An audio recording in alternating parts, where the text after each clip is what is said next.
Aesop's Fables by Aesop. Translated by George Filer Townsend. Alphabetized titles.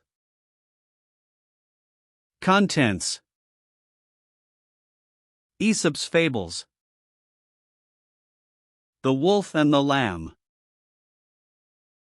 The Bat and the Weasels. The Ass and the Grasshopper. The Lion and the Mouse. The Charcoal Burner and the Fuller. The Father and his Sons. The Boy Hunting Locusts. The Cock and the Jewel. The Kingdom of the Lion. The Wolf and the Crane. The Fisherman Piping. Hercules and the Wagoner. The Ants and the Grasshopper. The Traveler and his Dog. The Dog in the Shadow. The Mole and his Mother. The Herdsman and the Lost Bull. The Hare and the Tortoise. The Pomegranate, Apple Tree, and Bramble. The Farmer and the Stork. The Farmer and the Snake. The Fawn and his Mother. The Bear and the Fox. The Swallow and the Crow. The Mountain in Labor. The Ass, the Fox, and the Lion. The Tortoise and the Eagle. The Flies and the Honey Pot. The Man and the Lion. The Farmer and the Cranes. The Dog in the Manger. The Fox and the Goat. The Bear and the Two Travelers. The Oxen and the Axle Trees.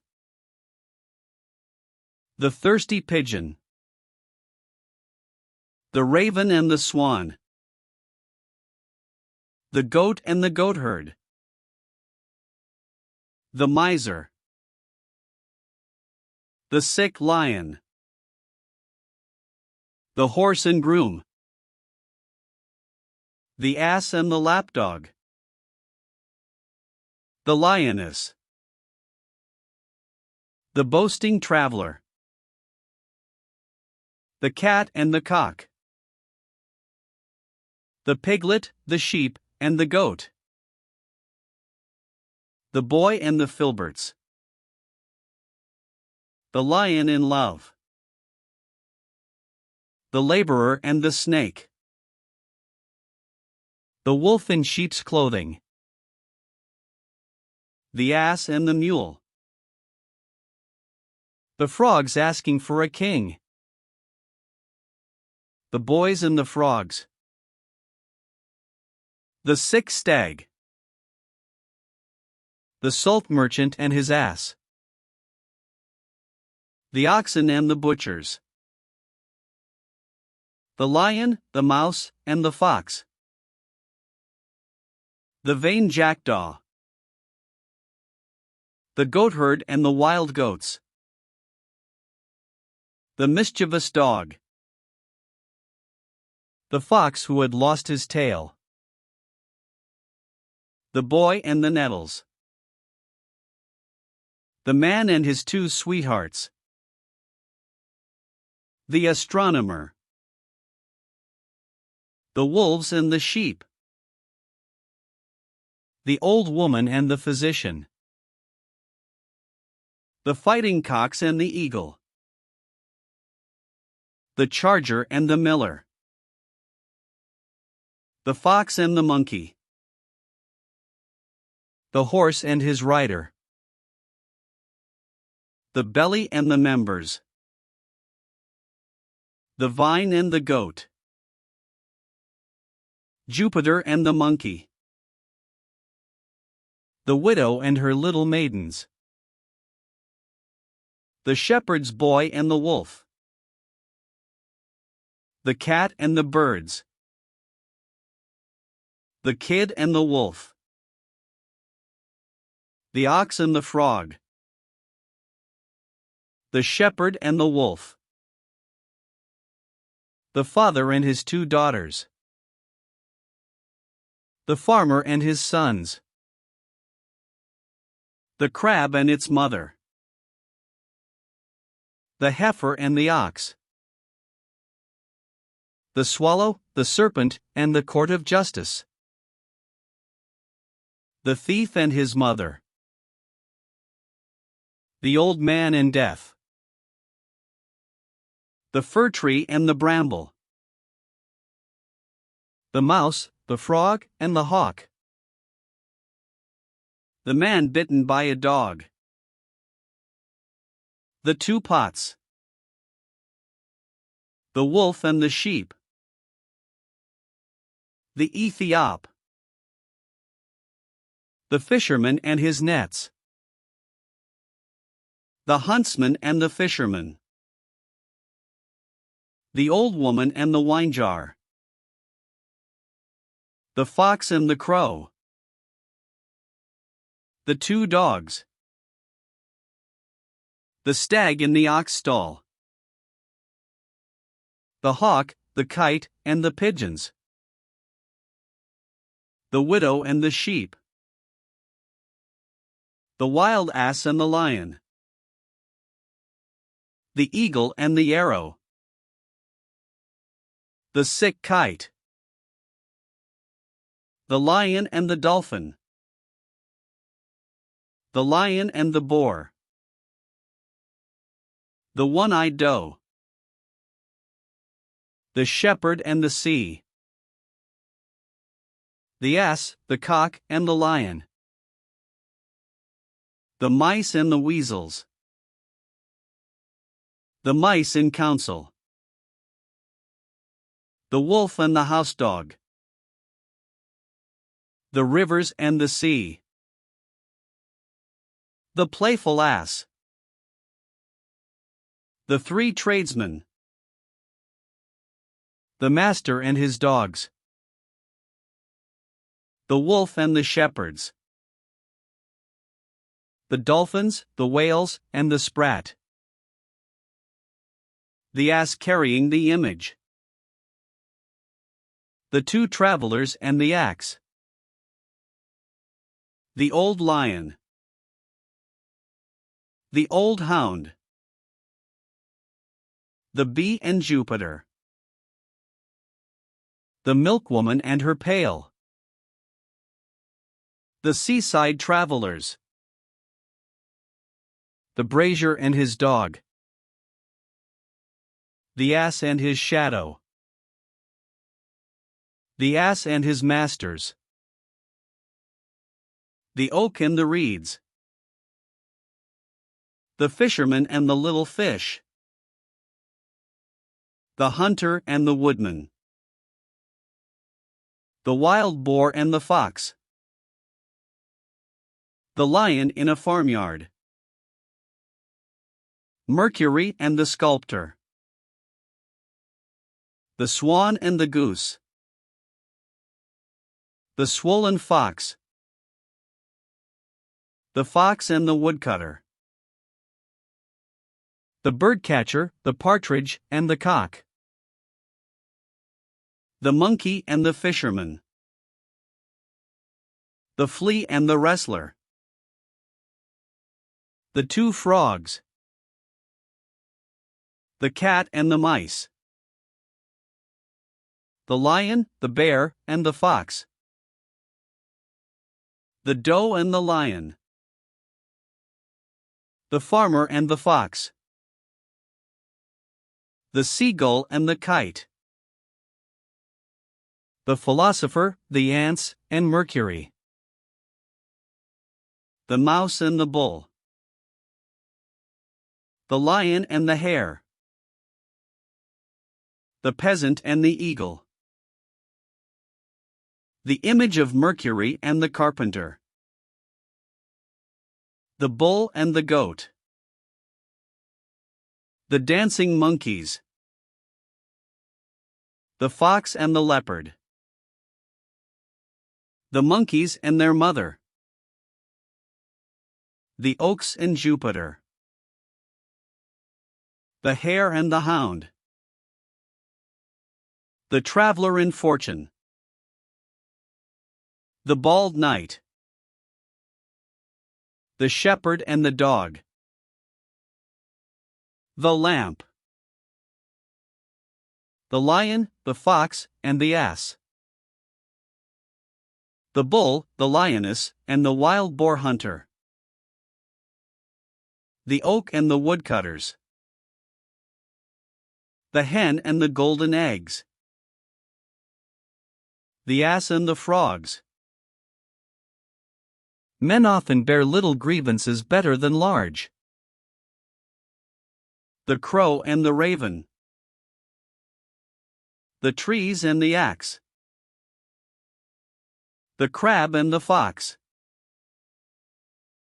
The woman and her hen. The ass and the old shepherd. The kites and the swans. The wolves and the sheepdogs. The hares and the foxes. The bowman and lion. The camel. The wasp and the snake. The dog and the hare. The bull and the calf. The stag, the wolf, and the sheep. The peacock and the crane. The fox and the hedgehog. The eagle, the cat, and the wild sow. The thief and the innkeeper. The mule. The hart and the vine. The serpent and the eagle. The crow and the pitcher. The two frogs. The wolf and the fox. The walnut tree. The gnat and the lion. The monkey and the dolphin. The jackdaw and the doves. The horse and the stag. The kid and the wolf. The prophet. The fox and the monkey. The thief and the housedog. The man, the horse, the ox, and the dog. The apes and the two travelers. The wolf and the shepherd. The hares and the lions. The lark and her young ones. The fox and the lion. The weasel and the mice. The boy bathing. The ass and the wolf. The seller of images. The fox and the grapes. The man and his wife. The peacock and Juno. The hawk and the nightingale. The dog, the cock, and the fox. The wolf and the goat. The lion and the bull. The goat and the ass. The town mouse and the country mouse. The wolf, the fox, and the ape. The fly and the draft mule. The fisherman. The lion and the three bulls. The fowler and the viper. The horse and the ass. The fox and the mask. The geese and the cranes. The blind man and the whelp. The dogs and the fox. The cobbler turned doctor. The wolf and the horse. The brother and the sister. The wasps, the partridges, and the farmer. The crow and Mercury. The north wind and the sun. The two men who were enemies. The gamecocks and the partridge. The quack frog. The lion, the wolf, and the fox. The dog's house.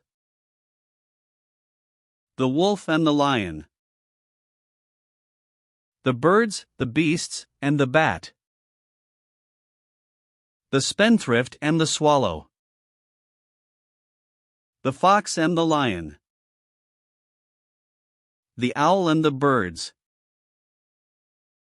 The trumpeter taken prisoner. The ass in the lion's skin. The sparrow and the hare. The flea and the ox. The goods and the ills. The dove and the crow. Mercury and the workman. The eagle and the jackdaw. The fox and the crane. Jupiter, Neptune, Minerva, and Momus. The eagle and the fox. The man and the satyr. The ass and his purchaser. The two bags. The stag at the pool. The jackdaw and the fox. The lark burying her father. The gnat and the bull. The bitch and her whelps. The dogs and the hides. The shepherd and the sheep. The grasshopper and the owl. The monkey and the camel. The peasant and the apple tree. The two soldiers and the robber. The trees under the protection of the gods. The mother and the wolf. The ass and the horse. Truth and the traveler. The manslayer. The lion and the fox. The lion and the eagle. The hen and the swallow. The buffoon and the countryman. The crow and the serpent. The hunter and the horseman. The king's son and the painted lion. The cat and Venus. The she-goats and their beards. The miller, his son, and their ass. The crow and the sheep. The fox and the bramble. The wolf and the lion. The dog and the oyster. The ant and the dove. The partridge and the fowler. The flea and the man. The thieves and the cock. The dog and the cook. The travelers and the plane tree. The hares and the frogs. The lion, Jupiter, and the elephant. The lamb and the wolf. The rich man and the tanner. The shipwrecked man and the sea. The mules and the robbers. The viper and the file. The lion and the shepherd. The camel and Jupiter. The panther and the shepherds. The ass and the charger. The eagle and his captor. The bald man and the fly.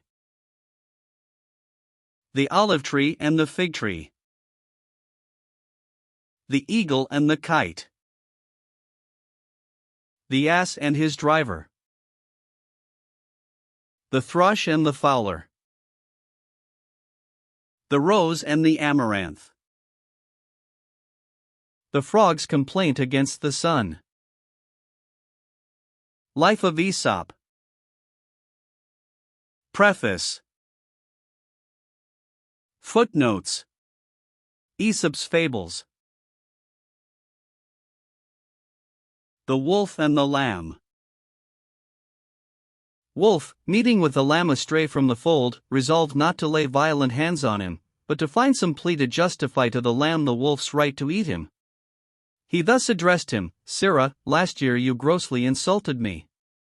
"Indeed," bleated the lamb in a mournful tone of voice, "I was not then born."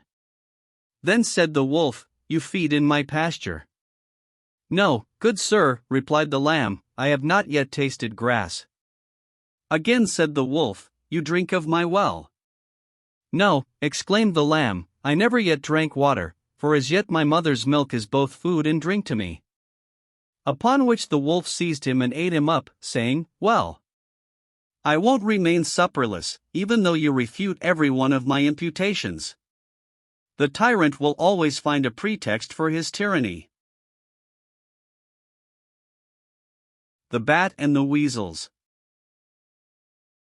A bat who fell upon the ground and was caught by a weasel pleaded to be spared his life. The weasel refused, saying that he was by nature the enemy of all birds. The bat assured him that he was not a bird, but a mouse, and thus was set free. Shortly afterwards the bat again fell to the ground and was caught by another weasel, whom he likewise entreated not to eat him. The weasel said that he had a special hostility to mice. The bat assured him that he was not a mouse, but a bat, and thus a second time escaped. It is wise to turn circumstances to good account. The ass and the grasshopper. An ass, having heard some grasshoppers chirping, was highly enchanted, and, desiring to possess the same charms of melody, demanded what sort of food they lived on to give them such beautiful voices. They replied, "The dew." The ass resolved that he would live only upon dew, and in a short time died of hunger. The lion and the mouse.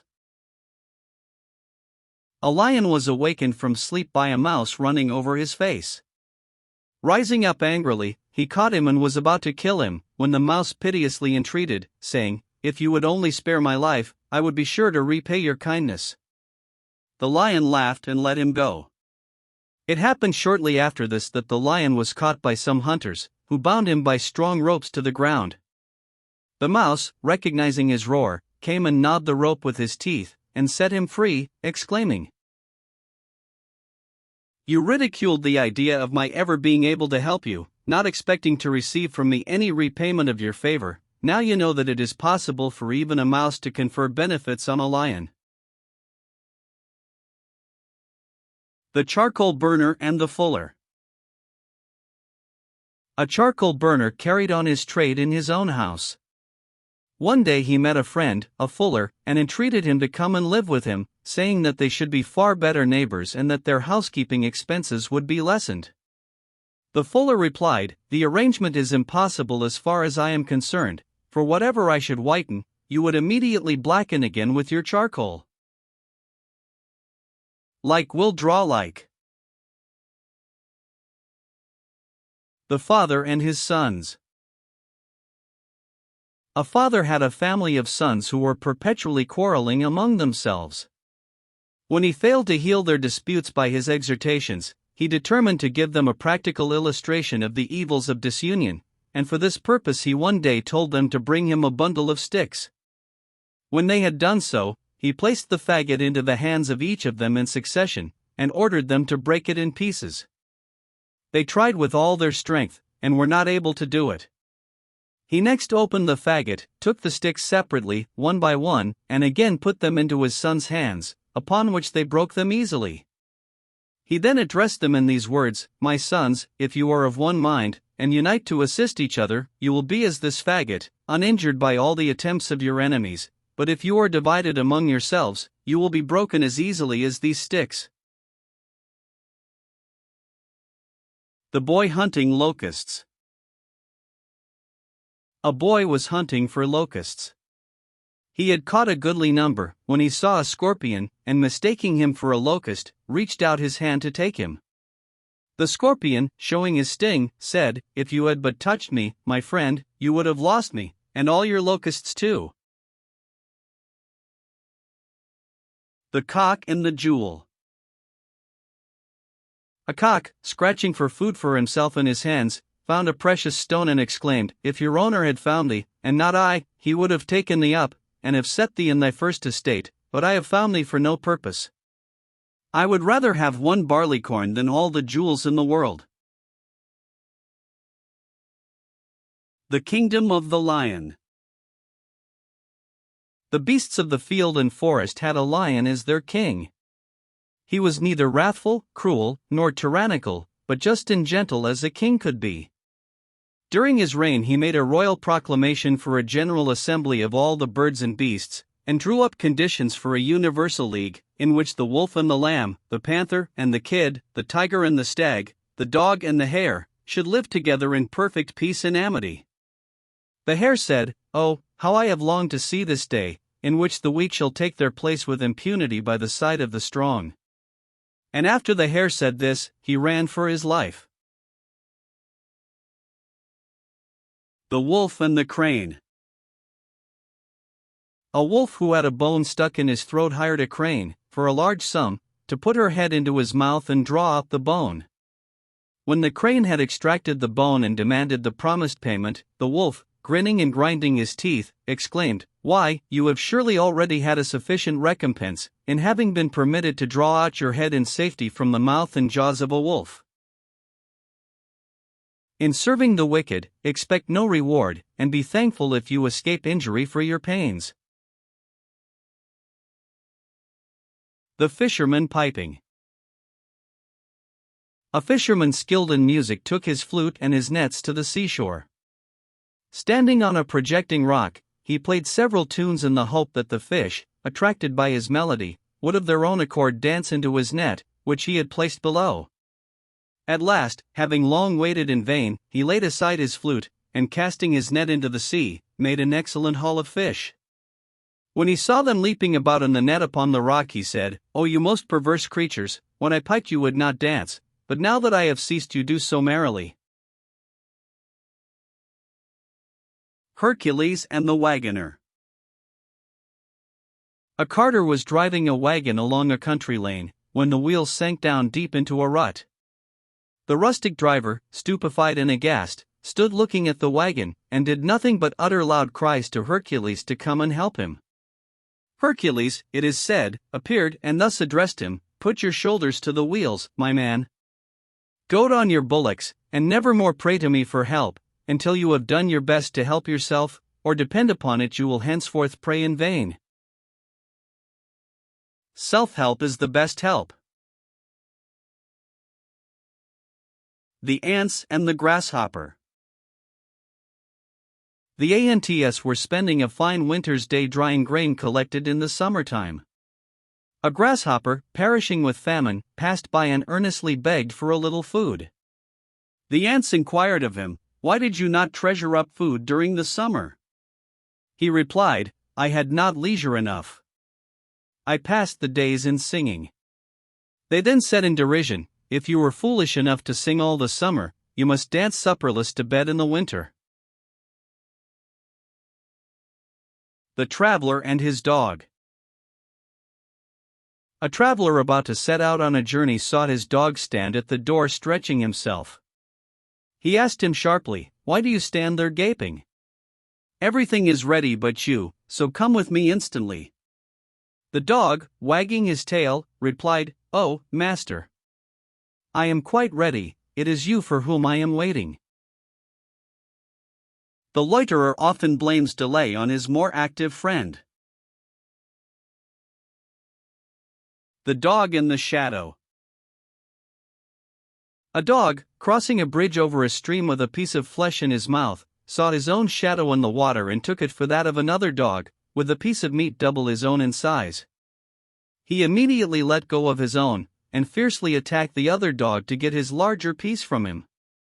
He thus lost both, that which he grasped at in the water, because it was a shadow, and his own, because the stream swept it away. The Mole and His Mother. A mole, a creature blind from birth, once said to his mother, "I am sure that I can see, mother." In the desire to prove to him his mistake, his mother placed before him a few grains of frankincense, and asked, "What is it?" The young mole said, "It is a pebble." His mother exclaimed, "My son, I am afraid that you are not only blind, but that you have lost your sense of smell." The Herdsman and the Lost Bull. A herdsman tending his flock in a forest lost a bull calf from the fold.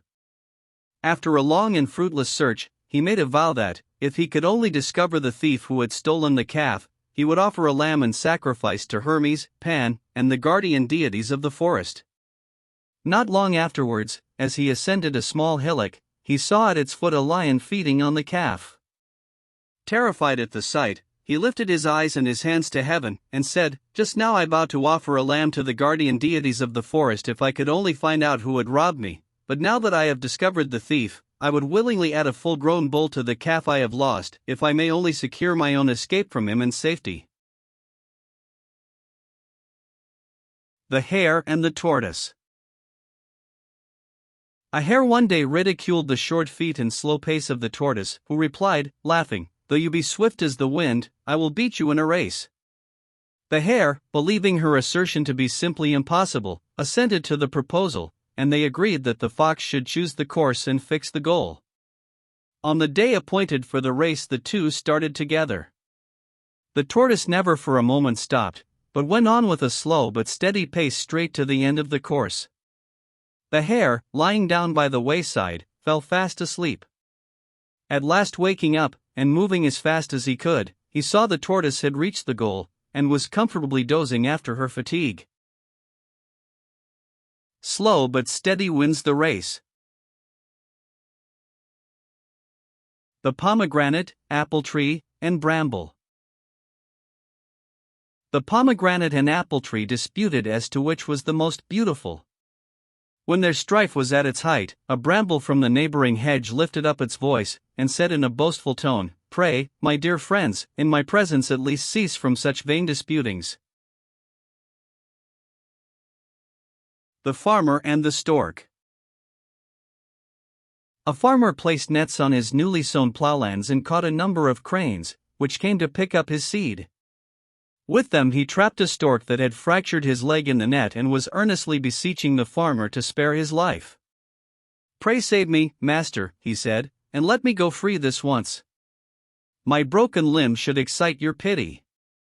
Besides, I am no crane, I am a stork, a bird of excellent character, and see how I love and slave for my father and mother.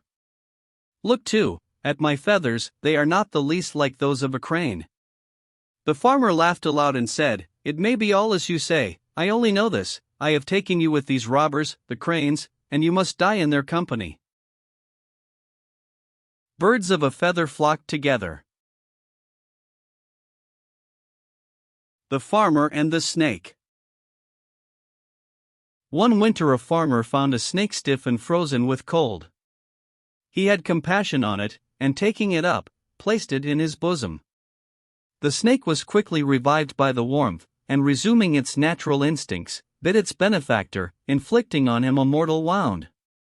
"Oh," cried the farmer with his last breath, "I am rightly served for pitying a scoundrel." The greatest kindness will not bind the ungrateful. The Fawn and His Mother. A young fawn once said to his mother, "You are larger than a dog, and swifter, and more used to running, and you have your horns as a defense. Why, then, O mother, do the hounds frighten you so?" She smiled, and said, I know full well, my son, that all you say is true. I have the advantages you mention, but when I hear even the bark of a single dog I feel ready to faint, and fly away as fast as I can. No arguments will give courage to the coward. The Bear and the Fox. A bear boasted very much of his philanthropy, saying that of all animals he was the most tender in his regard for man, for he had such respect for him that he would not even touch his dead body. A fox, hearing these words, said with a smile to the bear, Oh, that you would eat the dead and not the living. The Swallow and the Crow. The swallow and the crow had a contention about their plumage. The crow put an end to the dispute by saying, Your feathers are all very well in the spring, but mine protect me against the winter.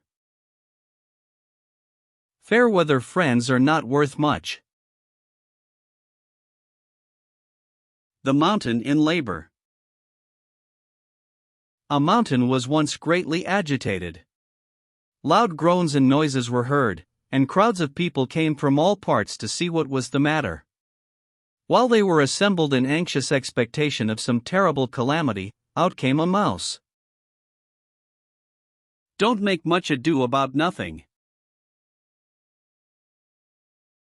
The Ass, the Fox, and the Lion.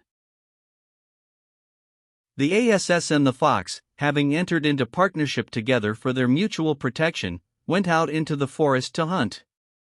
They had not proceeded far when they met a lion.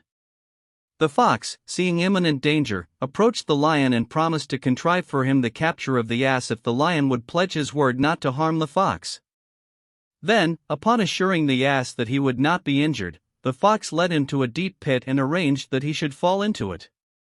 The lion, seeing that the ass was secured, immediately clutched the fox, and attacked the ass at his leisure.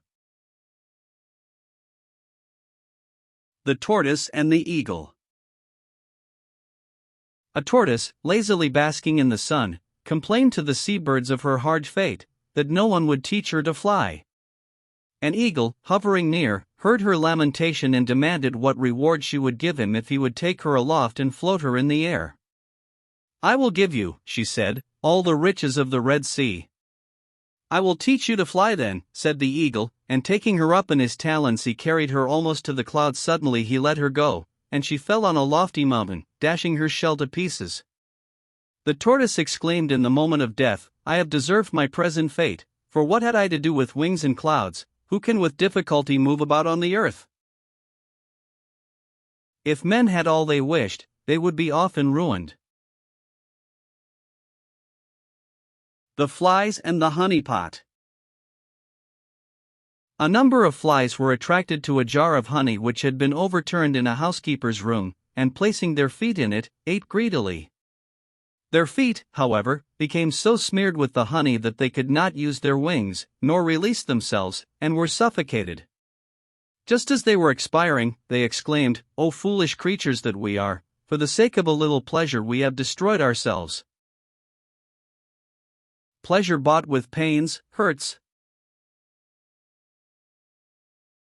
The Man and the Lion. A man and a lion traveled together through the forest. They soon began to boast of their respective superiority to each other in strength and prowess. As they were disputing, they passed a statue carved in stone, which represented a lion strangled by a man. The traveler pointed to it and said, See there! How strong we are, and how we prevail over even the king of beasts. The lion replied, This statue was made by one of you men. If we lions knew how to erect statues, you would see the man placed under the paw of the lion. One story is good, till another is told. The Farmer and the Cranes. Some cranes made their feeding grounds on some plowlands newly sown with wheat. For a long time the farmer, brandishing an empty sling, chased them away by the terror he inspired, but when the birds found that the sling was only swung in the air, they ceased to take any notice of it and would not move. The farmer, on seeing this, charged his sling with stones, and killed a great number. The remaining birds at once forsook his fields, crying to each other, "It is time for us to be off to Lilliput, for this man is no longer content to scare us, but begins to show us in earnest what he can do. If words suffice not, blows must follow." The dog in the manger. A dog lay in a manger, and by his growling and snapping prevented the oxen from eating the hay which had been placed for them. "What a selfish dog," said one of them to his companions, "he cannot eat the hay himself, and yet refuses to allow those to eat who can." The Fox and the Goat. A fox one day fell into a deep well and could find no means of escape. A goat, overcome with thirst, came to the same well, and seeing the fox, inquired if the water was good. Concealing his sad plight under a merry guise, the fox indulged in a lavish praise of the water, saying it was excellent beyond measure, and encouraging him to descend. The goat, mindful only of his thirst, thoughtlessly jumped down, but just as he drank, the fox informed him of the difficulty they were both in and suggested a scheme for their common escape. "If," said he, "you will place your 4 feet upon the wall and bend your head, I will run up your back and escape, and will help you out afterwards." The goat readily assented, and the fox leaped upon his back. Steadying himself with the goat's horns, he safely reached the mouth of the well and made off as fast as he could. When the goat upbraided him for breaking his promise, he turned around and cried out, "You foolish old fellow! If you had as many brains in your head as you have hairs in your beard, you would never have gone down before you had inspected the way up, nor have exposed yourself to dangers from which you had no means of escape. Look before you leap." The Bear and the Two Travelers. 2 men were traveling together, when a bear suddenly met them on their path. One of them climbed up quickly into a tree and concealed himself in the branches. The other, seeing that he must be attacked, fell flat on the ground, and when the bear came up and felt him with his snout, and smelt him all over, he held his breath, and feigned the appearance of death as much as he could. The bear soon left him, for it is said he will not touch a dead body. When he was quite gone, the other traveler descended from the tree, and jocularly inquired of his friend what it was the bear had whispered in his ear. "He gave me this advice," his companion replied. "Never travel with a friend who deserts you at the approach of danger." Misfortune tests the sincerity of friends. The Oxen and the Axle Trees.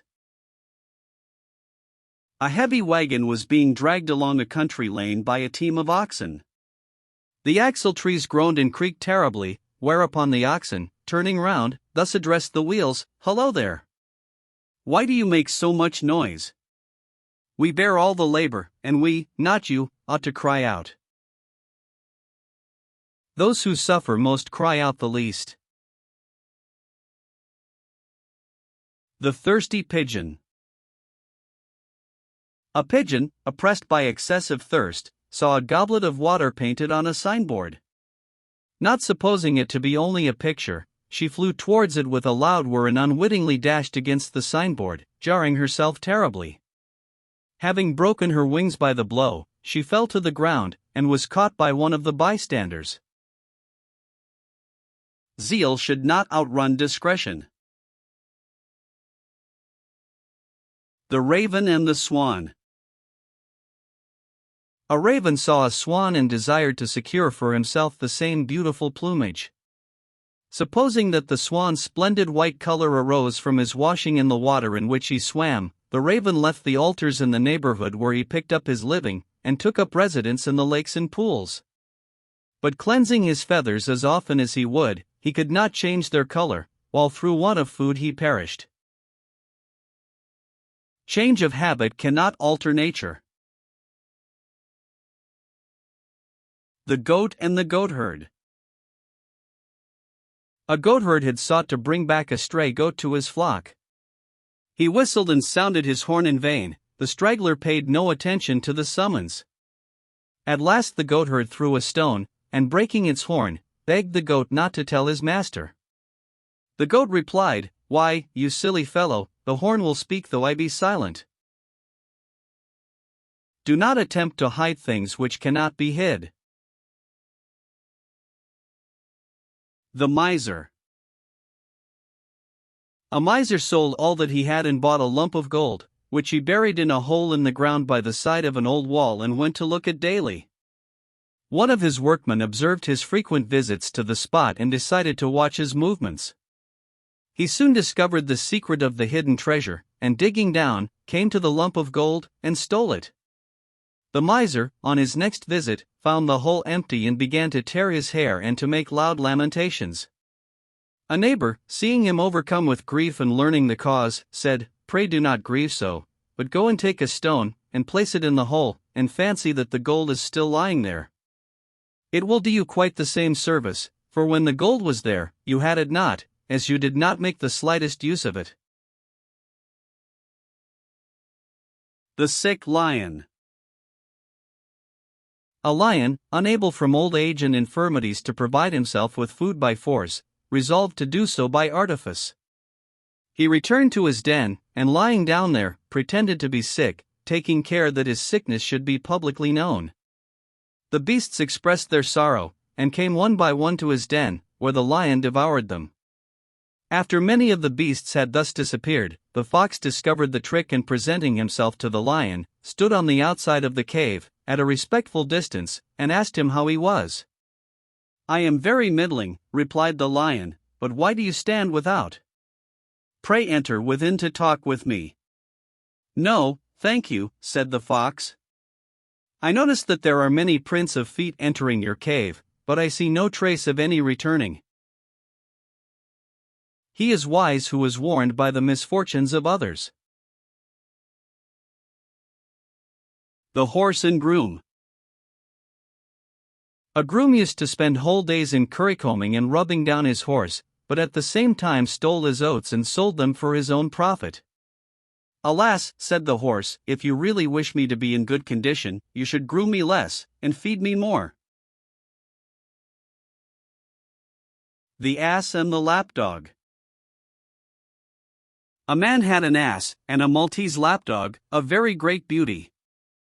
The ass was left in a stable and had plenty of oats and hay to eat, just as any other ass would. The lapdog knew many tricks and was a great favorite with his master, who often fondled him and seldom went out to dine without bringing him home some tidbit to eat. The ass, on the contrary, had much work to do in grinding the cornmill and in carrying wood from the forest or burdens from the farm.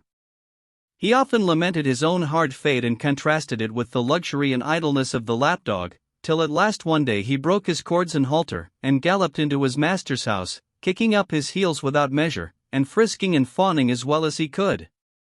He next tried to jump about his master as he had seen the lapdog do, but he broke the table and smashed all the dishes upon it to atoms. He then attempted to lick his master, and jumped upon his back. The servants, hearing the strange hubbub and perceiving the danger of their master, quickly relieved him, and drove out the ass to his stable with kicks and clubs and cuffs. The ass, as he returned to his stall beaten nearly to death, thus lamented, "I have brought it all on myself. Why could I not have been contented to labor with my companions, and not wish to be idle all the day like that useless little lapdog?" The lioness. A controversy prevailed among the beasts of the field as to which of the animals deserved the most credit for producing the greatest number of whelps at a birth. They rushed clamorously into the presence of the lioness and demanded of her the settlement of the dispute. "And you," they said, "how many sons have you at a birth?" The lioness laughed at them, and said, "Why? I have only one, but that one is altogether a thoroughbred lion. The value is in the worth, not in the number." The boasting traveler. A man who had traveled in foreign lands boasted very much, on returning to his own country, of the many wonderful and heroic feats he had performed in the different places he had visited.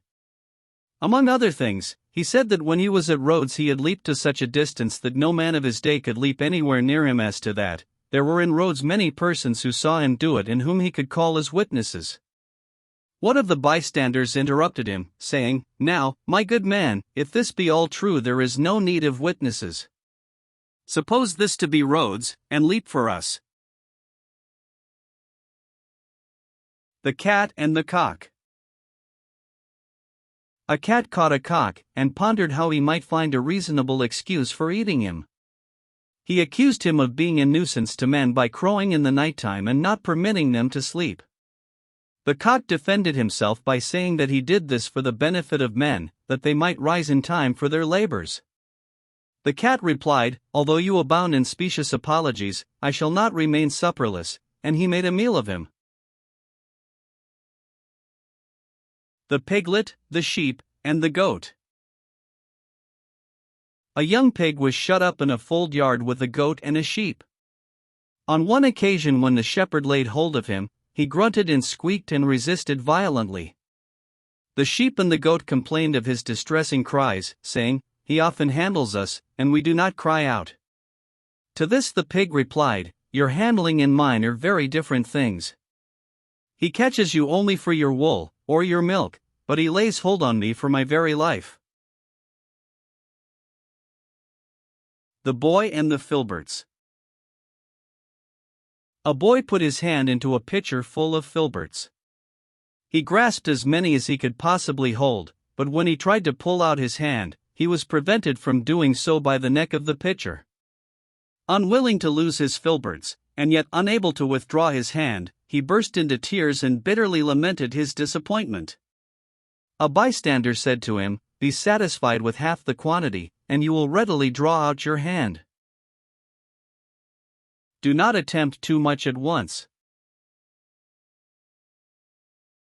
The Lion in Love. A lion demanded the daughter of a woodcutter in marriage. The father, unwilling to grant, and yet afraid to refuse his request, hit upon this expedient to rid himself of his importunities. He expressed his willingness to accept the lion as the suitor of his daughter on one condition, that he should allow him to extract his teeth and cut off his claws, as his daughter was fearfully afraid of both. The lion cheerfully assented to the proposal. But when the toothless, clawless lion returned to repeat his request, the woodman, no longer afraid, set upon him with his club, and drove him away into the forest. The Laborer and the Snake. A snake, having made his hole close to the porch of a cottage, inflicted a mortal bite on the cottager's infant son. Grieving over his loss, the father resolved to kill the snake. The next day, when it came out of its hole for food, he took up his axe, but by swinging too hastily, missed its head and cut off only the end of its tail. After some time the cottager, afraid that the snake would bite him also, endeavored to make peace, and placed some bread and salt in the hole. The snake, slightly hissing, said, "There can henceforth be no peace between us, for whenever I see you I shall remember the loss of my tail, and whenever you see me you will be thinking of the death of your son." No one truly forgets injuries in the presence of him who caused the injury. The Wolf in Sheep's Clothing. Once upon a time a wolf resolved to disguise his appearance in order to secure food more easily. Encased in the skin of a sheep, he pastured with the flock, deceiving the shepherd by his costume. In the evening he was shut up by the shepherd in the fold, the gate was closed, and the entrance made thoroughly secure. But the shepherd, returning to the fold during the night to obtain meat for the next day, mistakenly caught up the wolf instead of a sheep, and killed him instantly. Harm seek, harm find. The Ass and the Mule. A muleteer set forth on a journey, driving before him an ass and a mule, both well laden. The ass, as long as he traveled along the plain, carried his load with ease, but when he began to ascend the steep path of the mountain, felt his load to be more than he could bear. He entreated his companion to relieve him of a small portion, that he might carry home the rest, but the mule paid no attention to the request. The ass shortly afterwards fell down dead under his burden. Not knowing what else to do in so wild a region, the muleteer placed upon the mule the load carried by the ass in addition to his own, and at the top of all placed the hide of the ass, after he had skinned him. The mule, groaning beneath his heavy burden, said to himself, I am treated according to my deserts. If I had only been willing to assist the ass a little in his need, I should not now be bearing, together with his burden, himself as well. The frogs asking for a king. The frogs, grieved at having no established ruler, sent ambassadors to Jupiter entreating for a king. Perceiving their simplicity, he cast down a huge log into the lake. The frogs were terrified at the splash occasioned by its fall and hid themselves in the depths of the pool. But as soon as they realized that the huge log was motionless, they swam again to the top of the water, dismissed their fears, climbed up, and began squatting on it in contempt. After some time they began to think themselves ill-treated in the appointment of so inert a ruler, and sent a second deputation to Jupiter to pray that he would set over them another sovereign. He then gave them an eel to govern them. When the frogs discovered his easy good nature, they sent yet a third time to Jupiter to beg him to choose for them still another king. Jupiter, displeased with all their complaints, sent a heron, who preyed upon the frogs day by day till there were none left to croak upon the lake. The boys and the frogs. Some boys, playing near a pond, saw a number of frogs in the water and began to pelt them with stones. They killed several of them, when one of the frogs, lifting his head out of the water, cried out, Pray stop, my boys, what is sport to you, is death to us. The sick stag.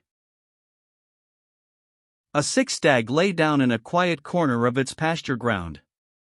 His companions came in great numbers to inquire after his health, and each one helped himself to a share of the food which had been placed for his use, so that he died, not from his sickness, but from the failure of the means of living. Evil companions bring more hurt than profit. The salt merchant and his ass. A peddler drove his ass to the seashore to buy salt. His road home lay across a stream into which his ass, making a false step, fell by accident and rose up again with his load considerably lighter, as the water melted the sack. The peddler retraced his steps and refilled his panniers with a larger quantity of salt than before. When he came again to the stream, the ass fell down on purpose in the same spot, and, regaining his feet with the weight of his load much diminished, brayed triumphantly as if he had obtained what he desired. The peddler saw through his trick and drove him for the third time to the coast, where he bought a cargo of sponges instead of salt. The ass, again playing the fool, fell down on purpose when he reached the stream, but the sponges became swollen with water, greatly increasing his load. And thus his trick recoiled on him, for he now carried on his back a double burden. The oxen and the butchers. The oxen once upon a time sought to destroy the butchers, who practiced a trade destructive to their race. They assembled on a certain day to carry out their purpose, and sharpened their horns for the contest. But one of them, who was exceedingly old, for many a field had he plowed, thus spoke, These butchers, it is true, slaughter us, but they do so with skillful hands, and with no unnecessary pain. If we get rid of them, we shall fall into the hands of unskillful operators, and thus suffer a double death, for you may be assured, that though all the butchers should perish, yet will men never want beef. Do not be in a hurry to change one evil for another. The lion, the mouse, and the fox. A lion, fatigued by the heat of a summer's day, fell fast asleep in his den. A mouse ran over his mane and ears and woke him from his slumbers. He rose up and shook himself in great wrath, and searched every corner of his den to find the mouse. A fox seeing him said, A fine lion you are, to be frightened of a mouse. 'Tis not the mouse I fear, said the lion, I resent his familiarity and ill-breeding. Little liberties are great offenses. The vain jackdaw. Jupiter determined, it is said, to create a sovereign over the birds, and made proclamation that on a certain day they should all present themselves before him, when he would himself choose the most beautiful among them to be king. The jackdaw, knowing his own ugliness, searched through the woods and fields, and collected the feathers which had fallen from the wings of his companions, and stuck them in all parts of his body, hoping thereby to make himself the most beautiful of all. When the appointed day arrived, and the birds had assembled before Jupiter, the jackdaw also made his appearance in his many feathered finery. But when Jupiter proposed to make him king because of the beauty of his plumage, the birds indignantly protested, and each plucked from him his own feathers, leaving the jackdaw nothing but a jackdaw. The goatherd and the wild goats. A goatherd, driving his flock from their pasture at eventide, found some wild goats mingled among them, and shut them up together with his own for the night. The next day it snowed very hard, so that he could not take the herd to their usual feeding places, but was obliged to keep them in the fold. He gave his own goats just sufficient food to keep them alive, but fed the strangers more abundantly in the hope of enticing them to stay with him and of making them his own. When the thaw set in, he led them all out to feed, and the wild goats scampered away as fast as they could to the mountains. The goatherd scolded them for their ingratitude in leaving him, when during the storm he had taken more care of them than of his own herd. One of them, turning about, said to him, "That is the very reason why we are so cautious, for if you yesterday treated us better than the goats you have had so long, it is plain also that if others came after us, you would in the same manner prefer them to ourselves." Old friends cannot with impunity be sacrificed for new ones. The mischievous dog. A dog used to run up quietly to the heels of everyone he met, and to bite them without notice. His master suspended a bell about his neck so that the dog might give notice of his presence wherever he went. Thinking it a mark of distinction, the dog grew proud of his bell and went tinkling it all over the marketplace. One day an old hound said to him, "Why do you make such an exhibition of yourself? That bell that you carry is not, believe me, any order of merit, but on the contrary a mark of disgrace, a public notice to all men to avoid you as an ill-mannered dog." Notoriety is often mistaken for fame. The fox who had lost his tail. A fox caught in a trap escaped, but in so doing lost his tail. Thereafter, feeling his life a burden from the shame and ridicule to which he was exposed, he schemed to convince all the other foxes that being tailless was much more attractive, thus making up for his own deprivation. He assembled a good many foxes and publicly advised them to cut off their tails, saying that they would not only look much better without them, but that they would get rid of the weight of the brush, which was a very great inconvenience. One of them interrupting him said, "If you had not yourself lost your tail, my friend, you would not thus counsel us." The boy and the nettles. A boy was stung by a nettle. He ran home and told his mother, saying, "Although it hurts me very much, I only touched it gently." "That was just why it stung you," said his mother. "The next time you touch a nettle, grasp it boldly, and it will be soft as silk to your hand, and not in the least hurt you. Whatever you do, do with all your might." The man and his two sweethearts. A middle-aged man, whose hair had begun to turn gray, courted two women at the same time. One of them was young, and the other well advanced in years. The elder woman, ashamed to be courted by a man younger than herself, made a point, whenever her admirer visited her, to pull out some portion of his black hairs. The younger, on the contrary, not wishing to become the wife of an old man, was equally zealous in removing every gray hair she could find. Thus it came to pass that between them both he very soon found that he had not a hair left on his head. Those who seek to please everybody please nobody. The astronomer. An astronomer used to go out at night to observe the stars. One evening, as he wandered through the suburbs with his whole attention fixed on the sky, he fell accidentally into a deep well. While he lamented and bewailed his sores and bruises, and cried loudly for help, a neighbor ran to the well, and learning what had happened said, "Hark ye, old fellow, Why, in striving to pry into what is in heaven, do you not manage to see what is on earth? The wolves and the sheep. Why should there always be this fear and slaughter between us, said the wolves to the sheep. Those evil-disposed dogs have much to answer for. They always bark whenever we approach you and attack us before we have done any harm. If you would only dismiss them from your heels, there might soon be treaties of peace and reconciliation between us. The sheep, poor silly creatures, were easily beguiled and dismissed the dogs, whereupon the wolves destroyed the unguarded flock at their own pleasure. The old woman and the physician. An old woman, having lost the use of her eyes, called in a physician to heal them, and made this bargain with him in the presence of witnesses, that if he should cure her blindness, he should receive from her a sum of money, but if her infirmity remained, she should give him nothing.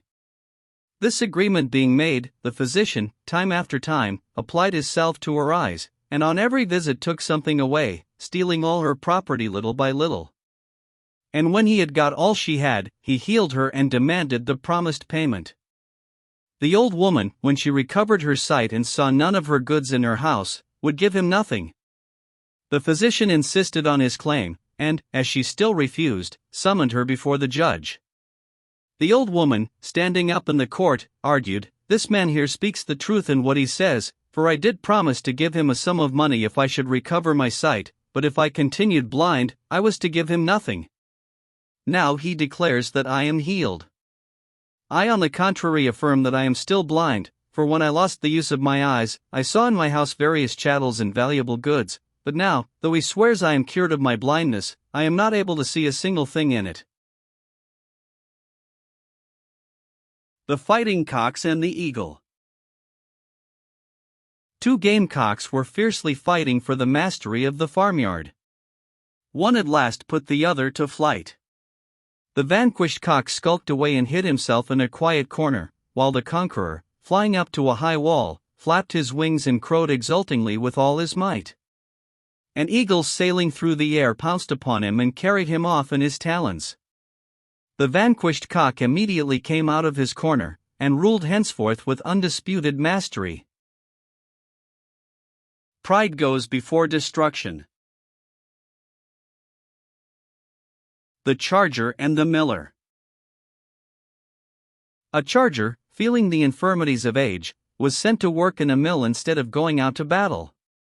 But when he was compelled to grind instead of serving in the wars, he bewailed his change of fortune and called to mind his former state, saying, "Ah, miller, I had indeed to go campaigning before, but I was barred from counter to tail, and a man went along to groom me, and now I cannot understand what ailed me to prefer the mill before the battle." "Forbear," said the miller to him, harping on what was of yore, for it is the common lot of mortals to sustain the ups and downs of fortune. The fox and the monkey. A monkey once danced in an assembly of the beasts, and so pleased them all by his performance that they elected him their king. A fox, envying him the honor, discovered a piece of meat lying in a trap, and leading the monkey to the place where it was, said that she had found a store, but had not used it. She had kept it for him as treasure trove of his kingdom, and counseled him to lay hold of it. The monkey approached carelessly and was caught in the trap, and on his accusing the fox of purposely leading him into the snare, she replied, "O monkey, and are you, with such a mind as yours, going to be king over the beasts?" The horse and his rider. A horse soldier took the utmost pains with his charger. As long as the war lasted, he looked upon him as his fellow helper in all emergencies and fed him carefully with hay and corn. But when the war was over, he only allowed him chaff to eat and made him carry heavy loads of wood, subjecting him to much slavish drudgery and ill treatment. War was again proclaimed, however, and when the trumpet summoned him to his standard, the soldier put on his charger its military trappings, and mounted, being clad in his heavy coat of mail. The horse fell down straightway under the weight, no longer equal to the burden, and said to his master, "You must now go to the war on foot, for you have transformed me from a horse into an ass, and how can you expect that I can again turn in a moment from an ass to a horse?" The belly and the members. The members of the body rebelled against the belly, and said, "Why should we be perpetually engaged in administering to your wants, while you do nothing but take your rest, and enjoy yourself in luxury and self-indulgence?" The members carried out their resolve and refused their assistance to the belly. The whole body quickly became debilitated, and the hands, feet, mouth, and eyes, when too late, repented of their folly. The vine and the goat. A vine was luxuriant in the time of vintage with leaves and grapes. A goat, passing by, nibbled its young tendrils and its leaves. The vine addressed him and said, "Why do you thus injure me without a cause, and crop my leaves? Is there no young grass left? But I shall not have to wait long for my just revenge, for if you now should crop my leaves, and cut me down to my root, I shall provide the wine to pour over you when you were led as a victim to the sacrifice." Jupiter and the monkey. Jupiter issued a proclamation to all the beasts of the forest and promised a royal reward to the one whose offspring should be deemed the handsomest. The monkey came with the rest and presented, with all a mother's tenderness, a flat-nosed, hairless, ill-featured young monkey as a candidate for the promised reward. A general laugh saluted her on the presentation of her son. She resolutely said, "I know not whether Jupiter will allot the prize to my son, but this I do know, that he is at least in the eyes of me his mother, the dearest, handsomest, and most beautiful of all." The widow and her little maidens. A widow who was fond of cleaning had 2 little maidens to wait on her. She was in the habit of waking them early in the morning, at cockcrow. The maidens, aggravated by such excessive labor, resolved to kill the cock who roused their mistress so early. When they had done this, they found that they had only prepared for themselves greater troubles, for their mistress, no longer hearing the hour from the cock, woke them up to their work in the middle of the night. The shepherd's boy and the wolf. A shepherd boy, who watched a flock of sheep near a village, brought out the villagers 3 or 4 times by crying out, "Wolf! Wolf!" and when his neighbors came to help him, laughed at them for their pains. The wolf, however, did truly come at last. The shepherd boy, now really alarmed, shouted in an agony of terror, "Pray, do come and help me, the wolf is killing the sheep," but no one paid any heed to his cries, nor rendered any assistance. The wolf, having no cause of fear, at his leisure lacerated or destroyed the whole flock. There is no believing a liar, even when he speaks the truth. The cat and the birds. A cat, hearing that the birds in a certain aviary were ailing, dressed himself up as a physician, and, taking his cane and a bag of instruments becoming his profession, went to call on them. He knocked at the door and inquired of the inmates how they all did, saying that if they were ill, he would be happy to prescribe for them and cure them. They replied, "We are all very well, and shall continue so, if you will only be good enough to go away, and leave us as we are." The kid and the wolf. A kid standing on the roof of a house, out of harm's way, saw a wolf passing by and immediately began to taunt and revile him. The wolf, looking up, said, "Sirrah, I hear thee, yet it is not thou who mockest me, but the roof on which thou art standing." Time and place often give the advantage to the weak over the strong. The ox and the frog. An ox drinking at a pool trod on a brood of young frogs and crushed one of them to death. The mother, coming up, and missing one of her sons, inquired of his brothers what had become of him. "He is dead, dear mother, for just now a very huge beast with 4 great feet came to the pool and crushed him to death with his cloven heel." The frog, puffing herself out, inquired if the beast was as big as that in size. "Cease, mother, to puff yourself out," said her son, "and do not be angry, for you would, I assure you, sooner burst than successfully imitate the hugeness of that monster." The shepherd and the wolf. A shepherd once found the whelp of a wolf and brought it up, and after a while taught it to steal lambs from the neighboring flocks.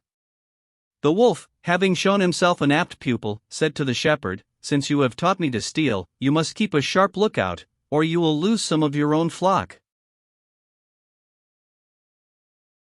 The father and his two daughters. A man had two daughters, the one married to a gardener, and the other to a tile-maker. After a time he went to the daughter who had married the gardener, and inquired how she was and how all things went with her. She said, "All things are prospering with me, and I have only one wish, that there may be a heavy fall of rain, in order that the plants may be well watered." Not long after, he went to the daughter who had married the tile-maker, and likewise inquired of her how she fared. She replied, "I want for nothing, and have only one wish, that the dry weather may continue, and the sun shine hot and bright, so that the bricks might be dried." He said to her, "If your sister wishes for rain, and you for dry weather, with which of the two am I to join my wishes?" The farmer and his sons. A father, being on the point of death, wished to be sure that his sons would give the same attention to his farm as he himself had given it. He called them to his bedside and said, "My sons, there is a great treasure hid in one of my vineyards." The sons, after his death, took their spades and mattocks and carefully dug over every portion of their land. They found no treasure, but the vines repaid their labor by an extraordinary and superabundant crop. The crab and its mother.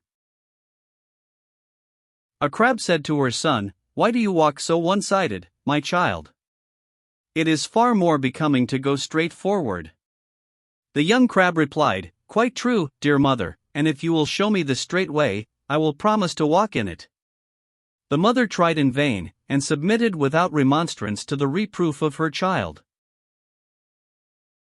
Example is more powerful than precept. The heifer and the ox. A heifer saw an ox hard at work harnessed to a plow, and tormented him with reflections on his unhappy fate in being compelled to labor.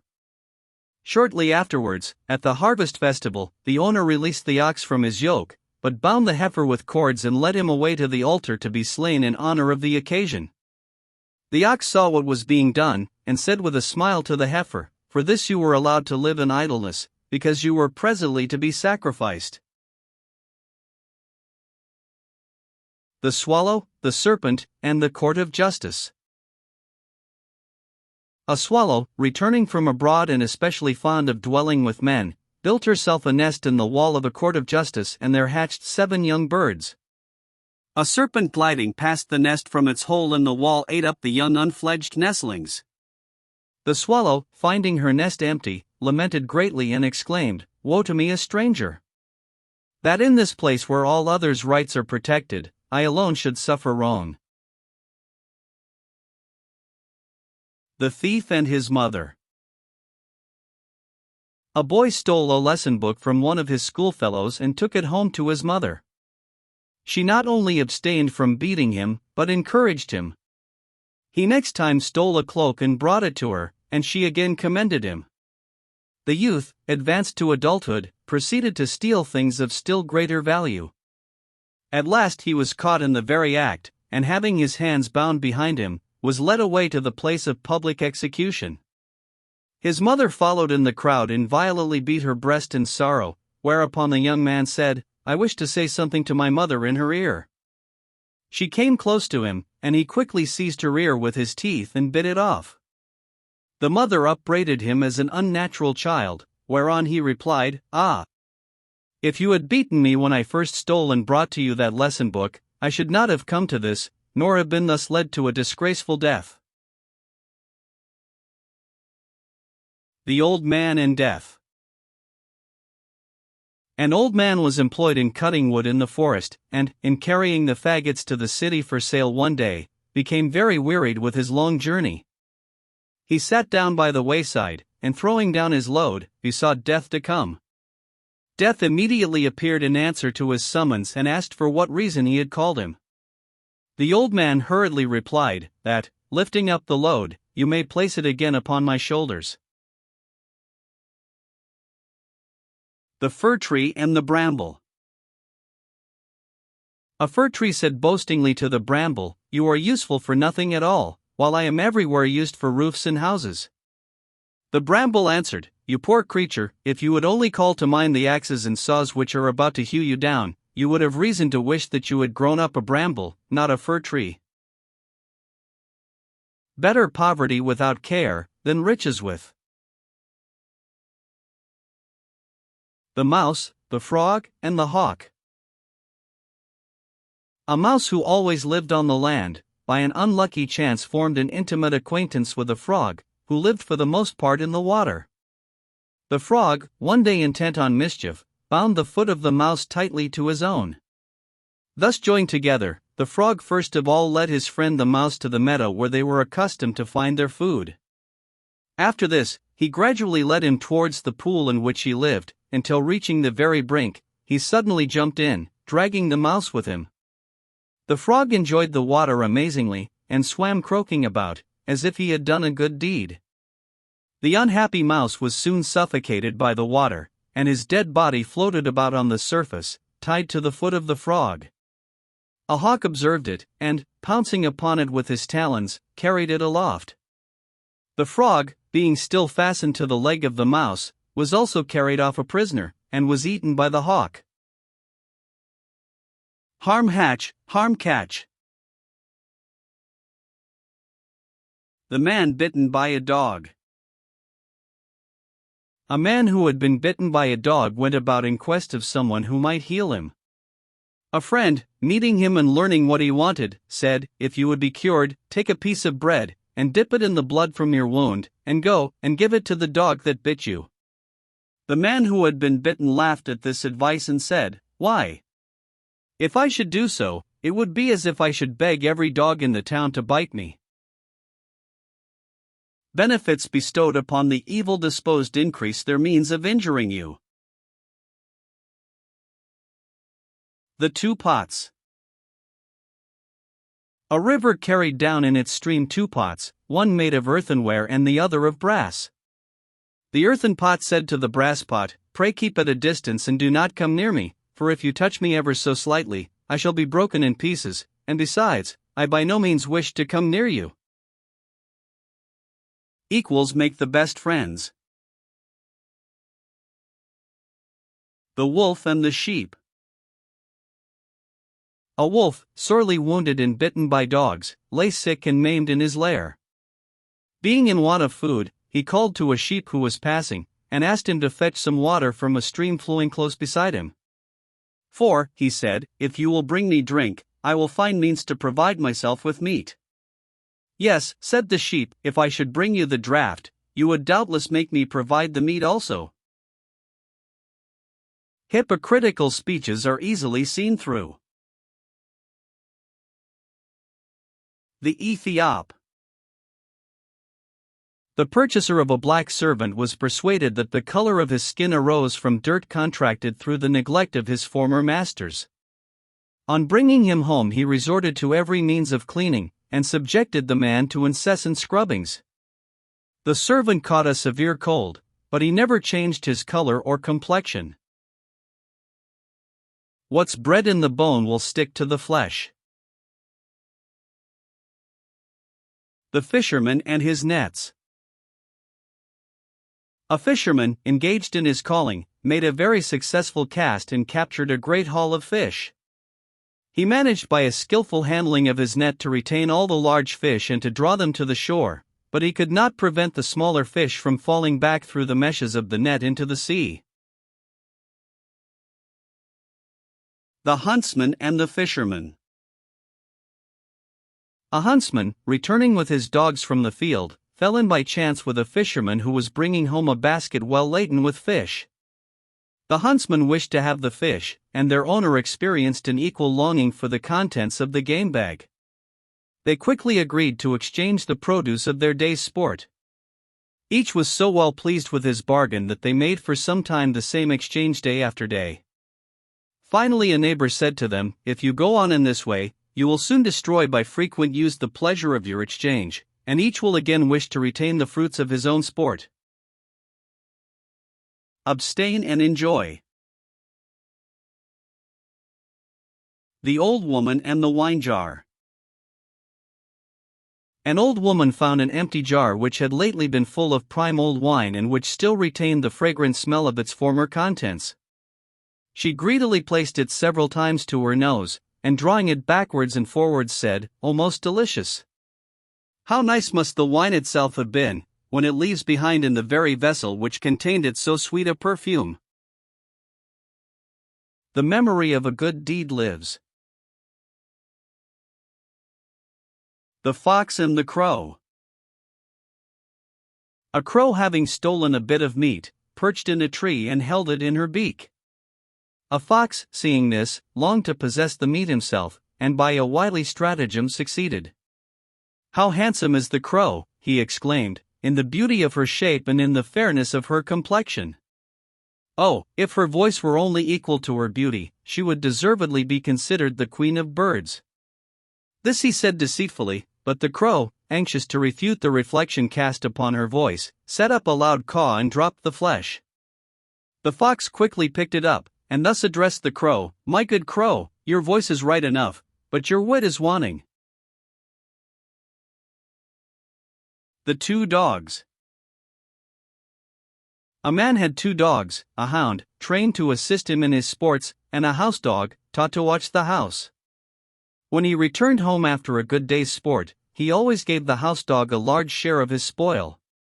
The hound, feeling much aggrieved at this, reproached his companion, saying, "It is very hard to have all this labor, while you, who do not assist in the chase, luxuriate on the fruits of my exertions." The house dog replied, "Do not blame me, my friend, but find fault with the master, who has not taught me to labor, but to depend for subsistence on the labor of others." Children are not to be blamed for the faults of their parents. The Stag in the Ox Stall.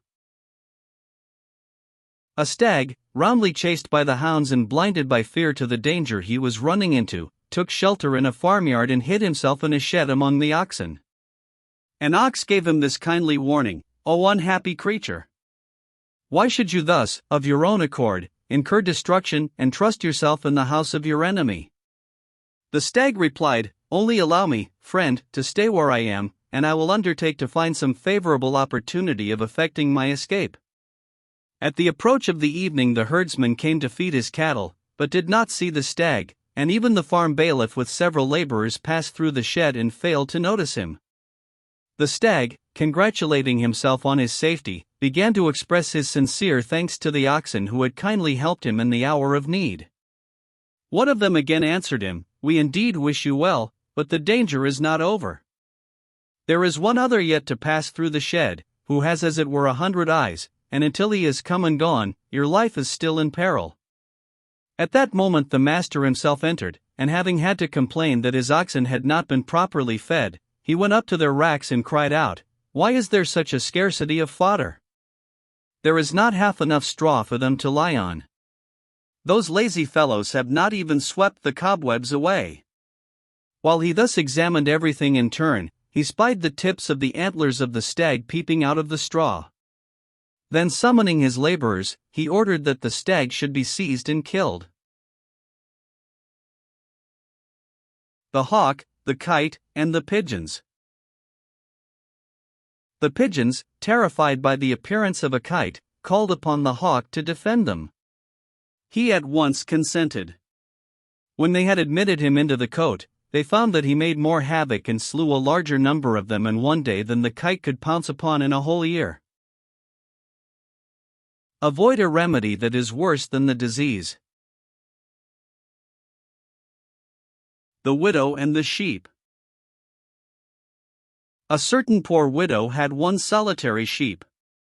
At shearing time, wishing to take his fleece and to avoid expense, she sheared him herself, but used the shears so unskillfully that with the fleece she sheared the flesh. The sheep, writhing with pain, said, "Why do you hurt me so, mistress? What weight can my blood add to the wool?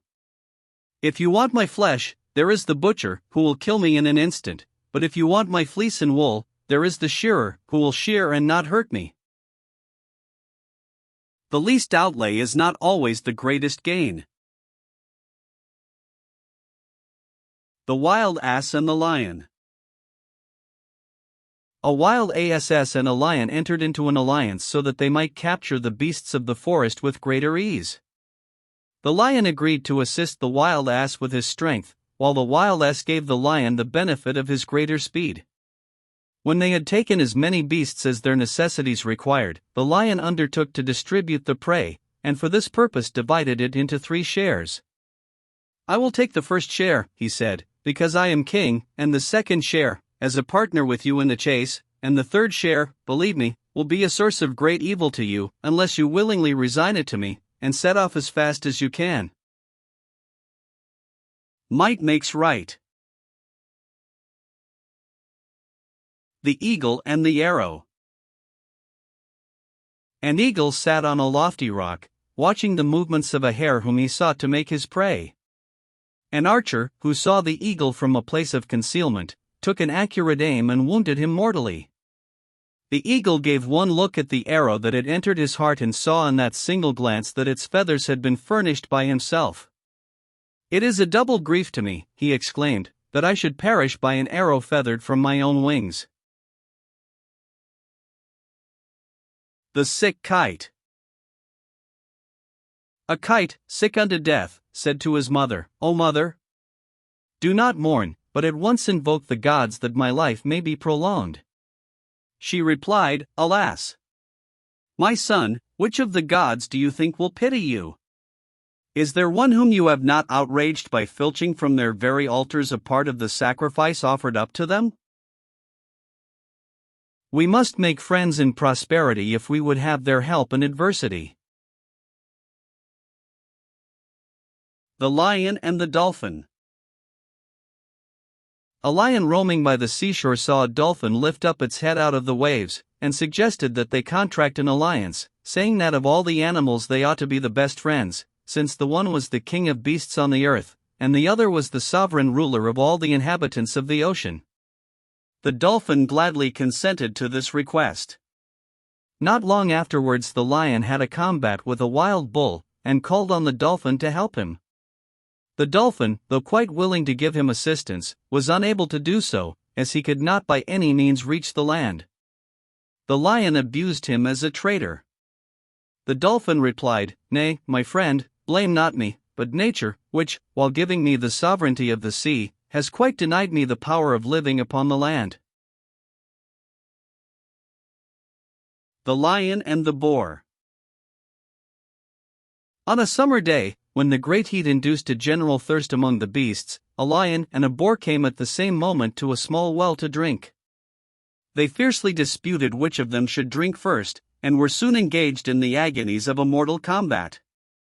When they stopped suddenly to catch their breath for a fiercer renewal of the fight, they saw some vultures waiting in the distance to feast on the one that should fall first. They at once made up their quarrel, saying, "It is better for us to make friends than to become the food of crows or vultures." The One-Eyed Doe. A doe blind in one eye was accustomed to graze as near to the edge of the cliff as she possibly could, in the hope of securing her greater safety. She turned her sound eye towards the land that she might get the earliest tidings of the approach of hunter or hound, and her injured eye towards the sea, from whence she entertained no anticipation of danger. Some boatmen sailing by saw her, and taking a successful aim, mortally wounded her. Yielding up her last breath, she gasped forth this lament, "O wretched creature that I am! To take such precaution against the land, and after all to find this seashore, to which I had come for safety, so much more perilous." The Shepherd and the Sea. A shepherd, keeping watch over his sheep near the shore, saw the sea very calm and smooth, and longed to make a voyage with a view to commerce. He sold all his flock, invested it in a cargo of dates, and set sail. But a very great tempest came on, and the ship being in danger of sinking, he threw all his merchandise overboard, and barely escaped with his life in the empty ship. Not long afterwards, when someone passed by and observed the unruffled calm of the sea, he interrupted him and said, "It is again in want of dates, and therefore looks quiet." The Ass, the Cock, and the Lion. And Ass and the cock were in a straw yard together when a lion, desperate from hunger, approached the spot. He was about to spring upon the ass, when the cock, to the sound of whose voice the lion, it is said, has a singular aversion, crowed loudly, and the lion fled away as fast as he could. The ass, observing his trepidation at the mere crowing of a cock, summoned courage to attack him, and galloped after him for that purpose. He had run no long distance, when the lion, turning about, seized him and tore him to pieces. False confidence often leads into danger. The mice and the weasels. The weasels and the mice waged a perpetual war with each other, in which much blood was shed. The weasels were always the victors. The mice thought that the cause of their frequent defeats was that they had no leaders set apart from the general army to command them, and that they were exposed to dangers from lack of discipline. They therefore chose as leaders mice that were most renowned for their family descent, strength, and counsel, as well as those most noted for their courage in the fight, so that they might be better marshaled in battle array and formed into troops, regiments, and battalions. When all this was done, and the army disciplined, and the herald mouse had duly proclaimed war by challenging the weasels, the newly chosen generals bound their heads with straws, that they might be more conspicuous to all their troops. Scarcely had the battle begun, when a great rout overwhelmed the mice, who scampered off as fast as they could to their holes. The generals, not being able to get in on account of the ornaments on their heads, were all captured and eaten by the weasels. The more honor, the more danger. The mice in council. The mice summoned a council to decide how they might best devise means of warning themselves of the approach of their great enemy the cat.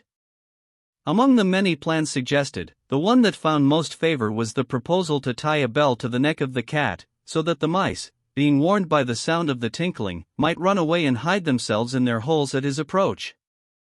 But when the mice further debated who among them should thus bell the cat, there was no one found to do it.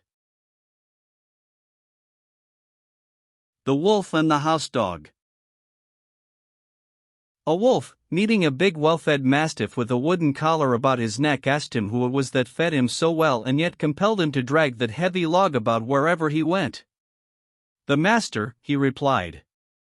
Then said the wolf, may no friend of mine ever be in such a plight, for the weight of this chain is enough to spoil the appetite. The rivers and the sea.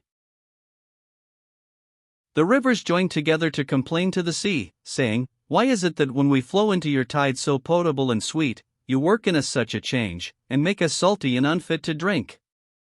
The sea, perceiving that they intended to throw the blame on him, said, pray cease to flow into me, and then you will not be made briny.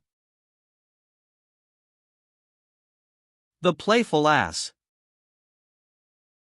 And Ass climbed up to the roof of a building, and frisking about there, broke in the tiling. The owner went up after him and quickly drove him down, beating him severely with a thick wooden cudgel.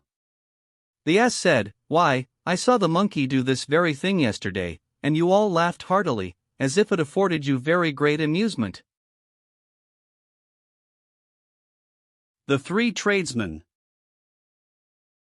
A great city was besieged, and its inhabitants were called together to consider the best means of protecting it from the enemy. A bricklayer earnestly recommended bricks as affording the best material for an effective resistance. A carpenter, with equal enthusiasm, proposed timber as a preferable method of defense. Upon which a courier stood up and said, sirs, I differ from you altogether, there is no material for resistance equal to a covering of hides, and nothing so good as leather. Every man for himself. The master and his dogs.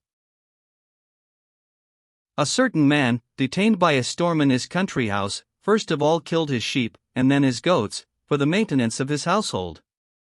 The storm still continuing, he was obliged to slaughter his yoke oxen for food. On seeing this, his dogs took counsel together, and said, it is time for us to be off, for if the master spare not his oxen, who work for his gain, how can we expect him to spare us? He is not to be trusted as a friend who mistreats his own family. The Wolf and the Shepherds. A wolf, passing by, saw some shepherds in a hut eating a haunch of mutton for their dinner. Approaching them, he said, "What a clamor you would raise if I were to do as you are doing." The Dolphins, the Whales, and the Sprat. The dolphins and whales waged a fierce war with each other. When the battle was at its height, a sprat lifted its head out of the waves and said that he would reconcile their differences if they would accept him as an umpire. One of the dolphins replied, "We would far rather be destroyed in our battle with each other than admit any interference from you in our affairs." The Ass Carrying the Image. An ass once carried through the streets of a city a famous wooden image, to be placed in one of its temples. As he passed along, the crowd made lowly prostration before the image. The ass, thinking that they bowed their heads in token of respect for himself, bristled up with pride, gave himself airs, and refused to move another step. The driver, seeing him thus stop, laid his whip lustily about his shoulders and said, "O you perverse dull head! It is not yet come to this, that men pay worship to an ass. They are not wise who give to themselves the credit due to others." The Two Travelers and the Axe. Two men were journeying together. One of them picked up an axe that lay upon the path, and said, "I have found an axe." "Nay, my friend," replied the other, "do not say I, but we have found an axe." They had not gone far before they saw the owner of the axe pursuing them, and he who had picked up the axe said, "We are undone." "Nay," replied the other, "keep to your first mode of speech, my friend. What you thought right then, think right now. Say I, not we are undone." He who shares the danger ought to share the prize. The Old Lion. A lion, worn out with years and powerless from disease, lay on the ground at the point of death. A boar rushed upon him, and avenged with a stroke of his tusks a long-remembered injury. Shortly afterwards the bull with his horns gored him as if he were an enemy. When the ass saw that the huge beast could be assailed with impunity, he let drive at his forehead with his heels. The expiring lion said, "I have reluctantly brooked the insults of the brave, but to be compelled to endure such treatment from thee, a disgrace to nature, is indeed to die a double death." The Old Hound. A hound, who in the days of his youth and strength had never yielded to any beast of the forest, encountered in his old age a boar in the chase. He seized him boldly by the ear, but could not retain his hold because of the decay of his teeth, so that the boar escaped. His master, quickly coming up, was very much disappointed, and fiercely abused the dog. The hound looked up and said, "It was not my fault, master, my spirit was as good as ever, but I could not help my infirmities. I rather deserve to be praised for what I have been, than to be blamed for what I am." The Bee and Jupiter. A bee from Mount Hymettus, the queen of the hive, ascended to Olympus to present Jupiter some honey fresh from her combs. Jupiter, delighted with the offering of honey, promised to give whatever she should ask. She therefore besought him, saying, "Give me, I pray thee, a sting, that if any mortal shall approach to take my honey, I may kill him." Jupiter was much displeased, for he loved the race of man, but could not refuse the request because of his promise. He thus answered the bee, "You shall have your request, but it will be at the peril of your own life. For if you use your sting, it shall remain in the wound you make, and then you will die from the loss of it." Evil wishes, like chickens, come home to roost. The Milkwoman and her pail. A farmer's daughter was carrying her pail of milk from the field to the farmhouse, when she fell a musing. The money for which this milk will be sold, will buy at least 300 eggs. The eggs, allowing for all mishaps, will produce 250 chickens. The chickens will become ready for the market when poultry will fetch the highest price, so that by the end of the year I shall have money enough from my share to buy a new gown. In this dress I will go to the Christmas parties, where all the young fellows will propose to me, but I will toss my head and refuse them every one." At this moment she tossed her head in unison with her thoughts, when down fell the milk pail to the ground, and all her imaginary schemes perished in a moment. The Seaside Travelers. Some travelers, journeying along the seashore, climbed to the summit of a tall cliff, and looking over the sea, saw in the distance what they thought was a large ship. They waited in the hope of seeing it enter the harbor, but as the object on which they looked was driven nearer to shore by the wind, they found that it could at the most be a small boat, and not a ship. When however it reached the beach, they discovered that it was only a large faggot of sticks, and one of them said to his companions, "We have waited for no purpose, for after all there is nothing to see but a load of wood." Our mere anticipations of life outrun its realities.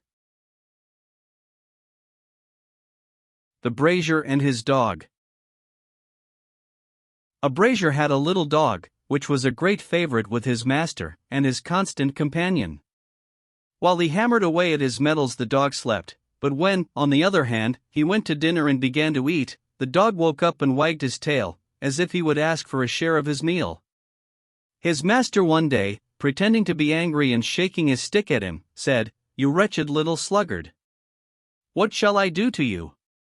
While I am hammering on the anvil, you sleep on the mat, and when I begin to eat after my toil, you wake up and wag your tail for food.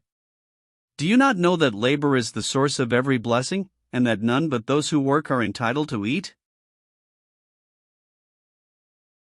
The Ass and his Shadow. A traveler hired an ass to convey him to a distant place. The day being intensely hot, and the sun shining in its strength, the traveler stopped to rest, and sought shelter from the heat under the shadow of the ass. As this afforded only protection for one, and as the traveler and the owner of the ass both claimed it, a violent dispute arose between them as to which of them had the right to the shadow. The owner maintained that he had let the ass only, and not his shadow. The traveler asserted that he had, with the hire of the ass, hired his shadow also. The quarrel proceeded from words to blows, and while the men fought, the ass galloped off. In quarreling about the shadow we often lose the substance.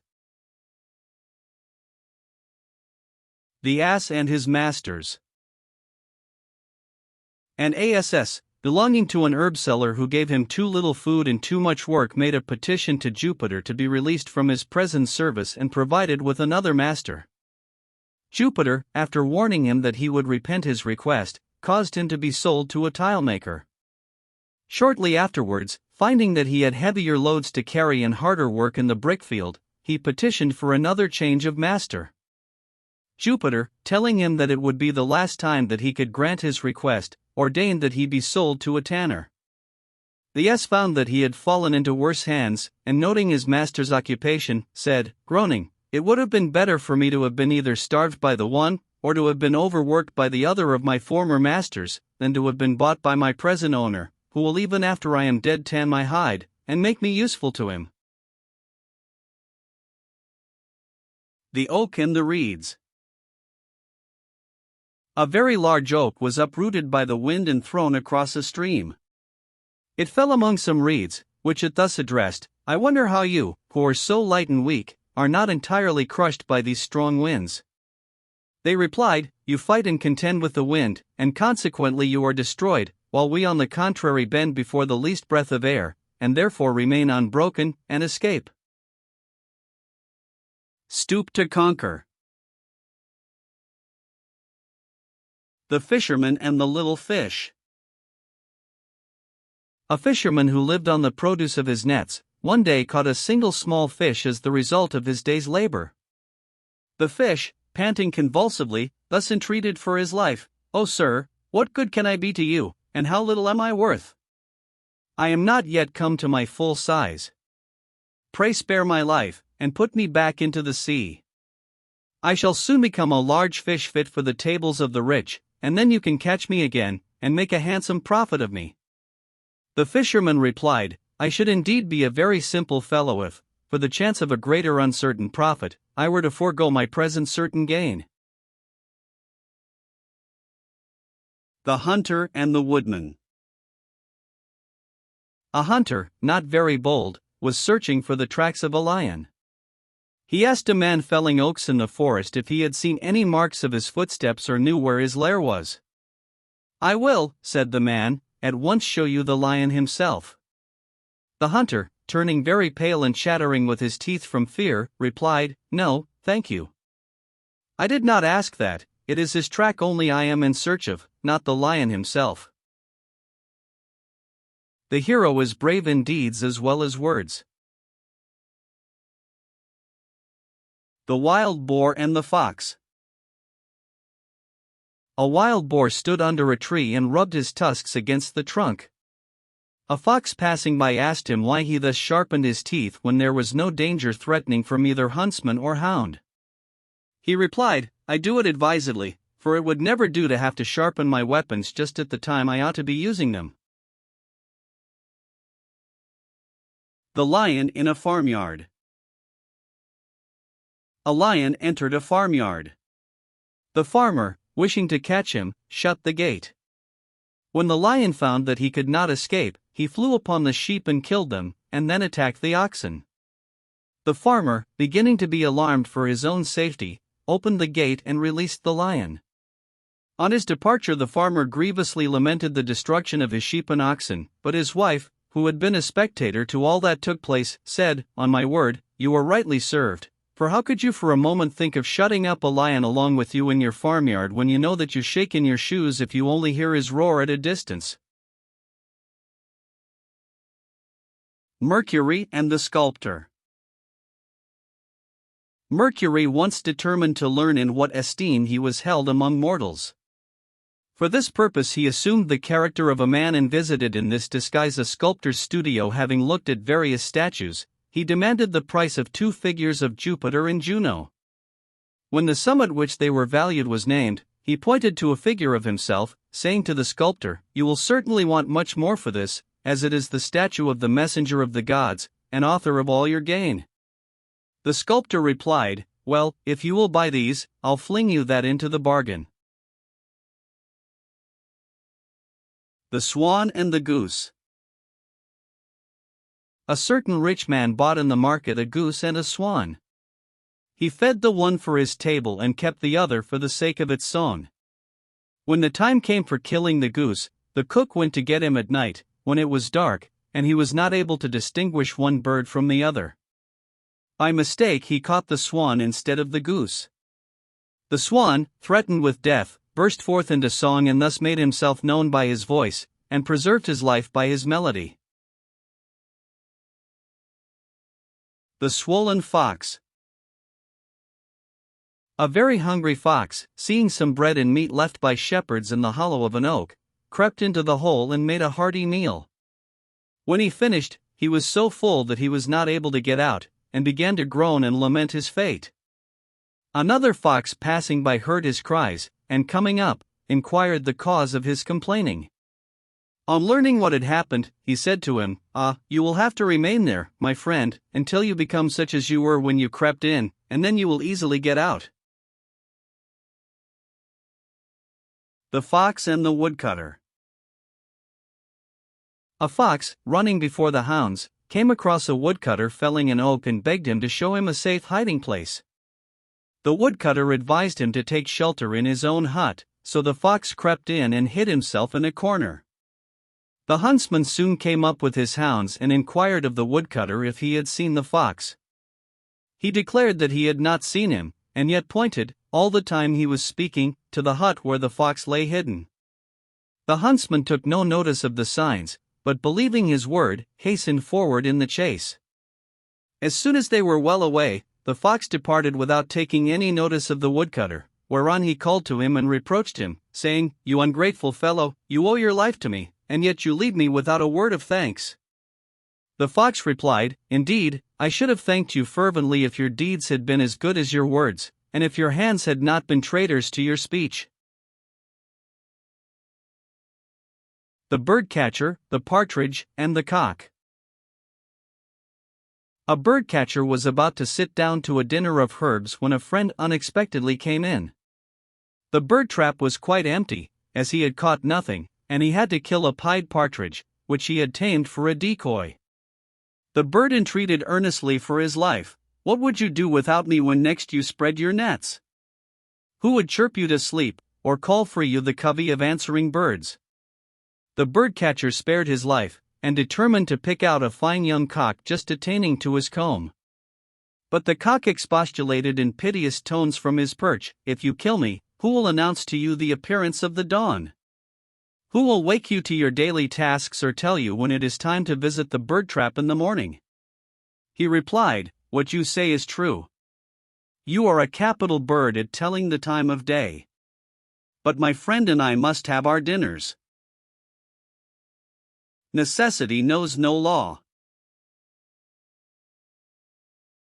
The Monkey and the Fisherman. A monkey perched upon a lofty tree saw some fishermen casting their nets into a river, and narrowly watched their proceedings. The fishermen after a while gave up fishing, and on going home to dinner left their nets upon the bank. The monkey, who is the most imitative of animals, descended from the treetop and endeavored to do as they had done.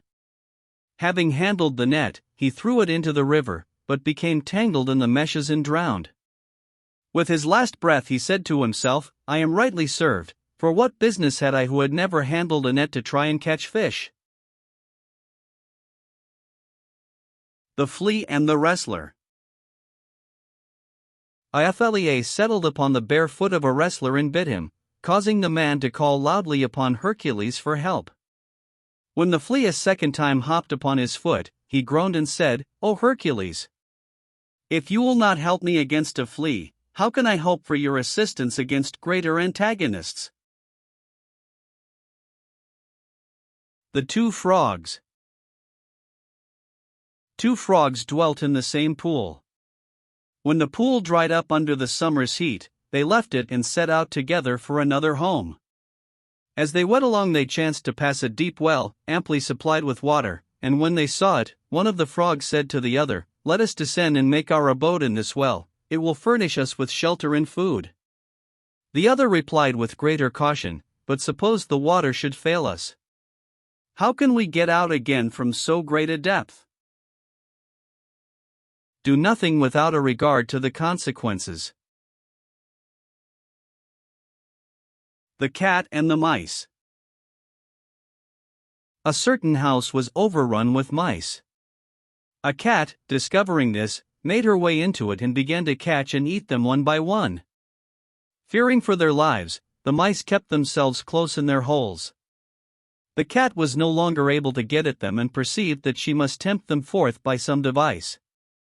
For this purpose she jumped upon a peg, and suspending herself from it, pretended to be dead.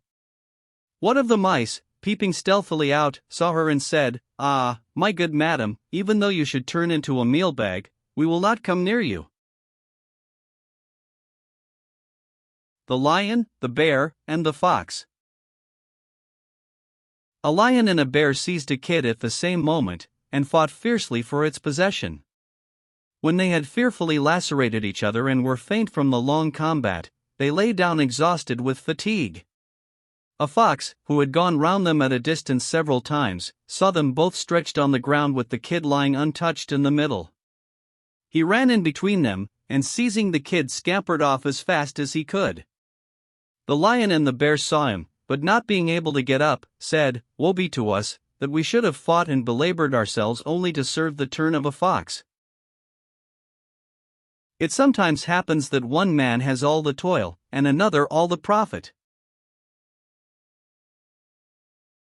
The Doe and the Lion. A doe hard pressed by hunters sought refuge in a cave belonging to a lion.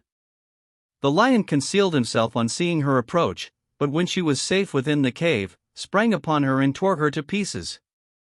"Woe is me," exclaimed the doe, "who have escaped from man, only to throw myself into the mouth of a wild beast?"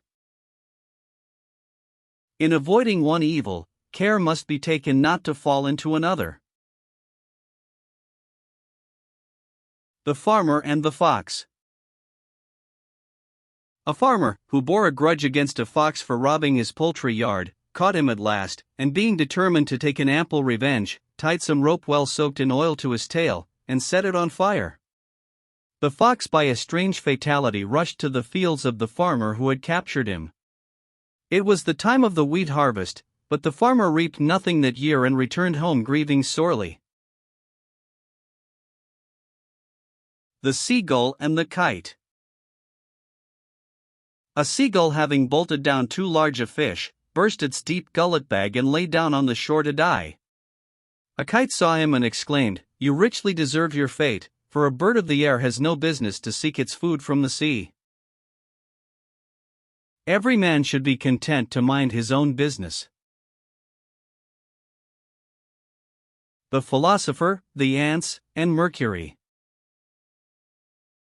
A philosopher witnessed from the shore the shipwreck of a vessel, of which the crew and passengers were all drowned. He inveighed against the injustice of Providence, which would for the sake of one criminal perchance sailing in the ship allow so many innocent persons to perish. As he was indulging in these reflections, he found himself surrounded by a whole army of ants, near whose nest he was standing. One of them climbed up and stung him, and he immediately trampled them all to death with his foot. Mercury presented himself, and striking the philosopher with his wand, said, "And are you indeed to make yourself a judge of the dealings of Providence, who hast thyself in a similar manner treated these poor ants?" The Mouse and the Bull. A bull was bitten by a mouse and, angered by the wound, tried to capture him. But the mouse reached his hole in safety. Though the bull dug into the walls with his horns, he tired before he could rout out the mouse, and crouching down, went to sleep outside the hole. The mouse peeped out, crept furtively up his flank, and again biting him, retreated to his hole. The bull, rising up, and not knowing what to do, was sadly perplexed. At which the mouse said, "The great do not always prevail. There are times when the small and lowly are the strongest to do mischief." The Lion and the Hare. A lion came across a hare, who was fast asleep. He was just in the act of seizing her, when a fine young hart trotted by, and he left the hare to follow him. The hare, scared by the noise, awoke and scud away. The lion was unable after a long chase to catch the hart, and returned to feed upon the hare. On finding that the hare also had run off, he said, "I am rightly served, for having let go of the food that I had in my hand for the chance of obtaining more." The Peasant and the Eagle. A peasant found an eagle captured in a trap, and much admiring the bird, set him free. The eagle did not prove ungrateful to his deliverer, for seeing the peasant sitting under a wall which was not safe, he flew toward him and with his talons snatched a bundle from his head. When the peasant rose in pursuit, the eagle let the bundle fall again. Taking it up, the man returned to the same place, to find that the wall under which he had been sitting had fallen to pieces, and he marveled at the service rendered him by the eagle. The Image of Mercury and the Carpenter. A very poor man, a carpenter by trade, had a wooden image of Mercury, before which he made offerings day by day, and begged the idol to make him rich, but in spite of his entreaties he became poorer and poorer. At last, being very angry, he took his image down from its pedestal and dashed it against the wall. When its head was knocked off, out came a stream of gold, which the carpenter quickly picked up and said, "Well, I think thou art altogether contradictory and unreasonable, for when I paid you honor, I reaped no benefits, but now that I maltreat you I am loaded with an abundance of riches." The Bull and the Goat. A bull, escaping from a lion, hid in a cave which some shepherds had recently occupied. As soon as he entered, a he-goat left in the cave sharply attacked him with his horns. The bull quietly addressed him, "But away as much as you will. I have no fear of you, but of the lion. Let that monster go away and I will soon let you know what is the respective strength of a goat and a bull." It shows an evil disposition to take advantage of a friend in distress. The dancing monkeys. A prince had some monkeys trained to dance. Being naturally great mimics of men's actions, they showed themselves most apt pupils, and when arrayed in their rich clothes and masks, they danced as well as any of the courtiers. The spectacle was often repeated with great applause, till on one occasion a courtier, bent on mischief, took from his pocket a handful of nuts and threw them upon the stage.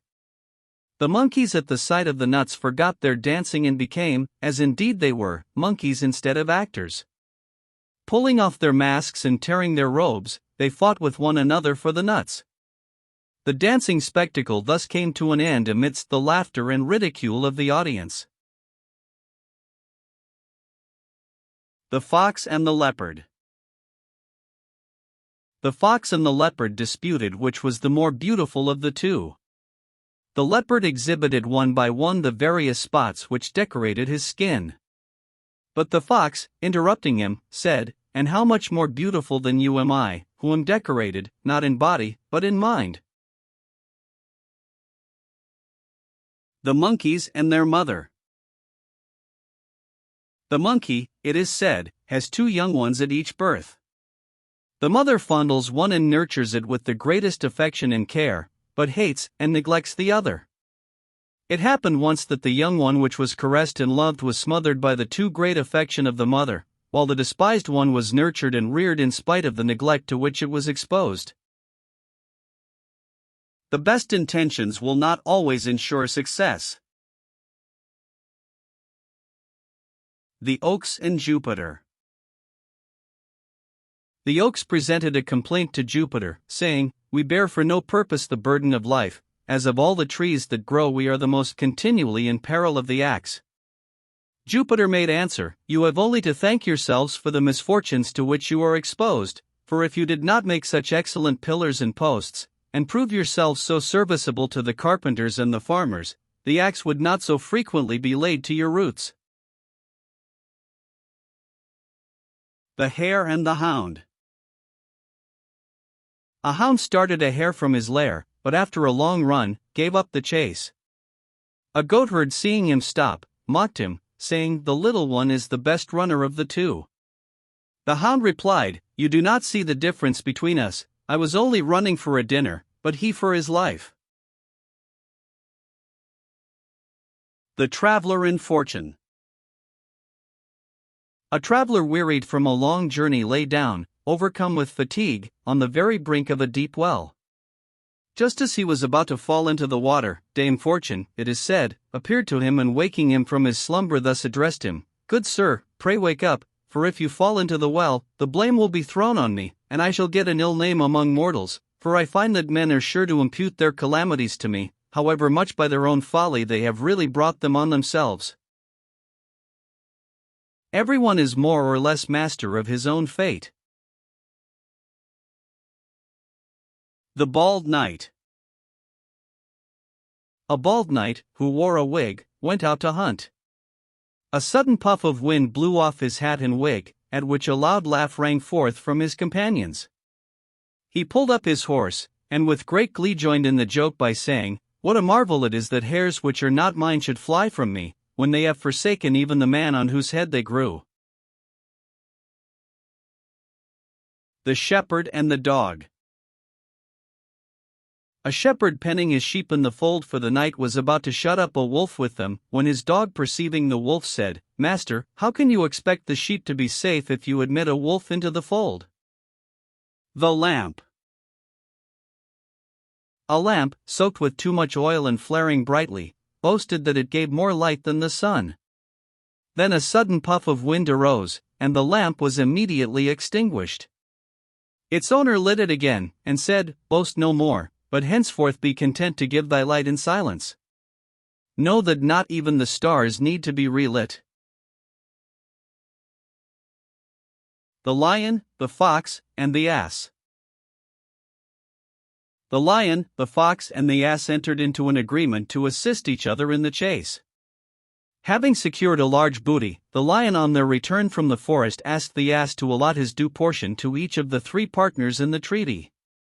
The ass carefully divided the spoil into 3 equal shares and modestly requested the 2 others to make the first choice. The lion, bursting out into a great rage, devoured the ass. Then he requested the fox to do him the favor to make a division.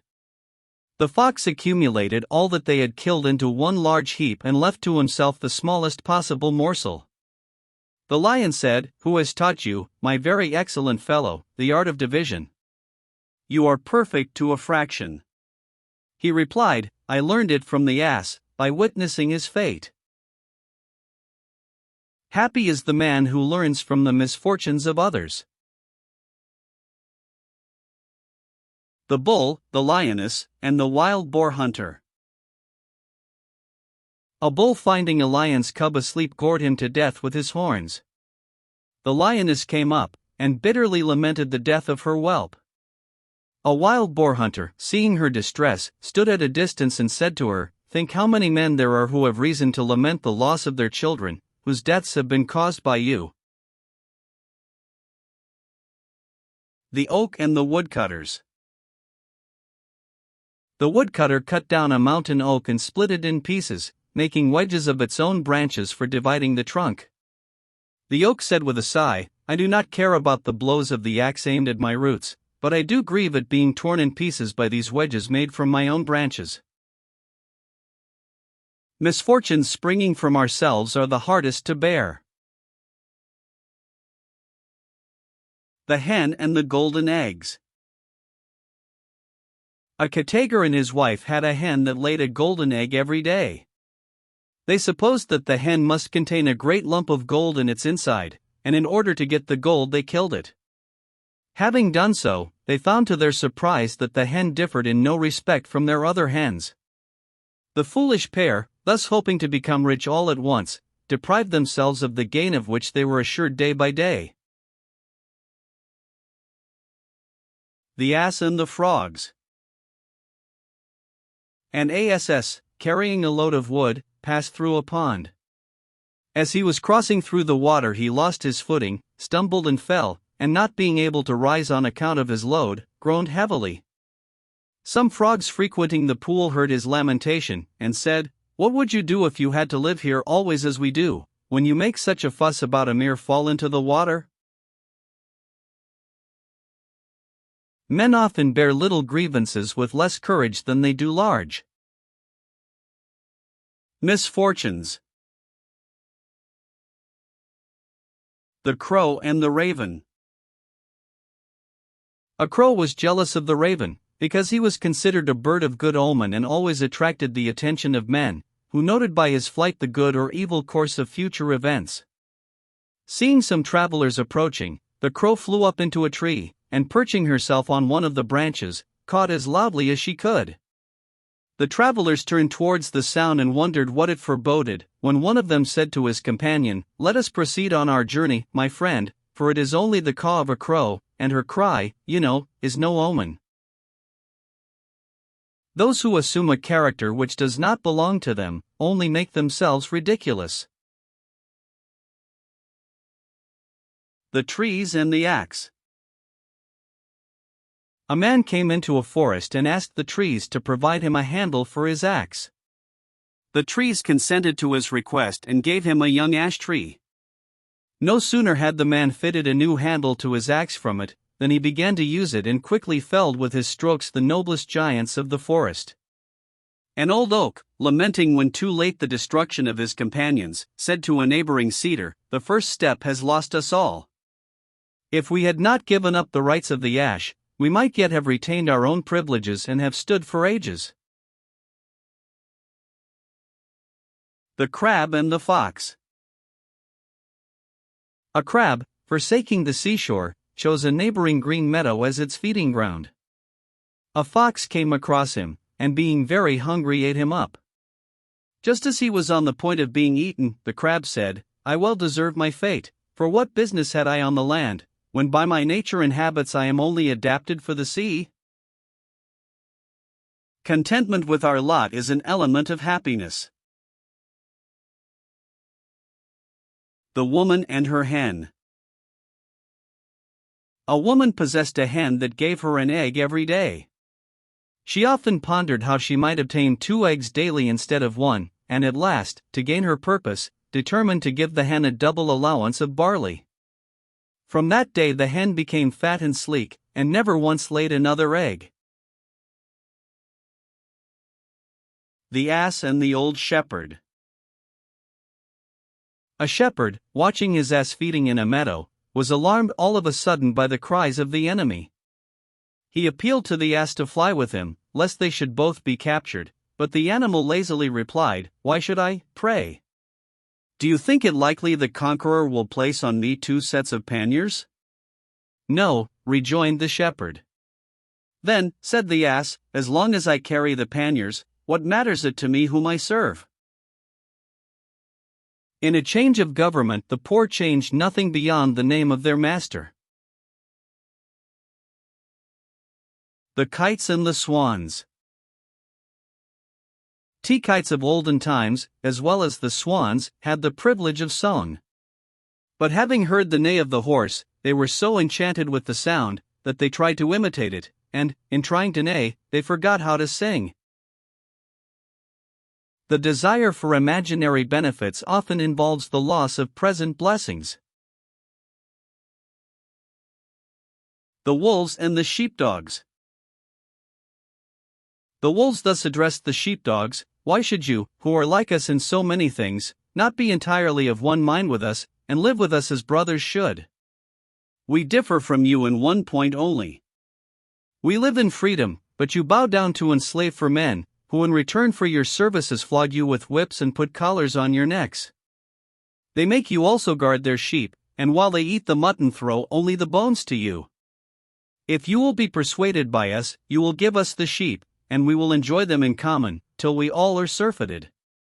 The dogs listened favorably to these proposals, and, entering the den of the wolves, they were set upon and torn to pieces. The Hares and the Foxes. The hares waged war with the eagles, and called upon the foxes to help them. They replied, "We would willingly have helped you, if we had not known who you were, and with whom you were fighting. Count the cost before you commit yourselves." The Bowman and Lion. A very skillful bowman went to the mountains in search of game, but all the beasts of the forest fled at his approach. The lion alone challenged him to combat. The bowman immediately shot out an arrow and said to the lion, "I send thee my messenger, that from him thou mayest learn what I myself shall be when I assail thee." The wounded lion rushed away in great fear, and when a fox who had seen it all happen told him to be of good courage and not to back off at the first attack, he replied, "You counsel me in vain, for if he sends so fearful a messenger, how shall I abide the attack of the man himself?" Be on guard against men who can strike from a distance. The Camel. When man first saw the camel, he was so frightened at his vast size that he ran away.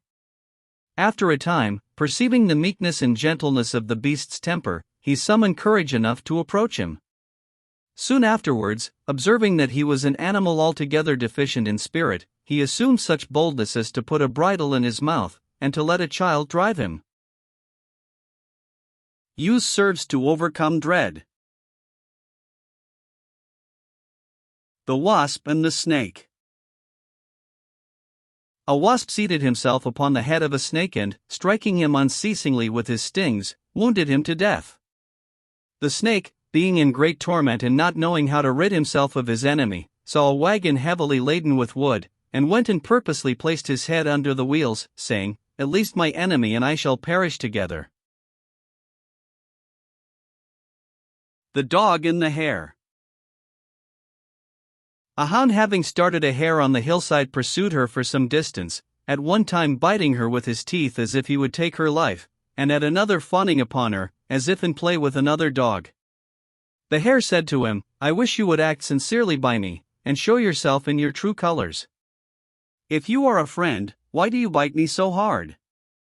If an enemy, why do you fawn on me?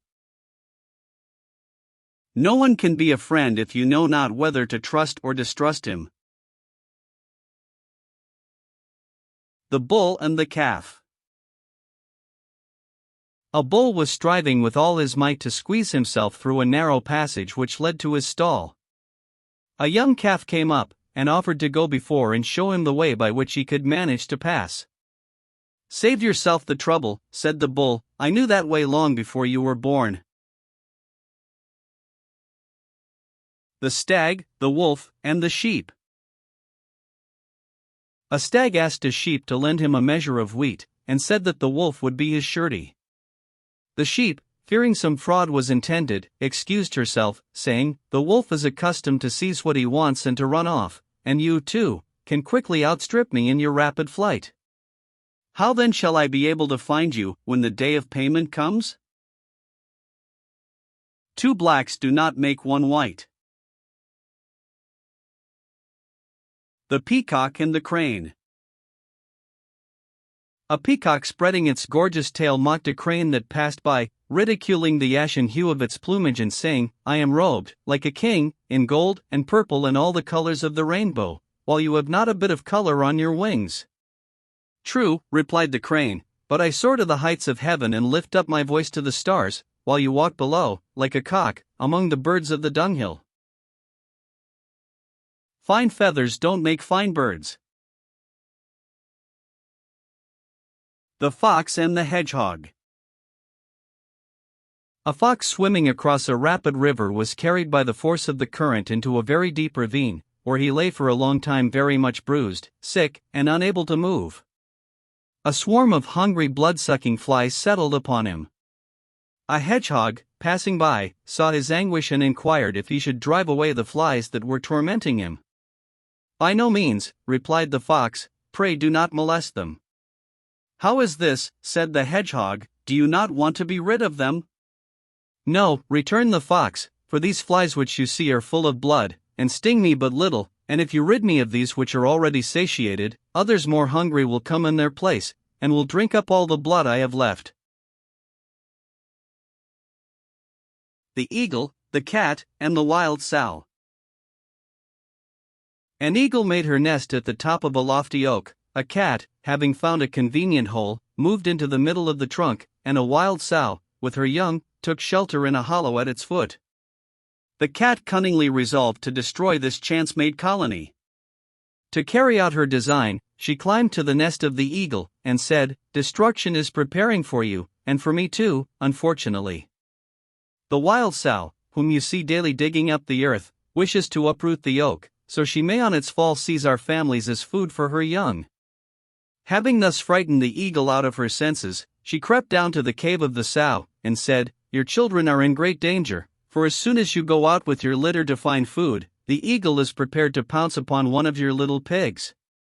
Having instilled these fears into the sow, she went and pretended to hide herself in the hollow of the tree. When night came she went forth with silent foot and obtained food for herself and her kittens, but feigning to be afraid, she kept a lookout all through the day.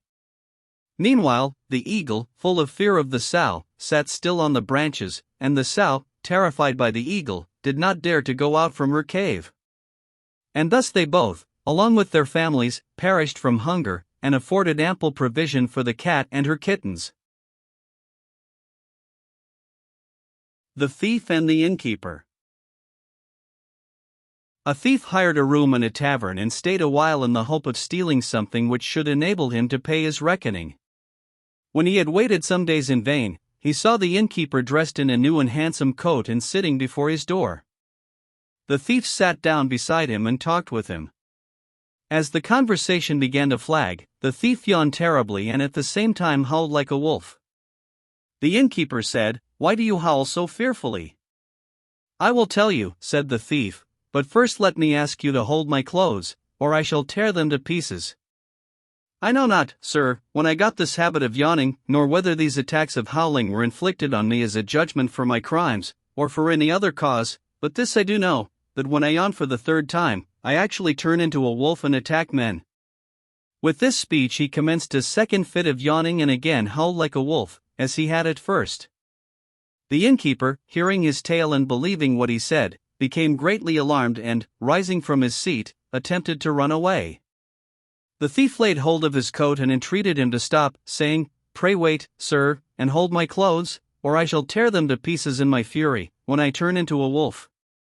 At the same moment he yawned the third time and set up a terrible howl. The innkeeper, frightened lest he should be attacked, left his new coat in the thief's hand and ran as fast as he could into the inn for safety. The thief made off with the coat and did not return again to the inn. Every tale is not to be believed. The mule. A mule, frolicsome from lack of work and from too much corn, galloped about in a very extravagant manner, and said to himself, "My father surely was a high-mettled racer, and I am his own child in speed and spirit." On the next day, being driven a long journey, and feeling very wearied, he exclaimed in a disconsolate tone, "I must have made a mistake. My father, after all, could have been only an ass." The Hart and the Vine. A hart, hard pressed in the chase, hid himself beneath the large leaves of a vine. The huntsmen, in their haste, overshot the place of his concealment. Supposing all danger to have passed, the hart began to nibble the tendrils of the vine. One of the huntsmen, attracted by the rustling of the leaves, looked back, and seeing the hart, shot an arrow from his bow and struck it. The hart, at the point of death, groaned, "I am rightly served, for I should not have maltreated the vine that saved me." The Serpent and the Eagle.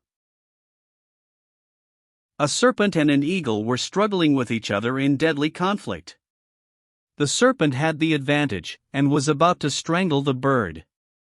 A countryman saw them, and running up, loosed the coil of the serpent and let the eagle go free. The serpent, irritated at the escape of his prey, injected his poison into the drinking horn of the countryman. The rustic, ignorant of his danger, was about to drink, when the eagle struck his hand with his wing, and, seizing the drinking horn in his talons, carried it aloft. The Crow and the Pitcher. A crow perishing with thirst saw a pitcher, and hoping to find water, flew to it with delight. When he reached it, he discovered to his grief that it contained so little water that he could not possibly get at it. He tried everything he could think of to reach the water, but all his efforts were in vain. At last he collected as many stones as he could carry and dropped them one by one with his beak into the pitcher, until he brought the water within his reach and thus saved his life. Necessity is the mother of invention. The Two Frogs. Two frogs were neighbors. One inhabited a deep pond, far removed from public view, the other lived in a gully containing little water, and traversed by a country road. The frog that lived in the pond warned his friend to change his residence and entreated him to come and live with him, saying that he would enjoy greater safety from danger and more abundant food. The other refused, saying that he felt it so very hard to leave a place to which he had become accustomed. A few days afterwards a heavy wagon passed through the gully and crushed him to death under its wheels. A willful man will have his way to his own hurt. The Wolf and the Fox.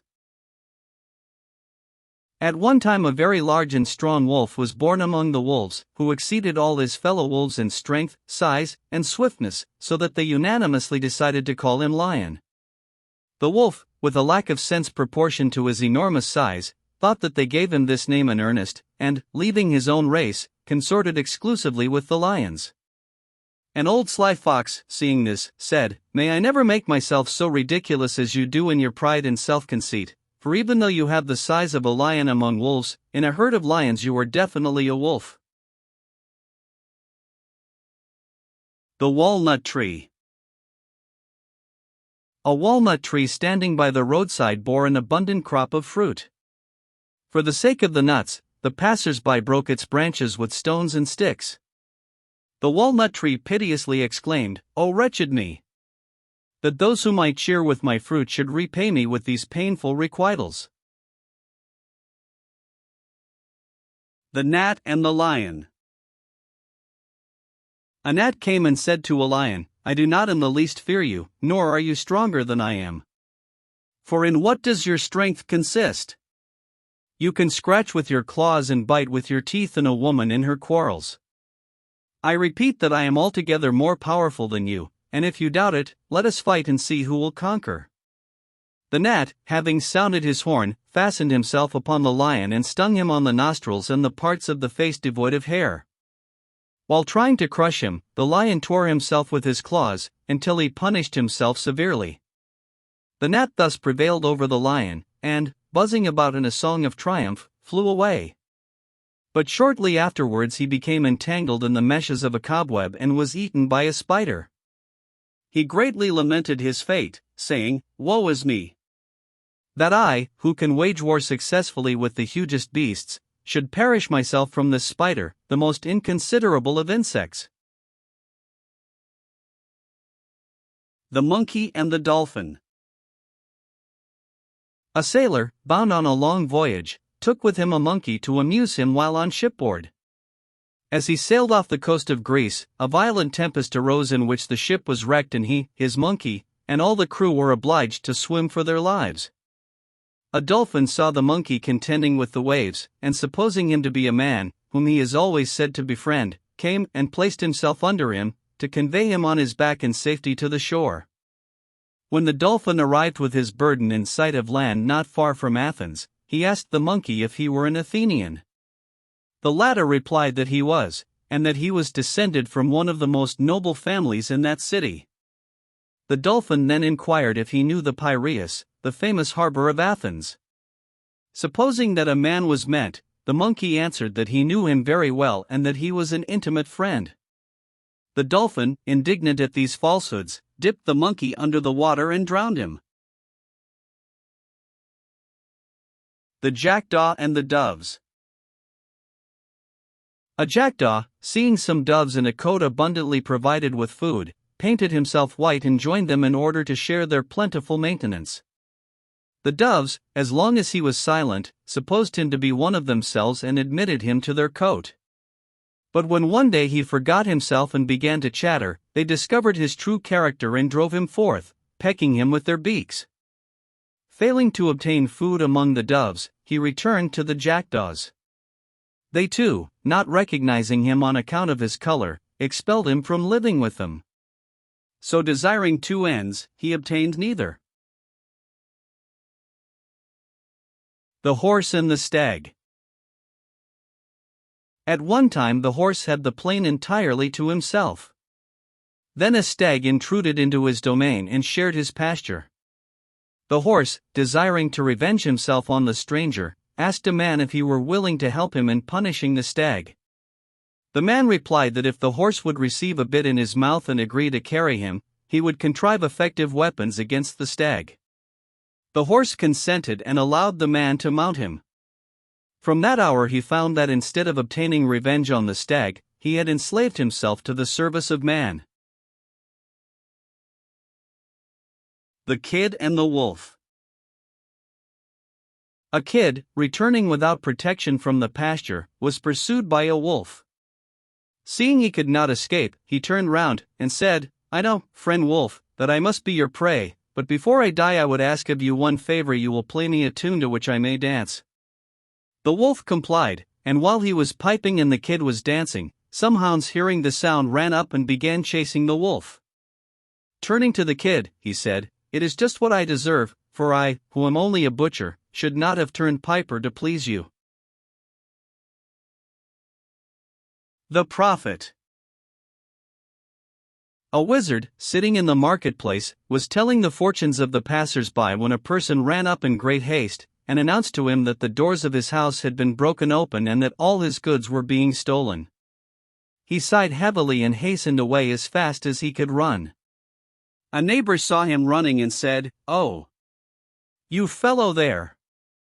You say you can foretell the fortunes of others, how is it you did not foresee your own?" The Fox and the Monkey. A fox and a monkey were traveling together on the same road. As they journeyed, they passed through a cemetery full of monuments.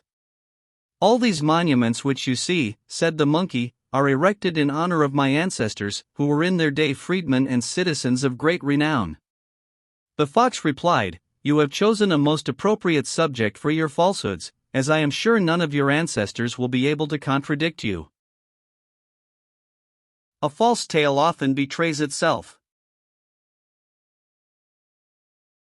The Thief and the House Dog. A thief came in the night to break into a house. He brought with him several slices of meat in order to pacify the house dog, so that he would not alarm his master by barking. As the thief threw him the pieces of meat, the dog said, "If you think to stop my mouth, you will be greatly mistaken. This sudden kindness at your hands will only make me more watchful, lest under these unexpected favors to myself, you have some private ends to accomplish for your own benefit, and for my master's injury." The Man, the Horse, the Ox, and the Dog. A horse, ox, and dog, driven to great straits by the cold, sought shelter and protection from man. He received them kindly, lighted a fire, and warmed them. He let the horse make free with his oats, gave the ox an abundance of hay, and fed the dog with meat from his own table. Grateful for these favors, the animals determined to repay him to the best of their ability. For this purpose, they divided the term of his life between them, and each endowed one portion of it with the qualities which chiefly characterized himself. The horse chose his earliest years and gave them his own attributes, hence every man is in his youth impetuous, headstrong, and obstinate in maintaining his own opinion. The ox took under his patronage the next term of life, and therefore man in his middle age is fond of work, devoted to labor, and resolute to amass wealth and to husband his resources. The end of life was reserved for the dog, wherefore the old man is often snappish, irritable, hard to please, and selfish, tolerant only of his own household, but averse to strangers and to all who do not administer to his comfort or to his necessities. The Apes and the Two Travelers. Two men, one who always spoke the truth and the other who told nothing but lies, were traveling together and by chance came to the land of apes. One of the apes, who had raised himself to be king, commanded them to be seized and brought before him, that he might know what was said of him among men. He ordered at the same time that all the apes be arranged in a long row on his right hand and on his left, and that a throne be placed for him, as was the custom among men. After these preparations he signified that the two men should be brought before him, and greeted them with this salutation: "What sort of a king do I seem to you to be, O strangers?"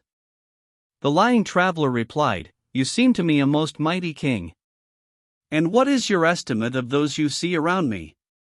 "These," he made answer, "are worthy companions of yourself, fit at least to be ambassadors and leaders of armies." The ape and all his court, gratified with the lie, commanded that a handsome present be given to the flatterer. On this the truthful traveler thought to himself, "If so great a reward be given for a lie, with what gift may not I be rewarded, if, according to my custom, I tell the truth?" The ape quickly turned to him. "And pray how do I and these my friends around me seem to you?" "Thou art," he said, "a most excellent ape, and all these thy companions after thy example are excellent apes too." The king of the apes, enraged at hearing these truths, gave him over to the teeth and claws of his companions. The Wolf and the Shepherd. A wolf followed a flock of sheep for a long time and did not attempt to injure one of them. The shepherd at first stood on his guard against him, as against an enemy, and kept a strict watch over his movements. But when the wolf, day after day, kept in the company of the sheep and did not make the slightest effort to seize them, the shepherd began to look upon him as a guardian of his flock rather than as a plotter of evil against it, and when occasion called him one day into the city, he left the sheep entirely in his charge. The wolf, now that he had the opportunity, fell upon the sheep, and destroyed the greater part of the flock. When the shepherd returned to find his flock destroyed, he exclaimed, "I have been rightly served. Why did I trust my sheep to a wolf?" The Hares and the Lions. The hares harangued the assembly, and argued that all should be equal. The lions made this reply: "Your words, O hares, are good, but they lack both claws and teeth such as we have. The Lark and Her Young Ones. A lark had made her nest in the early spring on the young green wheat. The brood had almost grown to their full strength and attained the use of their wings and the full plumage of their feathers, when the owner of the field, looking over his ripe crop, said, "The time has come when I must ask all my neighbors to help me with my harvest." One of the young larks heard his speech and related it to his mother, inquiring of her to what place they should move for safety. "There is no occasion to move yet, my son," she replied. "The man who only sends to his friends to help him with his harvest is not really in earnest." The owner of the field came again a few days later and saw the wheat shedding the grain from excessive ripeness. He said, "I will come myself tomorrow with my laborers, and with as many reapers as I can hire, and will get in the harvest." The lark, on hearing these words, said to her brood, "It is time now to be off, my little ones, for the man is in earnest this time. He no longer trusts his friends, but will reap the field himself." Self-help is the best help. The Fox and the Lion. When a fox who had never yet seen a lion fell in with him by chance for the first time in the forest, he was so frightened that he nearly died with fear. On meeting him for the second time, he was still much alarmed, but not to the same extent as at first. On seeing him the third time, he so increased in boldness that he went up to him and commenced a familiar conversation with him. Acquaintance softens prejudices. The Weasel and the Mice. A weasel, inactive from age and infirmities, was not able to catch mice as he once did. He therefore rolled himself in flour and lay down in a dark corner. A mouse, supposing him to be food, leaped upon him, and was instantly caught and squeezed to death. Another perished in a similar manner, and then a third, and still others after them. A very old mouse, who had escaped many a trap and snare, observed from a safe distance the trick of his crafty foe and said, "Ah, you that lie there, may you prosper just in the same proportion as you are what you pretend to be." The Boy Bathing. A boy bathing in a river was in danger of being drowned. He called out to a passing traveler for help, but instead of holding out a helping hand, the man stood by unconcernedly, and scolded the boy for his imprudence. "Oh, sir," cried the youth, "pray help me now and scold me afterwards." Counsel without help is useless. The Ass and the Wolf. An ass feeding in a meadow saw a wolf approaching to seize him, and immediately pretended to be lame. The wolf, coming up, inquired the cause of his lameness. The ass replied that passing through a hedge he had trod with his foot upon a sharp thorn. He requested that the wolf pull it out, lest when he ate him it should injure his throat. The wolf consented and lifted up the foot, and was giving his whole mind to the discovery of the thorn, when the ass, with his heels, kicked his teeth into his mouth and galloped away. The wolf, being thus fearfully mauled, said, "I am rightly served, for why did I attempt the art of healing, when my father only taught me the trade of a butcher?" The Seller of Images. A certain man made a wooden image of Mercury and offered it for sale. When no one appeared willing to buy it, in order to attract purchasers, he cried out that he had the statue to sell of a benefactor who bestowed wealth and helped to heap up riches. One of the bystanders said to him, "My good fellow, why do you sell him, being such a one as you describe, when you may yourself enjoy the good things he has to give?" "Why," he replied, "I am in need of immediate help, and he is wont to give his good gifts very slowly." The Fox and the Grapes. A famished fox saw some clusters of ripe black grapes hanging from a trellised vine. She resorted to all her tricks to get at them, but wearied herself in vain, for she could not reach them. At last she turned away, hiding her disappointment and saying, "The grapes are sour, and not ripe as I thought." The Man and His Wife. A man had a wife who made herself hated by all the members of his household. Wishing to find out if she had the same effect on the persons in her father's house, he made some excuse to send her home on a visit to her father. After a short time she returned, and when he inquired how she had got on and how the servants had treated her, she replied, "The herdsmen and shepherds cast on me looks of aversion." He said, "O wife, if you were disliked by those who go out early in the morning with their flocks and return late in the evening, what must have been felt towards you by those with whom you passed the whole day?" Straws show how the wind blows. The Peacock and Juno. The peacock made complaint to Juno that, while the nightingale pleased every ear with his song, he himself no sooner opened his mouth than he became a laughingstock to all who heard him. The goddess, to console him, said, "But you far excel in beauty and in size. The splendor of the emerald shines in your neck and you unfold a tail gorgeous with painted plumage." "But for what purpose have I," said the bird, "this dumb beauty so long as I am surpassed in song?" "The lot of each," replied Juno, "has been assigned by the will of the fates, to thee, beauty, to the eagle, strength, to the nightingale, song, to the raven, favorable, and to the crow, unfavorable auguries. These are all contented with the endowments allotted to them." The Hawk and the Nightingale. A nightingale, sitting aloft upon an oak and singing according to his wont, was seen by a hawk who, being in need of food, swooped down and seized him. The nightingale, about to lose his life, earnestly begged the hawk to let him go, saying that he was not big enough to satisfy the hunger of a hawk who, if he wanted food, ought to pursue the larger birds. The hawk, interrupting him, said, "I should indeed have lost my senses if I should let go food ready in my hand, for the sake of pursuing birds which are not yet even within sight." The Dog, the Cock, and the Fox. A dog and a cock, being great friends, agreed to travel together. At nightfall they took shelter in a thick wood. The cock, flying up, perched himself on the branches of a tree, while the dog found a bed beneath in the hollow trunk.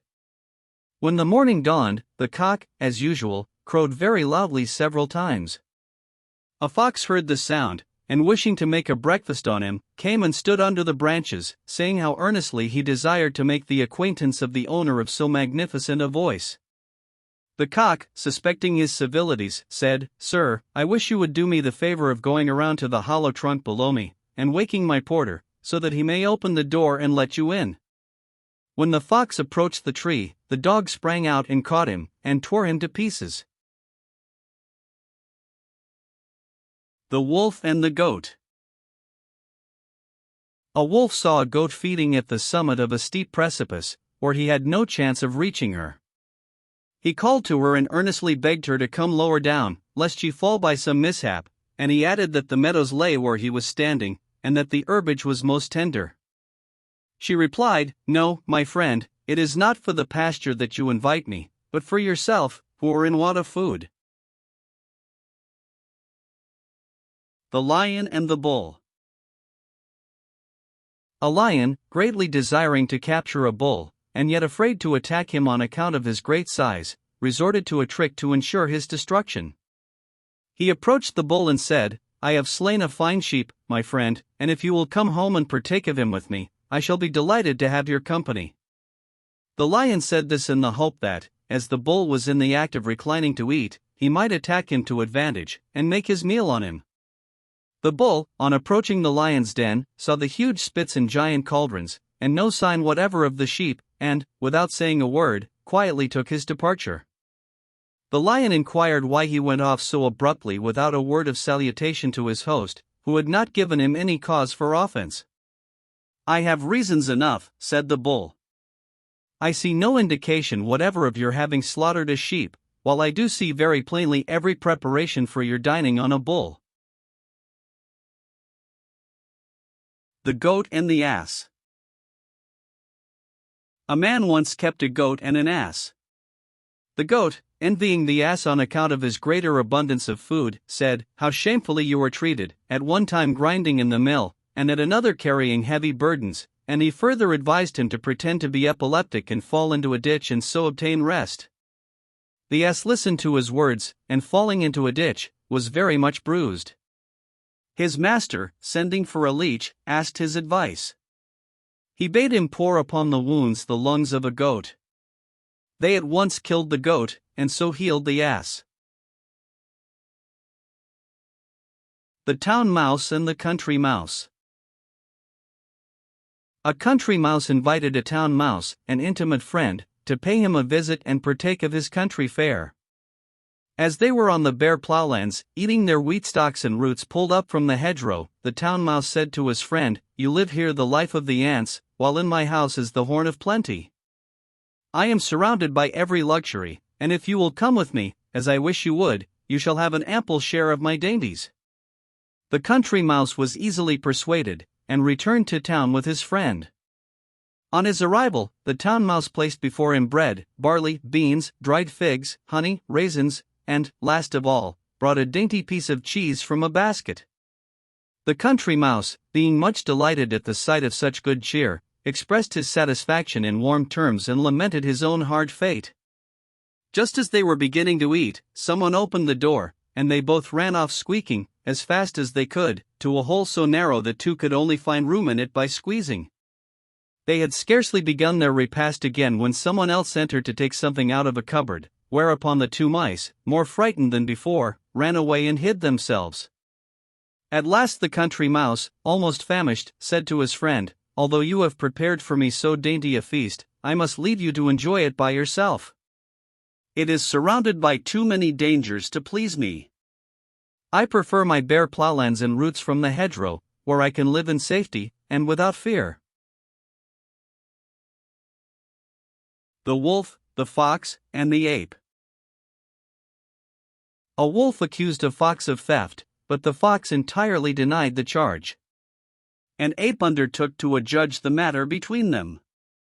When each had fully stated his case, the ape announced this sentence: "I do not think you, wolf, ever lost what you claim, and I do believe you, fox, to have stolen what you so stoutly deny. The dishonest, if they act honestly, get no credit." The Fly and the Draft Mule. A fly sat on the axletree of a chariot, and addressing the draft mule said, "How slow you are! Why do you not go faster? See if I do not prick your neck with my sting." The draft mule replied, "I do not heed your threats, I only care for him who sits above you, and who quickens my pace with his whip, or holds me back with the reins. Away, therefore, with your insolence, for I know well when to go fast, and when to go slow." The Fisherman. Some fishermen were out trawling their nets. Perceiving them to be very heavy, they danced about for joy and supposed that they had taken a large catch. When they had dragged the nets to the shore, they found but few fish. The nets were full of sand and stones, and the men were beyond measure cast down, so much at the disappointment which had befallen them, but because they had formed such very different expectations. One of their company, an old man, said, "Let us cease lamenting, my mates, for, as it seems to me, sorrow is always the twin sister of joy, and it was only to be looked for that we, who just now were overrejoiced, should next have something to make us sad." The Lion and the Three Bulls. 3 bulls for a long time pastured together. A lion lay in ambush in the hope of making them his prey, but was afraid to attack them while they kept together. Having at last by guileful speeches succeeded in separating them, he attacked them without fear as they fed alone, and feasted on them one by one at his own leisure. Union is strength. The Fowler and the Viper. A fowler, taking his birdlime and his twigs, went out to catch birds. Seeing a thrush sitting upon a tree, he wished to take it, and fitting his twigs to a proper length, watched intently, having his whole thoughts directed towards the sky. While thus looking upwards, he unknowingly trod upon a viper asleep just before his feet. The viper, turning about, stung him, and falling into a swoon, the man said to himself, "Woe is me! That while I purposed to hunt another, I am myself fallen unawares into the snares of death." The Horse and the Ass. A horse, proud of his fine trappings, met an ass on the highway. The ass, being heavily laden, moved slowly out of the way. "Hardly," said the horse, "can I resist kicking you with my heels?" The ass held his peace, and made only a silent appeal to the justice of the gods. Not long afterwards the horse, having become broken-winded, was sent by his owner to the farm. The ass, seeing him drawing a dung-cart, thus derided him, "Where, O boaster, are now all thy gay trappings, thou who are thyself reduced to the condition you so lately treated with contempt?" The Fox in the Mask. A fox entered the house of an actor and, rummaging through all his properties, came upon a mask, an admirable imitation of a human head. He placed his paws on it and said, "What a beautiful head! Yet it is of no value, as it entirely lacks brains." The Geese and the Cranes. The geese and the cranes were feeding in the same meadow, when a birdcatcher came to ensnare them in his nets. The cranes, being light of wing, fled away at his approach, while the geese, being slower of flight and heavier in their bodies, were captured. The Blind Man and the Whelp. A blind man was accustomed to distinguishing different animals by touching them with his hands. The whelp of a wolf was brought him, with a request that he would feel it, and say what it was. He felt it, and being in doubt, said, "I do not quite know whether it is the cub of a fox, or the whelp of a wolf, but this I know full well.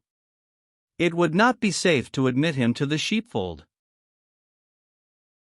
Evil tendencies are shown in early life. The Dogs and the Fox. Some dogs, finding the skin of a lion, began to tear it in pieces with their teeth. A fox, seeing them, said, "If this lion were alive, you would soon find out that his claws were stronger than your teeth." It is easy to kick a man that is down. The Cobbler turned Doctor. A cobbler, unable to make a living by his trade and made desperate by poverty, began to practice medicine in a town in which he was not known. He sold a drug, pretending that it was an antidote to all poisons, and obtained a great name for himself by long-winded puffs and advertisements. When the cobbler happened to fall sick himself of a serious illness, the governor of the town determined to test his skill. For this purpose he called for a cup, and while filling it with water, pretended to mix poison with the cobbler's antidote, commanding him to drink it on the promise of a reward. The cobbler, under the fear of death, confessed that he had no knowledge of medicine, and was only made famous by the stupid clamors of the crowd.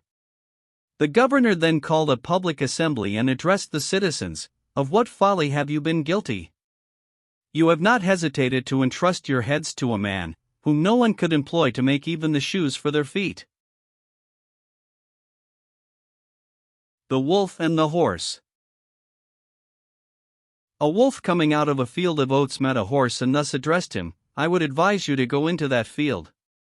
It is full of fine oats, which I have left untouched for you, as you are a friend whom I would love to hear enjoying good eating." The horse replied, "If oats had been the food of wolves, you would never have indulged your ears at the cost of your belly." Men of evil reputation, when they perform a good deed, fail to get credit for it. The Brother and the Sister. A father had one son and one daughter, the former remarkable for his good looks, the latter for her extraordinary ugliness. While they were playing one day as children, they happened by chance to look together into a mirror that was placed on their mother's chair. The boy congratulated himself on his good looks, the girl grew angry, and could not bear the self-praises of her brother, interpreting all he said, and how could she do otherwise, into reflection on herself. She ran off to her father, to be avenged on her brother, and spitefully accused him of having, as a boy, made use of that which belonged only to girls. The father embraced them both, and bestowing his kisses and affection impartially on each, said, "I wish you both would look into the mirror every day, you, my son, that you may not spoil your beauty by evil conduct, and you, my daughter, that you may make up for your lack of beauty by your virtues." The Wasps, the Partridges, and the Farmer. The wasps and the partridges, overcome with thirst, came to a farmer and besought him to give them some water to drink. They promised amply to repay him the favor which they asked. The partridges declared that they would dig around his vines and make them produce finer grapes. The wasps said that they would keep guard and drive off thieves with their stings. But the farmer interrupted them, saying, "I have already 2 oxen, who, without making any promises, do all these things. It is surely better for me to give the water to them than to you." The Crow and Mercury. A crow caught in a snare prayed to Apollo to release him, making a vow to offer some frankincense at his shrine. But when rescued from his danger, he forgot his promise. Shortly afterwards, again caught in a snare, he passed by Apollo and made the same promise to offer frankincense to Mercury. Mercury soon appeared and said to him, "O thou most base fellow? How can I believe thee, who hast disowned and wronged thy former patron?" The North Wind and the Sun. The North Wind and the Sun disputed as to which was the most powerful, and agreed that he should be declared the victor who could first strip a wayfaring man of his clothes. The North Wind first tried his power and blew with all his might, but the keener his blasts, the closer the traveler wrapped his cloak around him, until at last, resigning all hope of victory, the wind called upon the Sun to see what he could do. The Sun suddenly shone out with all his warmth. The traveler no sooner felt his genial rays than he took off one garment after another, and at last, fairly overcome with heat, undressed and bathed in a stream that lay in his path. Persuasion is better than force. The 2 men who were enemies. 2 men, deadly enemies to each other, were sailing in the same vessel. Determined to keep as far apart as possible, the one seated himself in the stem, and the other in the prow of the ship. A violent storm arose, and with the vessel in great danger of sinking, the one in the stern inquired of the pilot which of the 2 ends of the ship would go down first. On his replying that he supposed it would be the prow, the man said, "Death would not be grievous to me, if I could only see my enemy die before me." The Gamecocks and the Partridge. A man had 2 gamecocks in his poultry yard. One day by chance he found a tame partridge for sale. He purchased it and brought it home to be reared with his gamecocks. When the partridge was put into the poultry yard, they struck at it and followed it about, so that the partridge became grievously troubled and supposed that he was thus evilly treated because he was a stranger. Not long afterwards he saw the cocks fighting together and not separating before one had well beaten the other. He then said to himself, "I shall no longer distress myself at being struck at by these gamecocks, when I see that they cannot even refrain from quarreling with each other." The Quack Frog. A frog once upon a time came forth from his home in the marsh and proclaimed to all the beasts that he was a learned physician, skilled in the use of drugs and able to heal all diseases. A fox asked him, "How can you pretend to prescribe for others, when you are unable to heal your own lame gait and wrinkled skin?" The Lion, the Wolf, and the Fox. A lion, growing old, lay sick in his cave. All the beasts came to visit their king, except the fox.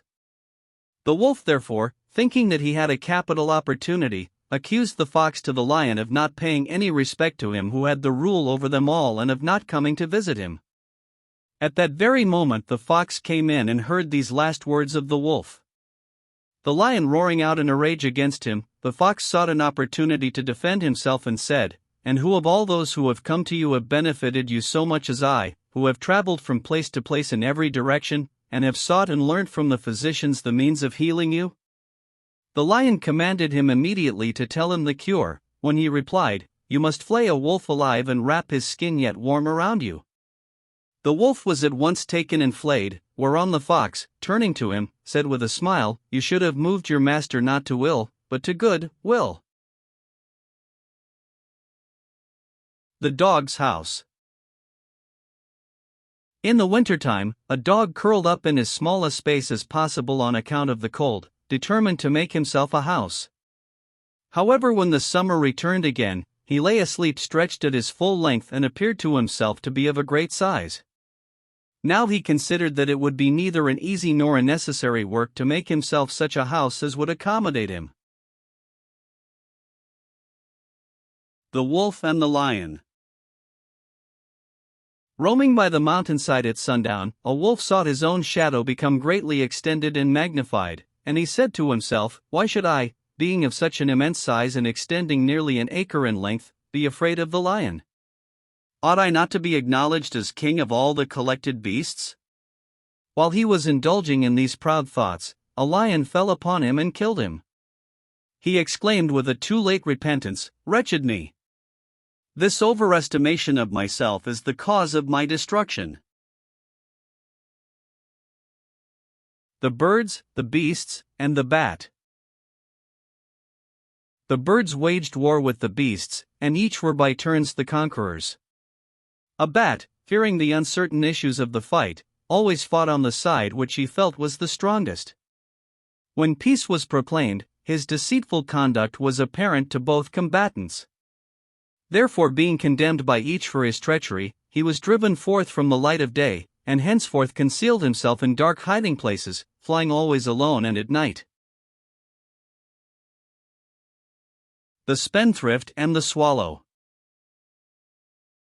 A young man, a great spendthrift, had run through all his patrimony and had but one good cloak left.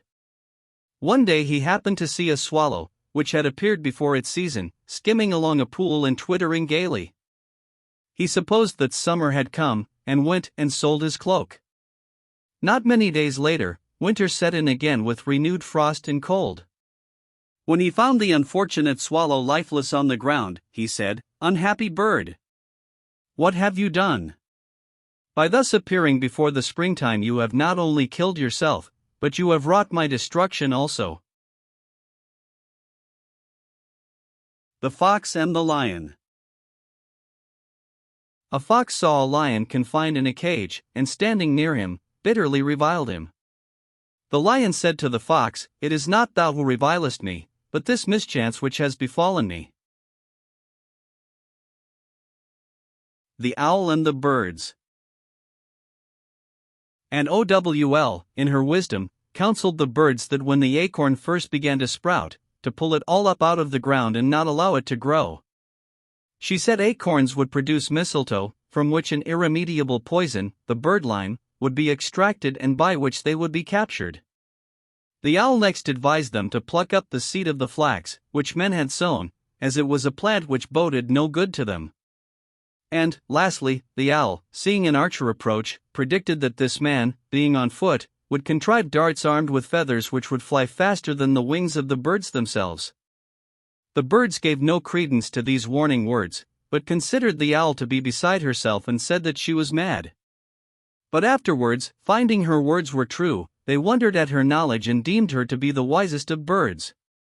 Hence it is that when she appears they look to her as knowing all things, while she no longer gives them advice, but in solitude laments their past folly. The Trumpeter taken prisoner. A trumpeter, bravely leading on the soldiers, was captured by the enemy. He cried out to his captors, "Pray spare me, and do not take my life without cause or without inquiry. I have not slain a single man of your troop.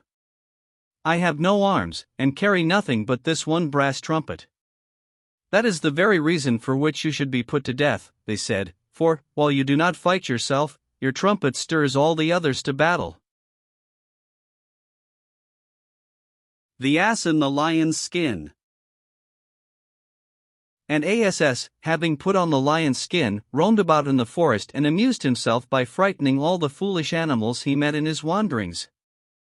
At last, coming upon a fox, he tried to frighten him also, but the fox no sooner heard the sound of his voice than he exclaimed, "I might possibly have been frightened myself, if I had not heard your bray." The Sparrow and the Hare. A hare pounced upon by an eagle sobbed very much and uttered cries like a child.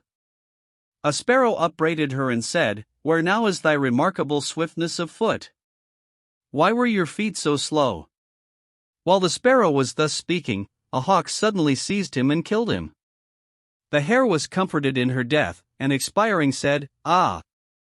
You who so lately, when you supposed yourself safe, exulted over my calamity, have now reason to deplore a similar misfortune." The flea and the ox. Athaliah thus questioned an ox, "What ails you, that being so huge and strong, you submit to the wrongs you receive from men and slave for them day by day, while I, being so small a creature, mercilessly feed on their flesh and drink their blood without stint?" The ox replied, "I do not wish to be ungrateful, for I am loved and well cared for by men, and they often pat my head and shoulders." "Woe's me," said the flea, "this very patting which you like, whenever it happens to me, brings with it my inevitable destruction."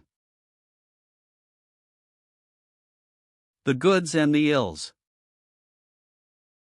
All the goods were once driven out by the ills from that common share which they each had in the affairs of mankind, for the ills by reason of their numbers had prevailed to possess the earth. The goods wafted themselves to heaven and asked for a righteous vengeance on their persecutors.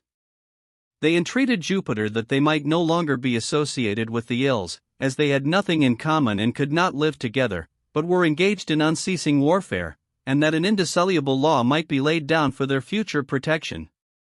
Jupiter granted their request and decreed that henceforth the ills should visit the earth in company with each other, but that the goods should one by one enter the habitations of men. Hence it arises that ills abound, for they come not one by one, but in troops, and by no means singly, while the goods proceed from Jupiter, and are given, not alike to all, but singly, and separately, and one by one to those who are able to discern them.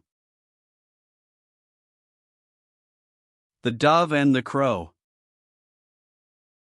A dove shut up in a cage was boasting of the large number of young ones which she had hatched. A crow, hearing her, said, "My good friend, cease from this unseasonable boasting. The larger the number of your family, the greater your cause of sorrow, in seeing them shut up in this prison house." Mercury and the workman. A workman, felling wood by the side of a river, let his axe drop by accident into a deep pool. Being thus deprived of the means of his livelihood, he sat down on the bank and lamented his hard fate. Mercury appeared and demanded the cause of his tears. After he told him his misfortune, Mercury plunged into the stream, and, bringing up a golden axe, inquired if that were the one he had lost. On his saying that it was not his, Mercury disappeared beneath the water a second time, returned with a silver axe in his hand, and again asked the workman if it were his. When the workman said it was not, he dived into the pool for the third time and brought up the axe that had been lost. The workman claimed it and expressed his joy at its recovery. Mercury, pleased with his honesty, gave him the golden and silver axes in addition to his own. The workman, on his return to his house, related to his companions all that had happened. One of them at once resolved to try and secure the same good fortune for himself. He ran to the river and threw his axe on purpose into the pool at the same place, and sat down on the bank to weep. Mercury appeared to him just as he hoped he would, and having learned the cause of his grief, plunged into the stream and brought up a golden axe, inquiring if he had lost it. The workman seized it greedily, and declared that truly it was the very same axe that he had lost. Mercury, displeased at his knavery, not only took away the golden axe, but refused to recover for him the axe he had thrown into the pool. The eagle and the jackdaw. An eagle, flying down from his perch on a lofty rock, seized upon a lamb and carried him aloft in his talons. A jackdaw, who witnessed the capture of the lamb, was stirred with envy and determined to emulate the strength and flight of the eagle. He flew around with a great whir of his wings and settled upon a large ram, with the intention of carrying him off, but his claws became entangled in the ram's fleece and he was not able to release himself, although he fluttered with his feathers as much as he could. The shepherd, seeing what had happened, ran up and caught him. He at once clipped the jackdaw's wings, and taking him home at night, gave him to his children. On their saying, "Father, what kind of bird is it?" he replied, "To my certain knowledge he is a daw, but he would like you to think an eagle." The Fox and the Crane. A fox invited a crane to supper and provided nothing for his entertainment but some soup made of pulse, which was poured out into a broad flat stone dish. The soup fell out of the long bill of the crane at every mouthful, and his vexation at not being able to eat afforded the fox much amusement. The crane, in his turn, asked the fox to sup with him, and set before her a flagon with a long narrow mouth, so that he could easily insert his neck and enjoy its contents at his leisure. The fox, unable even to taste it, met with a fitting requital, after the fashion of her own hospitality. Jupiter, Neptune, Minerva, and Momus. According to an ancient legend, the first man was made by Jupiter, the first bull by Neptune, and the first house by Minerva. On the completion of their labors, a dispute arose as to which had made the most perfect work. They agreed to appoint Momus as judge, and to abide by his decision. Momus, however, being very envious of the handicraft of each, found fault with all. He first blamed the work of Neptune because he had not made the horns of the bull below his eyes, so he might better see where to strike. He then condemned the work of Jupiter, because he had not placed the heart of man on the outside, that everyone might read the thoughts of the evil disposed and take precautions against the intended mischief. And, lastly, he inveighed against Minerva because she had not contrived iron wheels in the foundation of her house, so its inhabitants might more easily remove if a neighbor proved unpleasant. Jupiter, indignant at such inveterate fault-finding, drove him from his office of judge, and expelled him from the mansions of Olympus. The Eagle and the Fox. An eagle and a fox formed an intimate friendship and decided to live near each other. The eagle built her nest in the branches of a tall tree, while the fox crept into the underwood and there produced her young. Not long after they had agreed upon this plan, the eagle, being in want of provision for her young ones, swooped down while the fox was out, seized upon one of the little cubs, and feasted herself and her brood. The fox on her return, discovered what had happened, but was less grieved for the death of her young than for her inability to avenge them. A just retribution, however, quickly fell upon the eagle.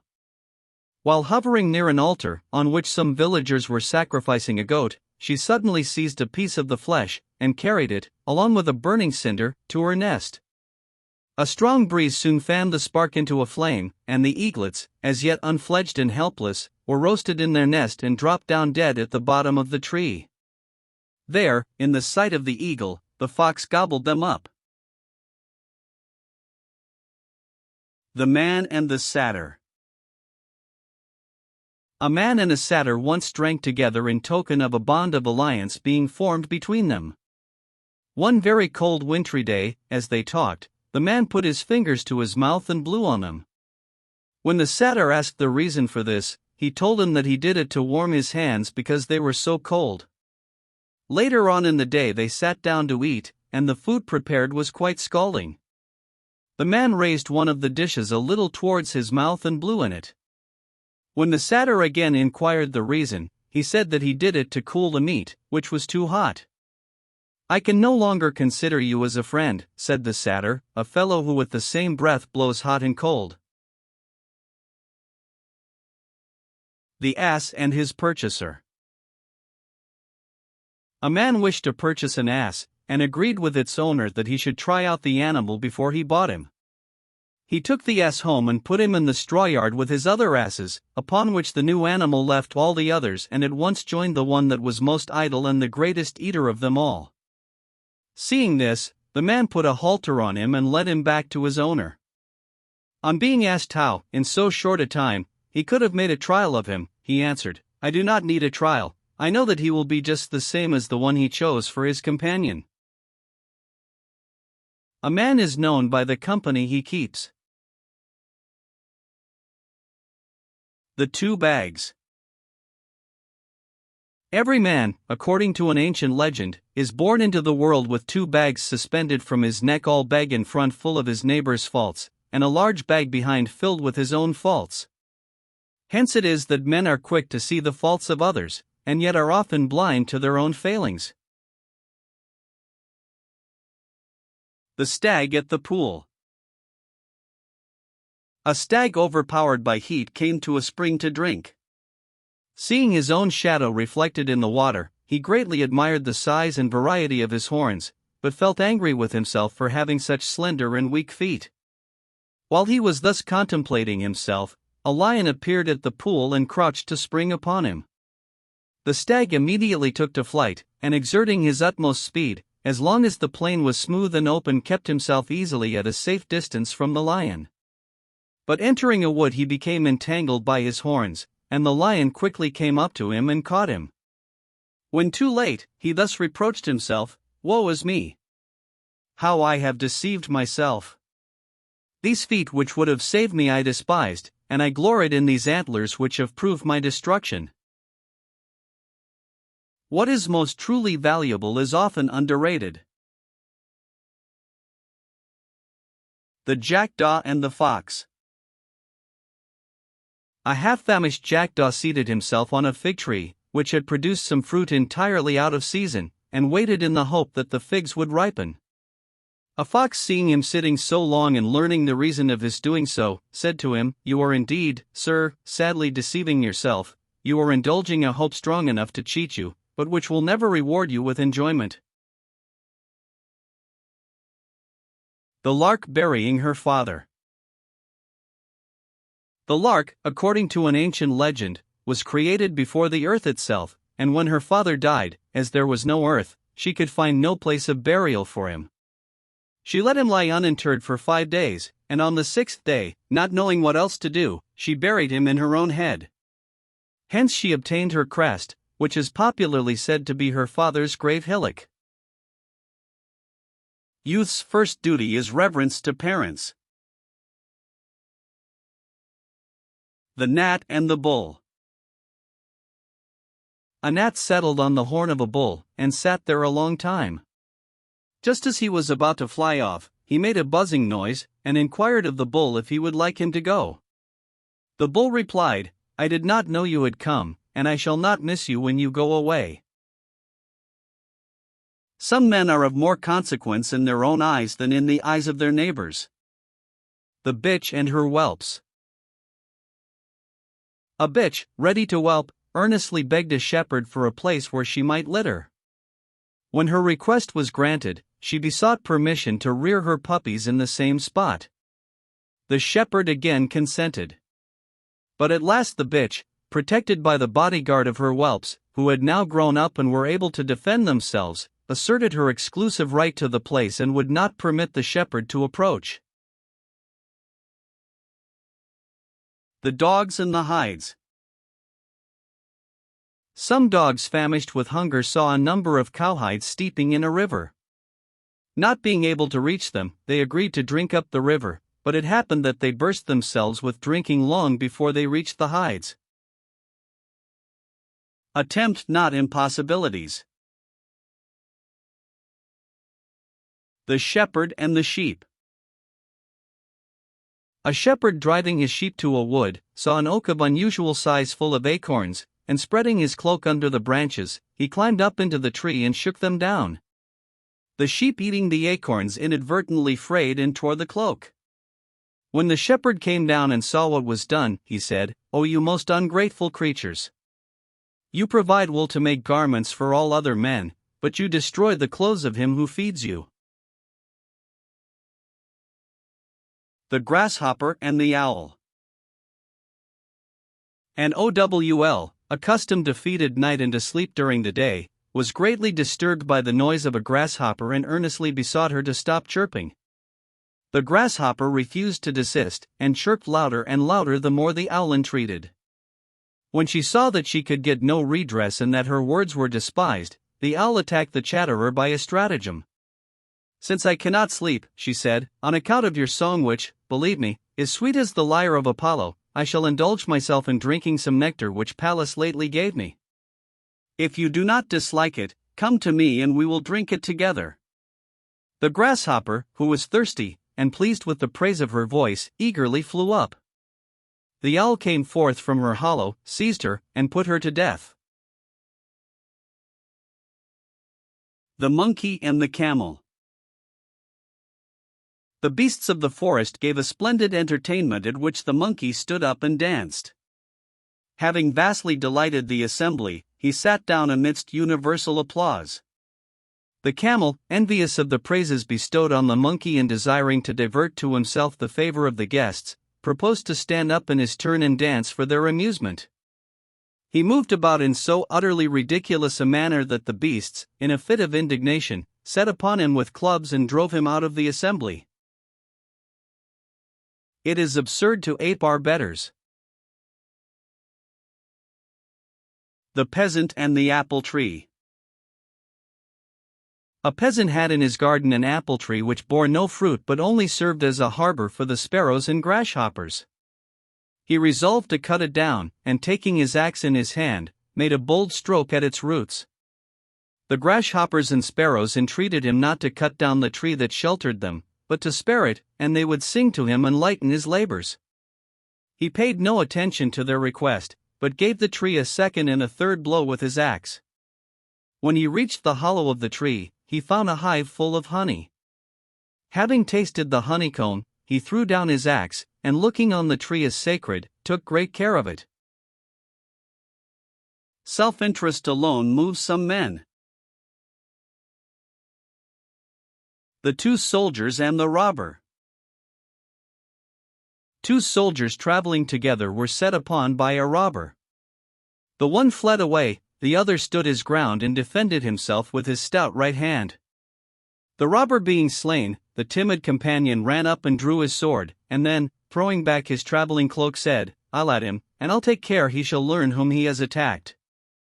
On this, he who had fought with the robber made answer, "I only wish that you had helped me just now, even if it had been only with those words, for I should have been the more encouraged, believing them to be true, but now put up your sword in its sheath and hold your equally useless tongue, till you can deceive others who do not know you. I, indeed, who have experienced with what speed you run away, know right well that no dependence can be placed on your valor." The trees under the protection of the gods. The gods, according to an ancient legend, made choice of certain trees to be under their special protection. Jupiter chose the oak, Venus the myrtle, Apollo the laurel, Cybele the pine, and Hercules the poplar. Minerva, wondering why they had preferred trees not yielding fruit, inquired the reason for their choice. Jupiter replied, "It is lest we should seem to covet the honor for the fruit." But said Minerva, "Let anyone say what he will, the olive is more dear to me on account of its fruit." Then said Jupiter, "My daughter, you are rightly called wise, for unless what we do is useful, the glory of it is vain." The Mother and the Wolf. A famished wolf was prowling about in the morning in search of food. As he passed the door of a cottage built in the forest, he heard a mother say to her child, "Be quiet, or I will throw you out of the window, and the wolf shall eat you." The wolf sat all day waiting at the door. In the evening he heard the same woman fondling her child and saying, "You are quiet now, and if the wolf should come, we will kill him." The wolf, hearing these words, went home, gasping with cold and hunger. When he reached his den, Mistress Wolf inquired of him why he returned wearied and supperless, so contrary to his wont. He replied, "Why, forsooth, I gave credence to the words of a woman." The Ass and the Horse. An ass besought a horse to spare him a small portion of his feed.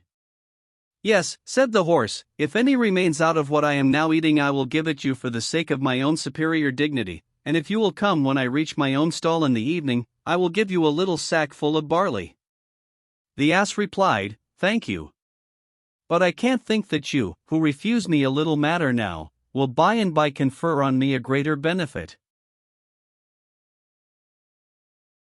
Truth and the Traveler. A wayfaring man, traveling in the desert, met a woman standing alone and terribly dejected. He inquired of her, "Who art thou?" "My name is Truth," she replied.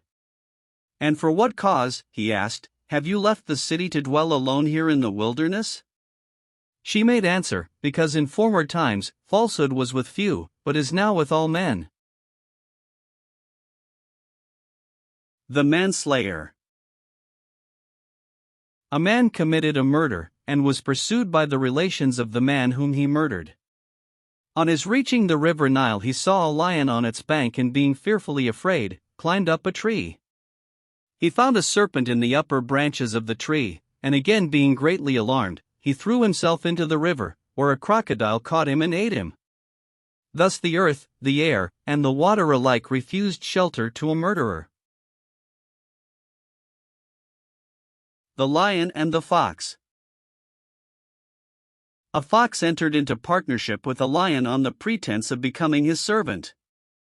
Each undertook his proper duty in accordance with his own nature and powers.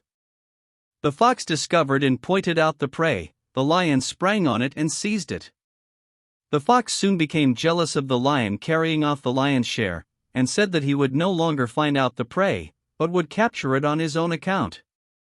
The next day he attempted to snatch a lamb from the fold, but he himself fell prey to the huntsmen and hounds. The lion and the eagle. An eagle stayed his flight and entreated a lion to make an alliance with him to their mutual advantage. The lion replied, "I have no objection, but you must excuse me for requiring you to find surety for your good faith, for how can I trust anyone as a friend who is able to fly away from his bargain whenever he pleases? Try before you trust." The hen and the swallow. A hen, finding the eggs of a viper and carefully keeping them warm, nourished them into life. A swallow, observing what she had done, said, "You silly creature! Why have you hatched these vipers which, when they shall have grown, will inflict injury on all, beginning with yourself?" The buffoon and the countryman. A rich nobleman once opened the theaters without charge to the people, and gave a public notice that he would handsomely reward any person who invented a new amusement for the occasion. Various public performers contended for the prize. Among them came a buffoon well known among the populace for his jokes, and said that he had a kind of entertainment which had never been brought out on any stage before. This report being spread about made a great stir, and the theater was crowded in every part. The buffoon appeared alone upon the platform, without any apparatus or confederates, and the very sense of expectation caused an intense silence. He suddenly bent his head towards his bosom and imitated the squeaking of a little pig so admirably with his voice that the audience declared he had a porker under his cloak, and demanded that it should be shaken out. When that was done and nothing was found, they cheered the actor, and loaded him with the loudest applause. A countryman in the crowd, observing all that is past, said, "So help me, Hercules, he shall not beat me at that trick," and at once proclaimed that he would do the same thing on the next day, though in a much more natural way. On the morrow a still larger crowd assembled in the theater, but now partiality for their favorite actor very generally prevailed, and the audience came rather to ridicule the countryman than to see the spectacle. Both of the performers appeared on the stage. The buffoon grunted and squeaked away first, and obtained, as on the preceding day, the applause and cheers of the spectators. Next the countryman commenced, and pretending that he concealed a little pig beneath his clothes, which in truth he did, but not suspected by the audience, contrived to take hold of and to pull his ear, causing the pig to squeak. The crowd, however, cried out with one consent that the buffoon had given a far more exact imitation, and clamored for the countryman to be kicked out of the theater. On this the rustic produced the little pig from his cloak and showed by the most positive proof the greatness of their mistake. "Look here," he said, "this shows what sort of judges you are." The crow and the serpent. A crow in great want of food saw a serpent asleep in a sunny nook, and flying down, greedily seized him. The serpent, turning about, bit the crow with a mortal wound. In the agony of death, the bird exclaimed, "Oh, unhappy me! Who have found in that which I deemed a happy windfall the source of my destruction." The hunter and the horseman. A certain hunter, having snared a hare, placed it upon his shoulders and set out homewards. On his way he met a man on horseback who begged the hare of him, under the pretense of purchasing it. However, when the horseman got the hare, he rode off as fast as he could. The hunter ran after him, as if he was sure of overtaking him, but the horseman increased more and more the distance between them. The hunter, sorely against his will, called out to him and said, "Get along with you, for I will now make you a present of the hare." The King's Son and the Painted Lion. A king, whose only son was fond of martial exercises, had a dream in which he was warned that his son would be killed by a lion. Afraid the dream should prove true, he built for his son a pleasant palace and adorned its walls for his amusement with all kinds of life-sized animals, among which was the picture of a lion. When the young prince saw this, his grief at being thus confined burst out afresh, and, standing near the lion, he said, "O you most detestable of animals! Through a lying dream of my father's, which he saw in his sleep, I am shut up on your account in this palace as if I had been a girl. What shall I now do to you?" With these words he stretched out his hands toward a thorn tree, meaning to cut a stick from its branches so that he might beat the lion. But one of the tree's prickles pierced his finger and caused great pain and inflammation, so that the young prince fell down in a fainting fit. A violent fever suddenly set in, from which he died not many days later. We had better bear our troubles bravely than try to escape them. The Cat and Venus. A cat fell in love with a handsome young man, and entreated Venus to change her into the form of a woman. Venus consented to her request and transformed her into a beautiful damsel, so that the youth saw her and loved her, and took her home as his bride. While the two were reclining in their chamber, Venus, wishing to discover if the cat in her change of shape had also altered her habits of life, let down a mouse in the middle of the room. The cat, quite forgetting her present condition, started up from the couch and pursued the mouse, wishing to eat it. Venus was much disappointed and again caused her to return to her former shape. Nature exceeds nurture. The she-goats and their beards. The Aesop having obtained a beard by request to Jupiter, the he-goats were sorely displeased and made complaint that the females equaled them in dignity. "Allow them," said Jupiter, "to enjoy an empty honor and to assume the badge of your nobler sex, so long as they are not your equals in strength or courage. It matters little if those who are inferior to us in merit should be like us in outside appearances." The Camel and the Arab. An Arab camel driver, after completing the loading of his camel, asked him which he would like best, to go uphill or down. The poor beast replied, not without a touch of reason, "Why do you ask me? Is it that the level way through the desert is closed?" The Miller, His Son, and Their Ass. A miller and his son were driving their ass to a neighboring fair to sell him. They had not gone far when they met with a troop of women collected round a well, talking and laughing. "Look there," cried one of them, "did you ever see such fellows, to be trudging along the road on foot when they might ride?" The old man, hearing this, quickly made his son mount the ass, and continued to walk along merrily by his side. Presently they came up to a group of old men in earnest debate. "There," said one of them, "it proves what I was saying. What respect is shown to old age in these days? Do you see that idle lad riding while his old father has to walk? Get down, you young scapegrace, and let the old man rest his weary limbs." Upon this the old man made his son dismount, and got up himself. In this manner they had not proceeded far when they met a company of women and children. "Why, you lazy old fellow," cried several tongues at once, "how can you ride upon the beast, while that poor little lad there can hardly keep pace by the side of you?" The good-natured miller immediately took up his son behind him. They had now almost reached the town. "Pray, honest friend," said a citizen, "is that ass your own?" "Yes," replied the old man. "Oh, one would not have thought so," said the other, "by the way you load him. Why, you two fellows are better able to carry the poor beast than you." "Anything to please you," said the old man, "we can but try." So, alighting with his son, they tied the legs of the ass together and with the help of a pole endeavored to carry him on their shoulders over a bridge near the entrance to the town. This entertaining sight brought the people in crowds to laugh at it, till the ass, not liking the noise nor the strange handling that he was subject to, broke the cords that bound him and, tumbling off the pole, fell into the river. Upon this, the old man, vexed and ashamed, made the best of his way home again, convinced that by endeavoring to please everybody he had pleased nobody, and lost his ass in the bargain. The Crow and the Sheep. A troublesome crow seated herself on the back of a sheep. The sheep, much against his will, carried her backward and forward for a long time, and at last said, "If you had treated a dog in this way, you would have had your deserts from his sharp teeth."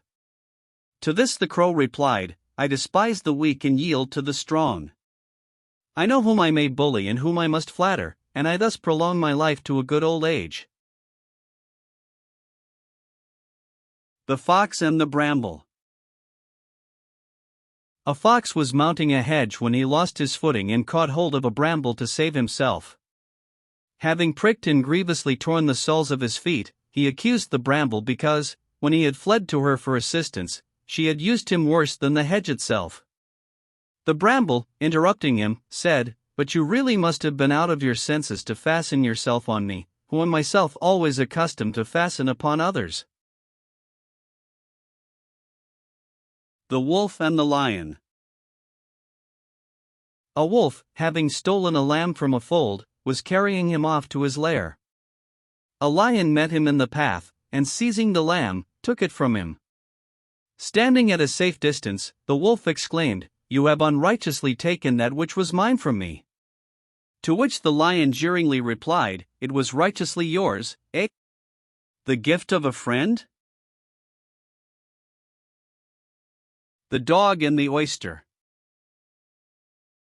A dog, used to eating eggs, saw an oyster and, opening his mouth to its widest extent, swallowed it down with the utmost relish, supposing it to be an egg. Soon afterwards, suffering great pain in his stomach, he said, "I deserve all this torment, for my folly in thinking that everything round must be an egg." They who act without sufficient thought will often fall into unsuspected danger. The Ant and the Dove. An ant went to the bank of a river to quench its thirst, and being carried away by the rush of the stream, was on the point of drowning. A dove sitting on a tree overhanging the water plucked a leaf and let it fall into the stream close to her. The ant climbed onto it and floated in safety to the bank. Shortly afterwards a birdcatcher came and stood under the tree, and laid his lime twigs for the dove, which sat in the branches. The ant, perceiving his design, stung him in the foot. In pain the birdcatcher threw down the twigs, and the noise made the dove take wing. The Partridge and the Fowler. A fowler caught a partridge and was about to kill it. The partridge earnestly begged him to spare his life, saying, "Pray, master, permit me to live and I will entice many partridges to you in recompense for your mercy to me." The fowler replied, "I shall now with less scruple take your life, because you are willing to save it at the cost of betraying your friends and relations." The Flea and the Man. A man, very much annoyed with a flea, caught him at last, and said, "Who are you who dare to feed on my limbs, and to cost me so much trouble in catching you?" The flea replied, "Oh my dear sir, pray spare my life, and destroy me not, for I cannot possibly do you much harm." The man, laughing, replied, "Now you shall certainly die by mine own hands, for no evil, whether it be small or large, ought to be tolerated." The Thieves and the Cock.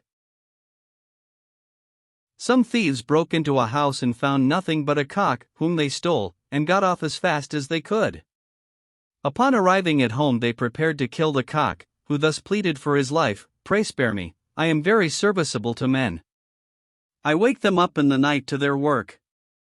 "That is the very reason why we must the more kill you," they replied, "for when you wake your neighbors, you entirely put an end to our business." The safeguards of virtue are hateful to those with evil intentions. The Dog and the Cook. A rich man gave a great feast, to which he invited many friends and acquaintances. His dog availed himself of the occasion to invite a stranger dog, a friend of his, saying, "My master gives a feast, and there is always much food remaining. Come and sup with me tonight." The dog thus invited went at the hour appointed, and seeing the preparations for so grand an entertainment, said in the joy of his heart, "How glad I am that I came! I do not often get such a chance as this. I will take care and eat enough to last me both today and tomorrow." While he was congratulating himself and wagging his tail to convey his pleasure to his friend, the cook saw him moving about among his dishes and, seizing him by his fore and hind paws, bundled him without ceremony out of the window. He fell with force upon the ground and limped away, howling dreadfully. His yelling soon attracted other street dogs, who came up to him and inquired how he had enjoyed his supper. He replied, "Why, to tell you the truth, I drank so much wine that I remember nothing. I do not know how I got out of the house." The Travelers and the Plane Tree. Two travelers, worn out by the heat of the summer's sun, laid themselves down at noon under the wide-spreading branches of a plane tree. As they rested under its shade, one of the travelers said to the other, "What a singularly useless tree is the plane! It bears no fruit, and is not of the least service to man." The plane tree, interrupting him, said, "You ungrateful fellows! Do you, while receiving benefits from me and resting under my shade, dare to describe me as useless and unprofitable? Some men underrate their best blessings." The Hares and the Frogs. The hares, oppressed by their own exceeding timidity and weary of the perpetual alarm to which they were exposed, with one accord determined to put an end to themselves and their troubles by jumping from a lofty precipice into a deep lake below. As they scampered off in large numbers to carry out their resolve, the frogs lying on the banks of the lake heard the noise of their feet and rushed helter-skelter to the deep water for safety.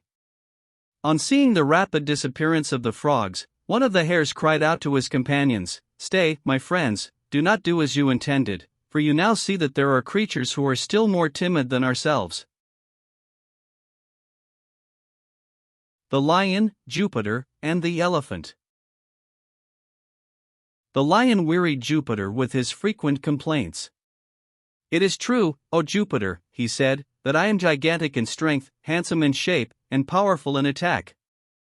I have jaws well provided with teeth, and feet furnished with claws, and I lord it over all the beasts of the forest, and what a disgrace it is, that being such as I am, I should be frightened by the crowing of a cock."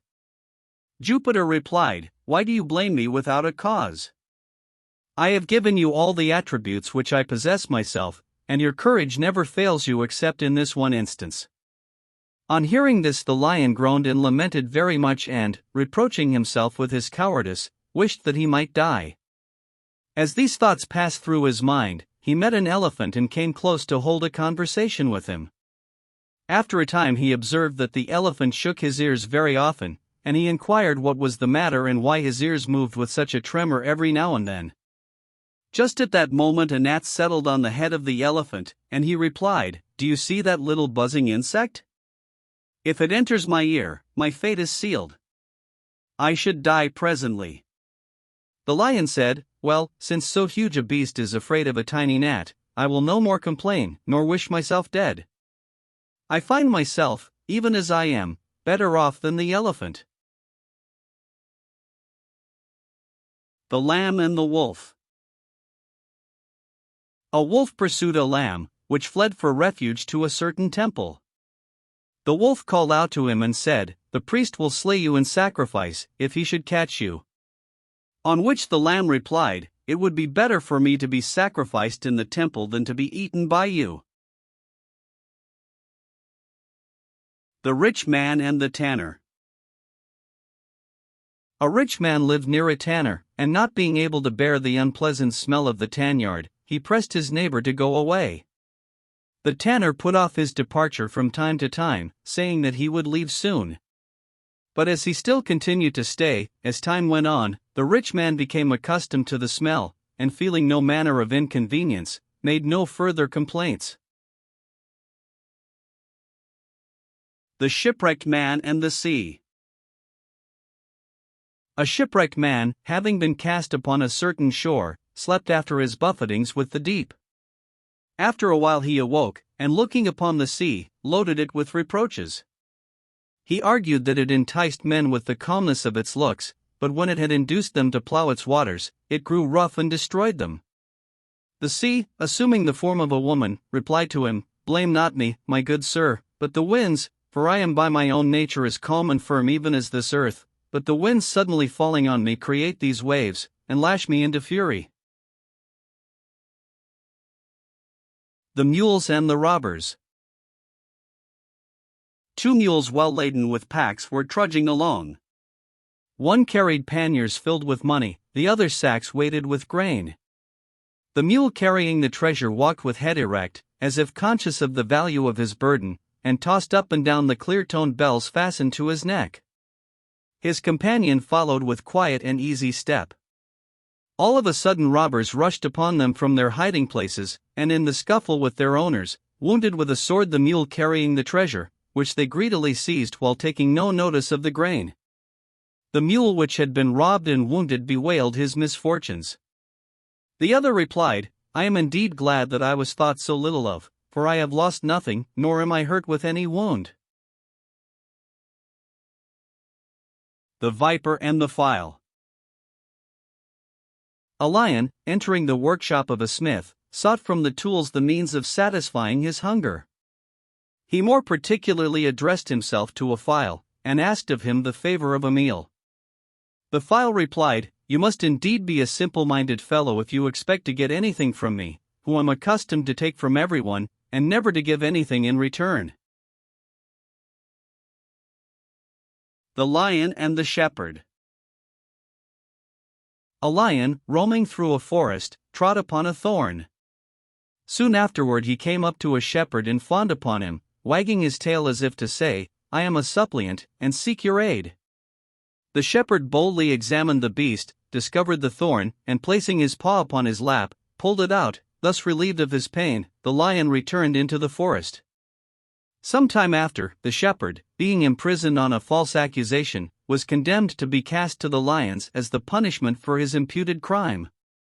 But when the lion was released from his cage, he recognized the shepherd as the man who healed him, and instead of attacking him, approached and placed his foot upon his lap.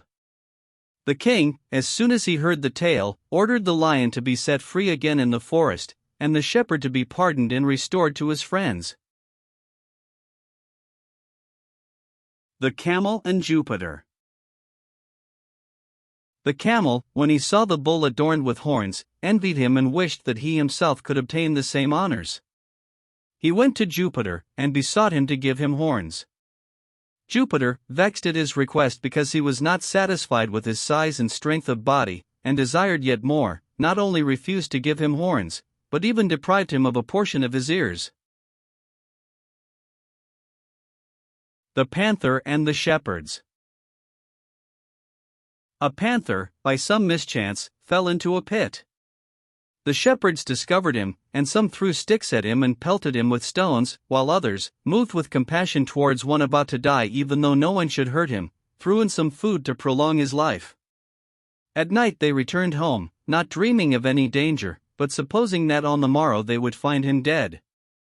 The panther, however, when he had recruited his feeble strength, freed himself with a sudden bound from the pit, and hastened to his den with rapid steps. After a few days he came forth and slaughtered the cattle, and, killing the shepherds who had attacked him, raged with angry fury. Then they who had spared his life, fearing for their safety, surrendered to him their flocks and begged only for their lives.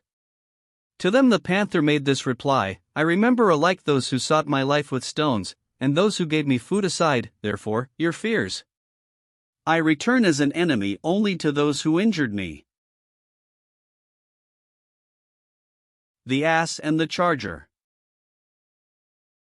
An ass congratulated a horse on being so ungrudgingly and carefully provided for, while he himself had scarcely enough to eat and not even that without hard work. But when war broke out, a heavily armed soldier mounted the horse, and riding him to the charge, rushed into the very midst of the enemy. The horse was wounded and fell dead on the battlefield. Then the ass, seeing all these things, changed his mind, and commiserated the horse.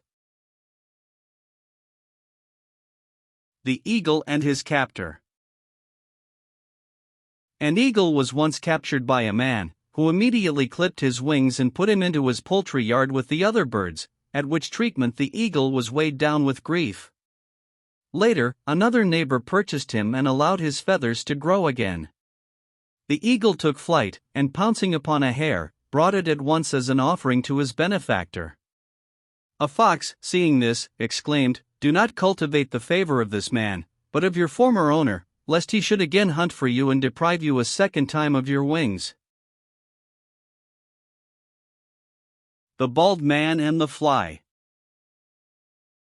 A fly bit the bare head of a bald man who, endeavoring to destroy it, gave himself a heavy slap.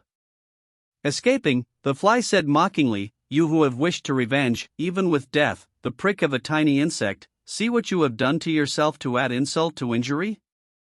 The bald man replied, "I can easily make peace with myself, because I know there was no intention to hurt. But you, an ill-favored and contemptible insect who delights in sucking human blood, I wish that I could have killed you even if I had incurred a heavier penalty." The Olive Tree and the Fig Tree. The olive tree ridiculed the fig tree because, while she was green all the year round, the fig tree changed its leaves with the seasons.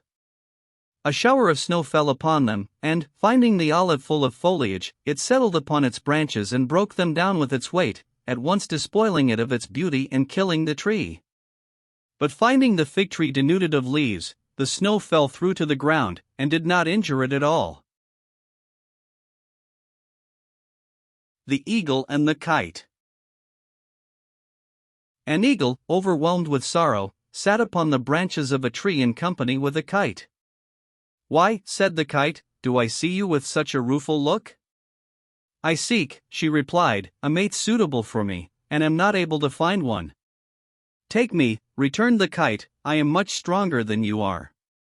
"Why, are you able to secure the means of living by your plunder?" "Well, I have often caught and carried away an ostrich in my talons." The eagle, persuaded by these words, accepted him as her mate. Shortly after the nuptials, the eagle said, "Fly off and bring me back the ostrich you promised me." The kite, soaring aloft into the air, brought back the shabbiest possible mouse, stinking from the length of time it had lain about the fields. "Is this," said the eagle, "the faithful fulfillment of your promise to me?" The kite replied, "That I might attain your royal hand, there is nothing that I would not have promised, however much I knew that I must fail in the performance." The Ass and his Driver. An ass, being driven along a high road, suddenly started off and bolted to the brink of a deep precipice. While he was in the act of throwing himself over, his owner seized him by the tail, endeavoring to pull him back.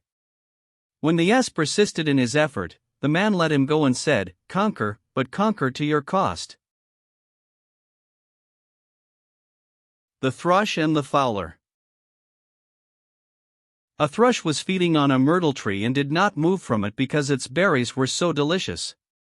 A fowler observed her staying so long in one spot, and having well birdlined his reeds, caught her. The thrush, being at the point of death, exclaimed, "O foolish creature that I am! For the sake of a little pleasant food I have deprived myself of my life." The Rose and the Amaranth. An amaranth planted in a garden near a rose tree, thus addressed it, "What a lovely flower is the rose, a favorite alike with gods and with men. I envy you your beauty and your perfume." The rose replied, "I indeed, dear amaranth, flourish but for a brief season. If no cruel hand pluck me from my stem, yet I must perish by an early doom. But thou art immortal and dost never fade, but bloomest forever in renewed youth."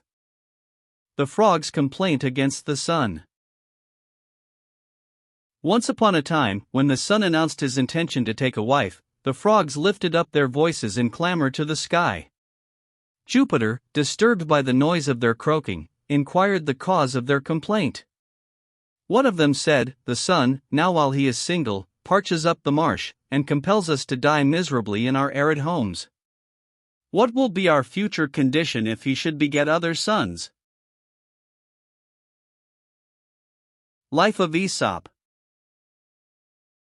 The life and history of Aesop is involved, like that of Homer, the most famous of Greek poets, in much obscurity.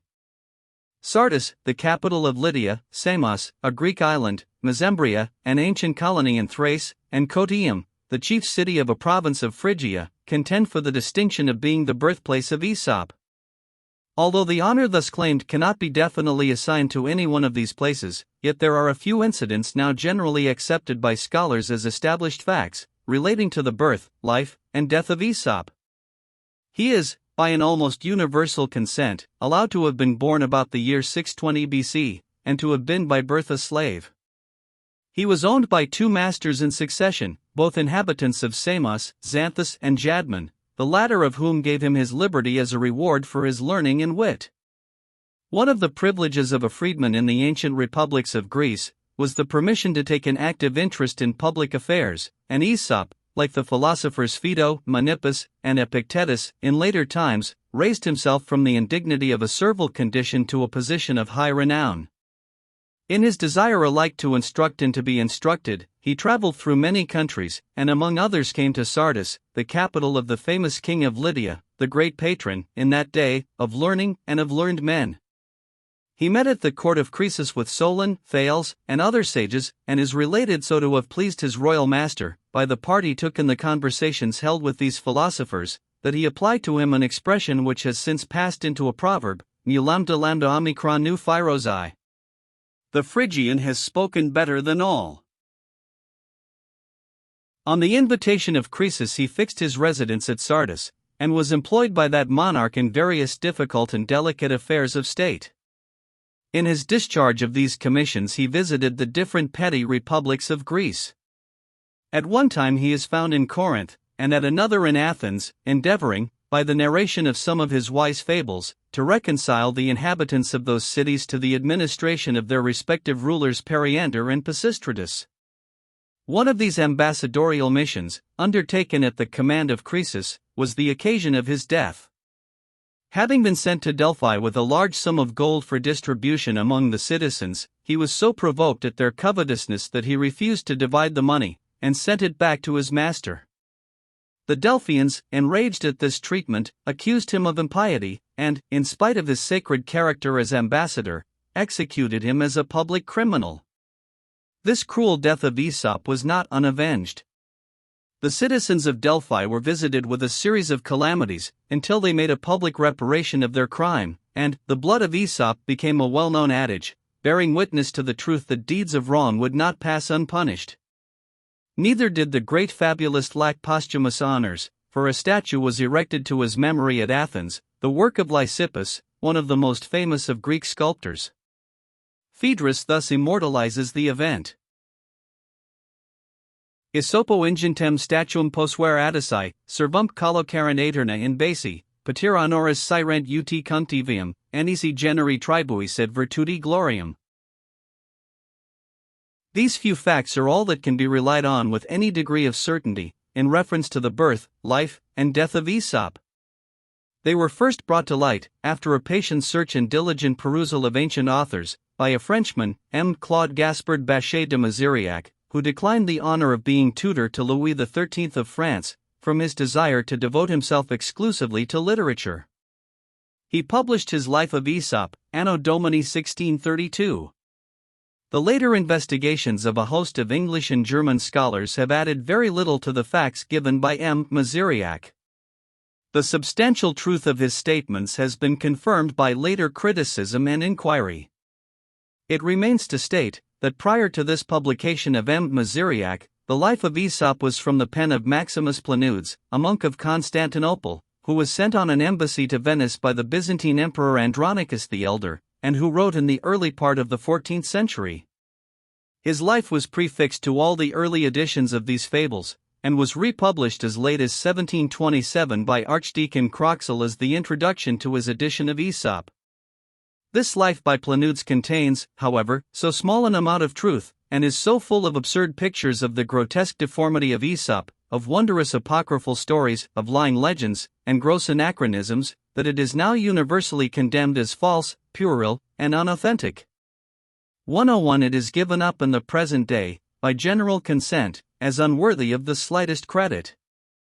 GFT. Preface.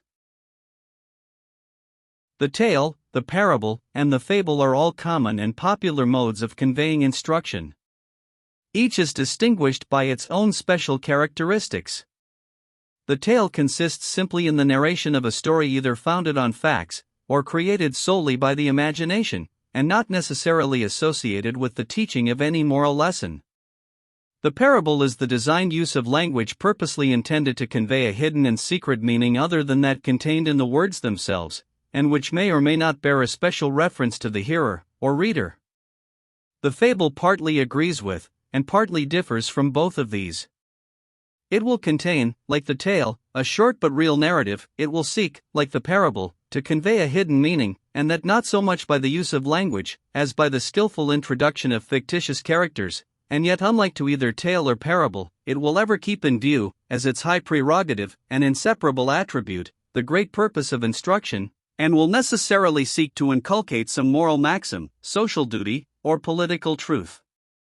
The true fable, if it rise to its high requirements, ever aims at one great end and purpose: representation of human motive, and the improvement of human conduct, and yet it so conceals its design under the disguise of fictitious characters, by clothing with speech the animals of the field, the birds of the air, the trees of the wood, or the beasts of the forest, that the reader shall receive advice without perceiving the presence of the adviser. Thus the superiority of the counselor, which often renders counsel unpalatable, is kept out of view, and the lesson comes with the greater acceptance when the reader is led, unconsciously to himself, to have his sympathies enlisted in behalf of what is pure, honorable, and praiseworthy, and to have his indignation excited against what is low, ignoble, and unworthy. The true fabulist, therefore, discharges a most important function. He is neither a narrator nor an allegorist. He is a great teacher, a corrector of morals, a censor of vice, and a commender of virtue. In this consists the superiority of the fable over the tale or the parable. The fabulist is to create a laugh, but yet, under a merry guise, to convey instruction. Phaedrus, the great imitator of Aesop, plainly indicates this double purpose to be the true office of the writer of fables. Duplex libelli dos est, quod risum movit, iti quod prudenti vitam concilio monet. The continual observance of this twofold aim creates the charm, and accounts for the universal favor, of the fables of Aesop. The fable, says Professor K. O. Müller, originated in Greece in an intentional travesty of human affairs. The Aenos, as its name denotes, is an admonition, or rather a reproof veiled, either from fear of an excess of frankness, or from a love of fun and jest, beneath the fiction of an occurrence happening among beasts, and wherever we have any ancient and authentic account of the Aesopian fables, we find it to be the same. 1. The construction of a fable involves a minute attention to 1. The narration itself, 2. The deduction of the moral, and 3. A careful maintenance of the individual characteristics of the fictitious personages introduced into it. The narration should relate to one simple action, consistent with itself, and neither be overladen with a multiplicity of details, nor distracted by a variety of circumstances. The moral or lesson should be so plain, and so intimately interwoven with, and so necessarily dependent on, the narration, that every reader should be compelled to give to it the same undeniable interpretation. The introduction of the animals or fictitious characters should be marked with an unexceptionable care and attention to their natural attributes, and to the qualities attributed to them by universal popular consent.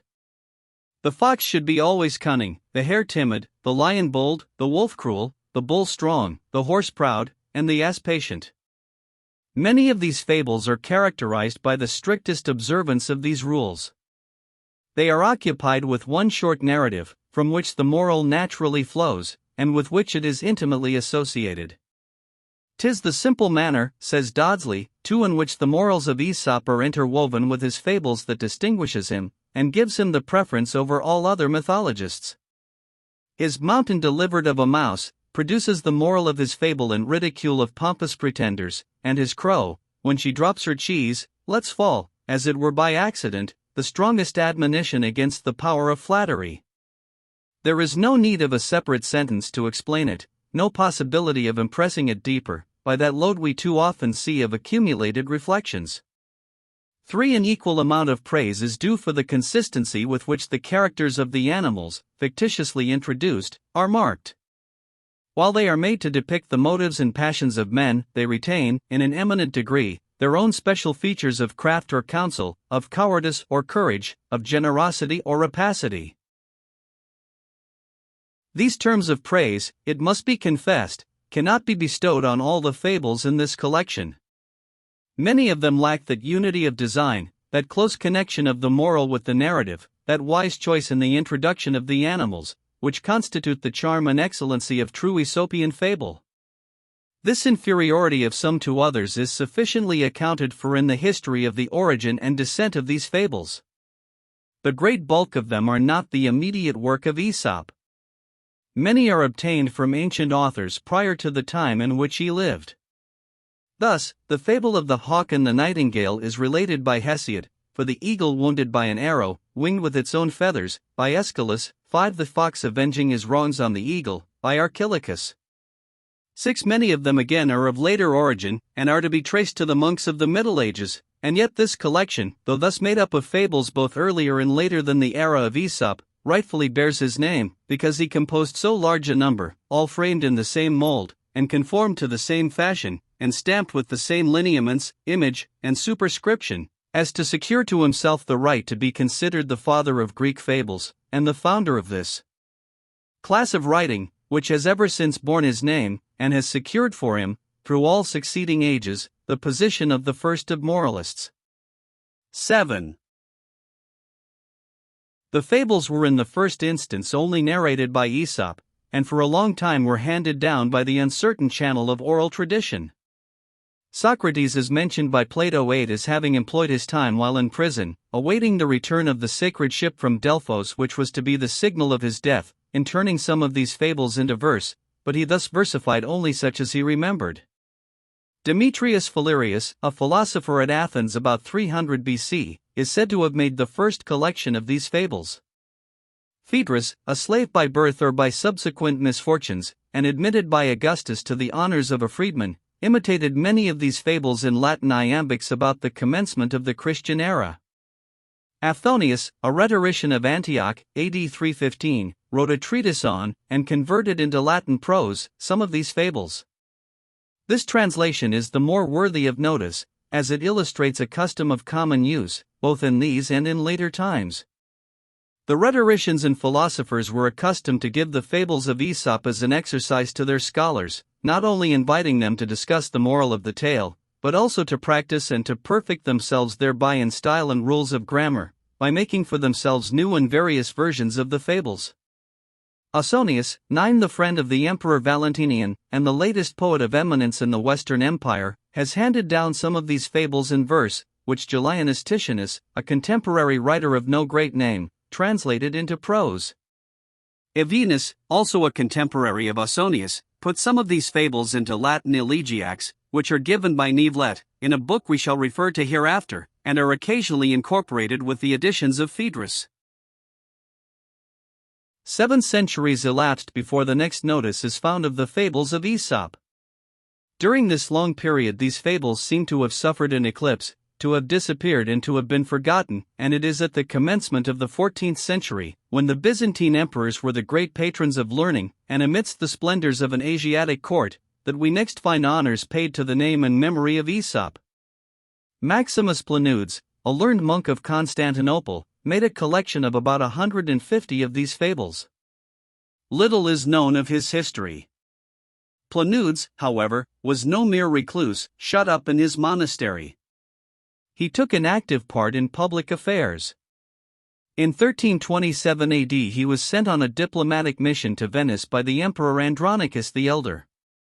This brought him into immediate contact with the Western Patriarch, whose interests he henceforth advocated with so much zeal as to bring on him suspicion and persecution from the rulers of the Eastern Church. Planudes has been exposed to a twofold accusation. He is charged on the one hand with having had before him a copy of Babrias, to whom we shall have occasion to refer at greater length than the end of this preface, and to have had the bad taste to transpose, or to turn his poetical version into prose, and he is asserted, on the other hand, never to have seen the fables of Aesop at all, but to have himself invented and made the fables which he palmed off under the name of the famous Greek fabulist. The truth lies between these two extremes. Planudes may have invented some few fables, or have inserted some that were current in his day, but there is an abundance of unanswerable internal evidence to prove that he had an acquaintance with the veritable fables of Aesop, although the versions he had access to were probably corrupt, as contained in the various translations and disquisitional exercises of the rhetoricians and philosophers. His collection is interesting and important, not only as the parent source or foundation of the earlier printed versions of Aesop, but as the direct channel of attracting to these fables the attention of the learned. The eventual reintroduction, however, of these fables of Aesop to their high place in the general literature of Christendom, is to be looked for in the West rather than in the East. The calamities gradually thickening round the Eastern Empire, and the fall of Constantinople, 1453 AD, combined with other events to promote the rapid restoration of learning in Italy, and with that recovery of learning the revival of an interest in the fables of Aesop is closely identified. These fables, indeed, were among the first writings of an earlier antiquity that attracted attention. They took their place beside the Holy Scriptures and the ancient classic authors, in the minds of the great students of that day. Lorenzo Valla, one of the most famous promoters of Italian learning, not only translated into Latin the Iliad of Homer and the histories of Herodotus and Thucydides, but also the fables of Aesop. These fables, again, were among the books brought into an extended circulation by the agency of the printing press. Bonus Accursius, as early as 1475 to 1480, printed the collection of these fables, made by Planudes, which, within 5 years afterwards, Caxton translated into English, and printed at his press in Westminster Abbey, 1485. It must be mentioned also that the learning of this age has left permanent traces of its influence on these fables, 11 by causing the interpolation with them of some of those amusing stories which were so frequently introduced into the public discourses of the great preachers of those days, and of which specimens are yet to be found in the extant sermons of Jean Rollin, Meffreth, and Gabriel Barlett. 12. The publication of this era which most probably has influenced these fables, is the Liber Facetiarum, 13, a book consisting of 100 jests and stories, by the celebrated Poggio Bracciolini, published AD 1471, from which the two fables of the miller, his son, and the ass, and the fox and the woodcutter, are undoubtedly selected. The knowledge of these fables rapidly spread from Italy into Germany, and their popularity was increased by the favor and sanction given to them by the great fathers of the Reformation, who frequently used them as vehicles for satire and protest against the tricks and abuses of the Romish ecclesiastics. The zealous and renowned Camerarius, who took an active part in the preparation of the Confession of Augsburg, found time, amidst his numerous avocations, to prepare a version for the students in the University of Tübingen, in which he was a professor. Martin Luther translated 20 of these fables, and was urged by Melanchthon to complete the whole, while Gottfried Arnold, the celebrated Lutheran theologian, and librarian to Frederick I, King of Prussia, mentions that the great reformer valued the fables of Aesop next after the Holy Scriptures. In 1546 AD, the second printed edition of the collection of the fables made by Planudes was issued from the printing press of Robert Stevens, in which were inserted some additional fables from a MS in the Bibliothèque du Roi at Paris. The greatest advance, however, towards a reintroduction of the fables of Aesop to a place in the literature of the world, was made in the early part of the 17th century. In the year 1610, a learned Swiss, Isaac Nicholas Nevelet, sent forth the third printed edition of these fables, in a work entitled Mythologia Aesopica. This was a noble effort to do honor to the great fabulist, and was the most perfect collection of Aesopian fables ever yet published. It consisted, in addition to the collection of fables given by Planudes and reprinted in the various earlier editions, of 136 new fables, never before published, from Mrs. in the Library of the Vatican, of 40 fables attributed to Aphthonius, and of 43 from Babrias. It also contained the Latin versions of the same fables by Phaedrus, Avenus, and other authors. This volume of Neuvlet forms a complete corpus fabularum Aesopicarum, and to his labors Aesop owes his restoration to universal favor as one of the wise moralists and great teachers of mankind.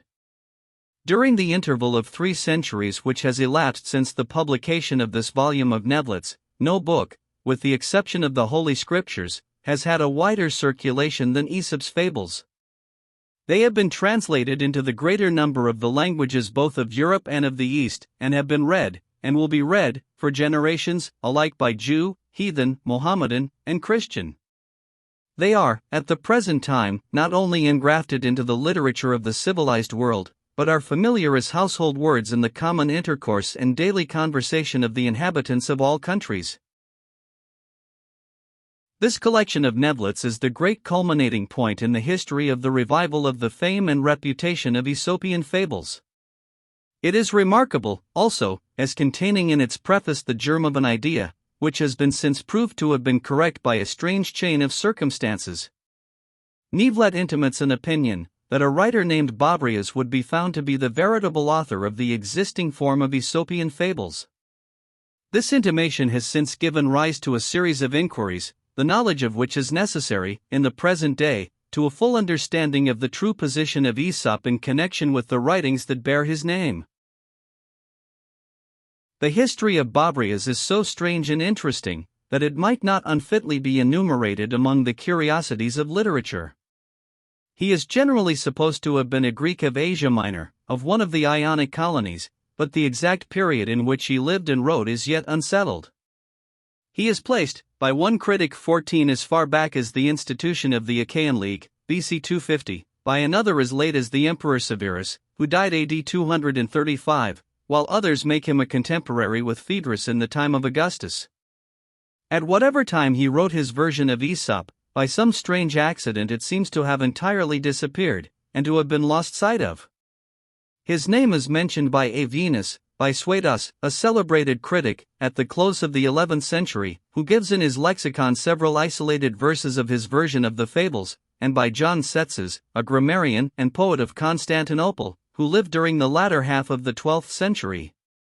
Neuvlet, in the preface to the volume which we have described, points out that the fables of Planudes could not be the work of Aesop, as they contain a reference in 2 places to holy monks, and give a verse from the Epistle of St. James as an epimeth to one of the fables, and suggests Babrias as their author.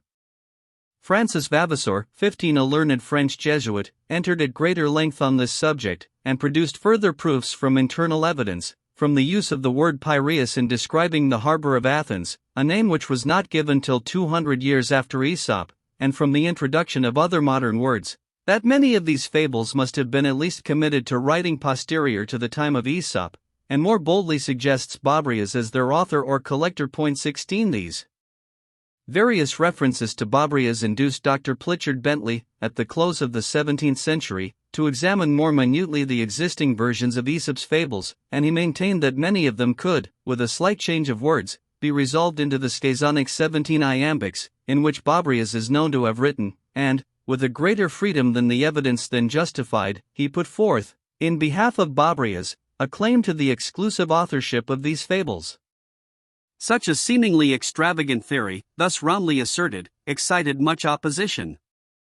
Dr. Bentley 18 met with an able antagonist in a member of the University of Oxford, the Honourable Mr. Charles Boyle, 19, afterwards Earl of Orrery. Their letters and disputations on this subject, enlivened on both sides with much wit and learning, will ever bear a conspicuous place in the literary history of the 17th century.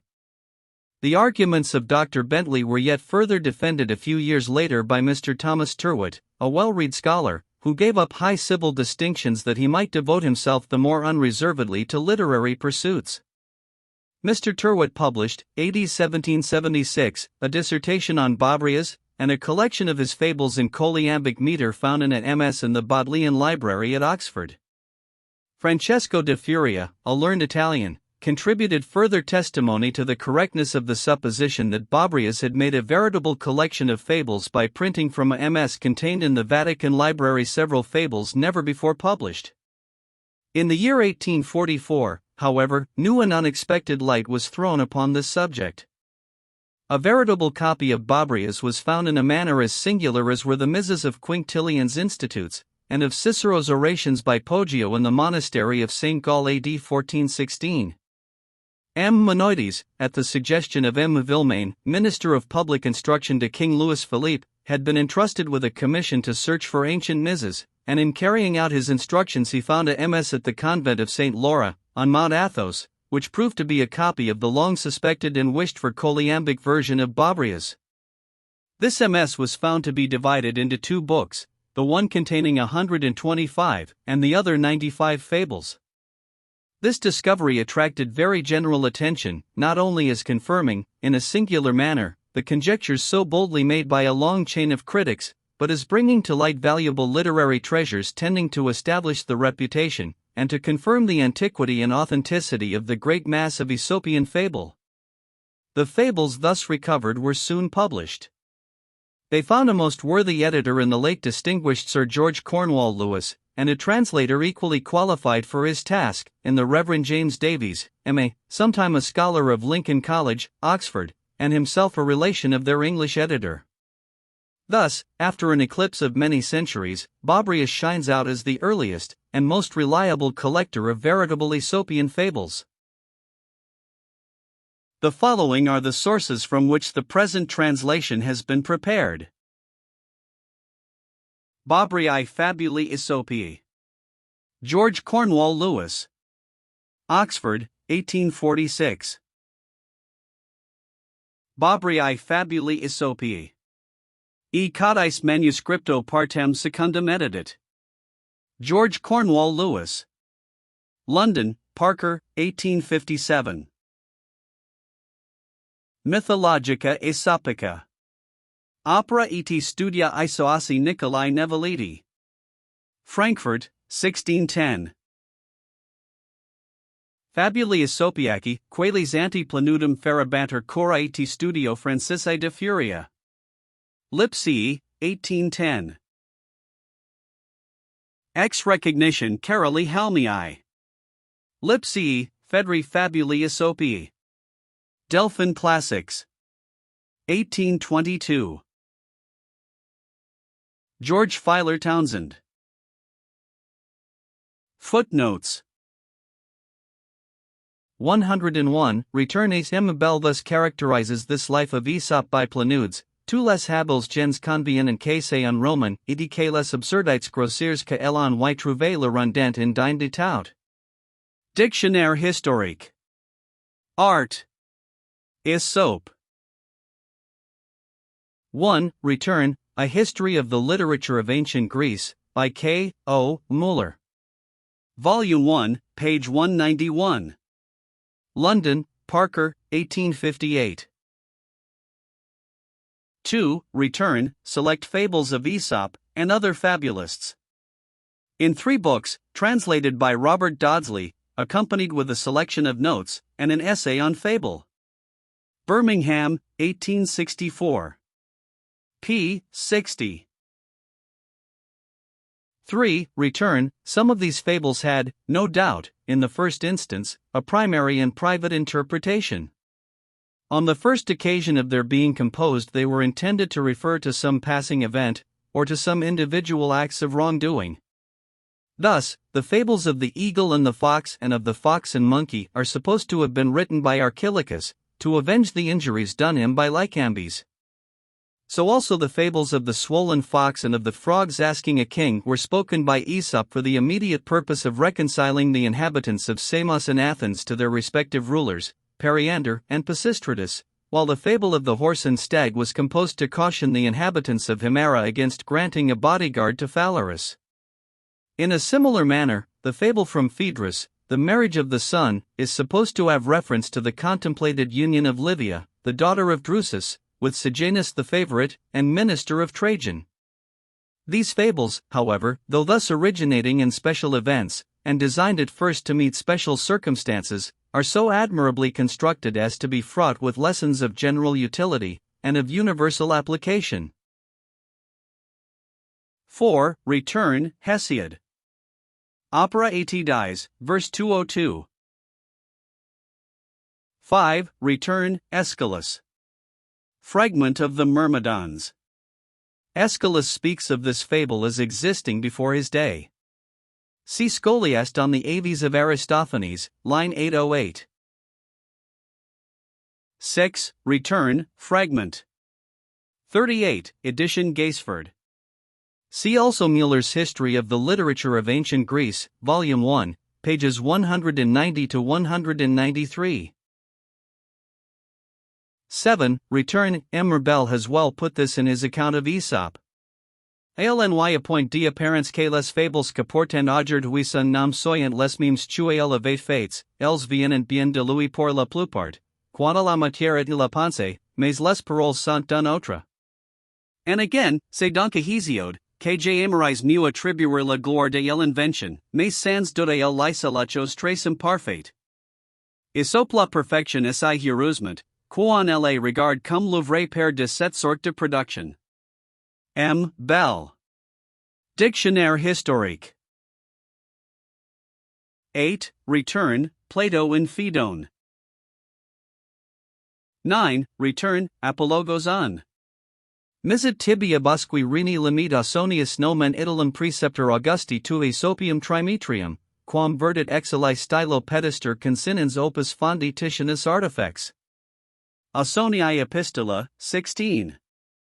75-80. 10. Return. Both these publications are in the British Museum, and are placed in the library in cases under glass, for the inspection of the curious. 11. Return. Fables may possibly have been not entirely unknown to the medieval scholars. There are two celebrated works which might by some be classed amongst works of this description. The one is the Speculum Sapientiae, attributed to Saint Cyril, Archbishop of Jerusalem, but of a considerably later origin, and existing only in Latin. It is divided into 4 books, and consists of long conversations conducted by fictitious characters under the figures the beasts of the field and forest, and aimed at the rebuke of particular classes of men, the boastful, the proud, the luxurious, the wrathful, and none of the stories are precisely those of Aesop, and none have the concinnity, terseness, and unmistakable deduction of the lesson intended to be taught by the fable, so conspicuous in the great Greek fabulist. The exact title of the book is this, Speculum Sapientiae, vis Cyrillae Episcopi, alias Quadripartitus Apologeticus Vocatus, in cujus cadem proverbius omnis iti totius sapientiae speculum clariditi feliciter incipit. The other is a larger work in 2 volumes, published in the 14th century by Caesar Heisterbach, a Cistercian monk, under the title of Dialogus Miraculorum, reprinted in 1851. This work consists of conversations in which many stories are interwoven on all kinds of subjects. It has no correspondence with the pure Aesopian fable. 12. Return, Post-Medieval Preachers, by S. Baringgould. Rivingtons, 1865. 13. Return. For an account of this work see the Life of Poggio Bracciolini, by the Reverend William Shepherd. Liverpool. 1801. 14. Return, Professor Theodore Berg. See Classical Museum, No. 8. July, 1849. 15. Return, Vavasor's treatise, entitled De Ludicra Diction, was written AD 1658, at the request of the celebrated M. Balzac, though published after his death, for the purpose of showing that the burlesque style of writing adopted by Scarron and de Soucy, and at that time so popular in France, had no sanction from the ancient classic writers. Francisci Vavasoris Opera Omnia. Amsterdam. 1709. 16. Return. The claims of Bobry has also found a warm advocate in the learned Frenchman, M. Bell, who, in his admirable dictionary, Dictionnaire historique et critique de Pierre Bell, Paris, 1820, gives additional arguments in confirmation of the opinions of his learned predecessors, Neuvillette and Vavasor. 17. Return, schizonic, or halting, iambics. A colyambic, a lame, halting iambic, differs from the iambic cinereus in always having a spondi or trichi for its last foot, the fifth foot, to avoid shortness of meter, being generally an iambic. See Fables of Bobrias, translated by Reverend James Davies. Lockwood, 1860. Preface, page 27. 18. Return, see Dr. Bentley's dissertations upon the Epistles of Phalaris. 19. Return, Dr. Bentley's dissertations on the Epistles of Phalaris, and Fables of Aesop examined. By the Honorable Charles Boyle. Alphabetized titles. Go to top. A, B, C, D, E, F, G, H, I, J, K, L, M, N, O, P, Q, R, S, T, V, W. The ant and the dove. The ants and the grasshopper. The apes and the two travelers. The ass and his driver. The ass and the horse. The ass and the grasshopper. The ass and the lapdog. The ass and his masters. The ass and his shadow. The ass and the charger. The ass and the frogs. The ass carrying the image. The ass in the lion's skin. The ass and the wolf. The ass and the mule.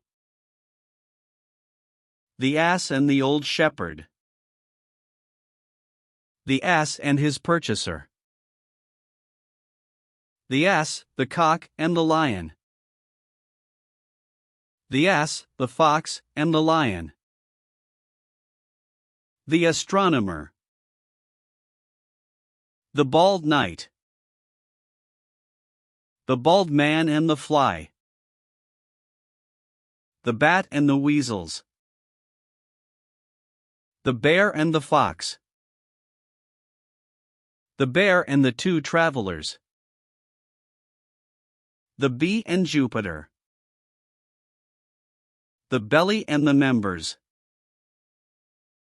The birdcatcher, the partridge, and the cock. The birds, the beasts, and the bat. The bitch and her whelps. The blind man and the whelp. The boasting traveler. The bowman and lion. The boy and the nettles. The boy hunting locusts. The boy bathing. The boy and the filberts. The boys and the frogs. The brazier and his dog.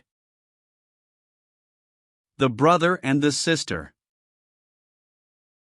The buffoon and the countryman. The bull and the goat. The bull and the calf. The bull, the lioness, and the wild boar hunter.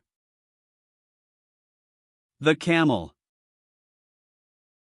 The camel and Jupiter. The cat and the birds. The cat and Venus. The cat and the cock. The cat and the mice. The charcoal burner and the fuller. The charger and the miller. The cobbler turned doctor. The cock and the jewel. The crab and its mother. The crab and the fox. The crow and the serpent. The crow and Mercury. The crow and the raven. The crow and the sheep. The crow and the pitcher. The dancing monkeys. The doe and the lion. The dog in the manger. The dog and the cook. The dog and the oyster. The dog and the shadow. The dog and the hare. The dog, the cock, and the fox. The dogs and the hides. The dogs and the fox. The dog's house. The dolphins, the whales, and the sprat. The dove and the crow. The eagle and the kite. The eagle and his captor. The eagle and the fox. The eagle and the jackdaw. The eagle and the arrow. The eagle, the cat, and the wild sow. The farmer and the stork. The farmer and his sons. The farmer and the cranes. The farmer and the snake. The farmer and the fox. The father and his sons. The father and his 2 daughters. The fawn and his mother. The fighting cocks and the eagle. The fir tree and the bramble. The fisherman and the little fish. The fisherman and his nets. The fisherman piping. The fisherman. The flea and the ox. The flea and the man. The flea and the wrestler. The flies and the honey pot. The fly and the draft mule. The fowler and the viper. The fox and the bramble.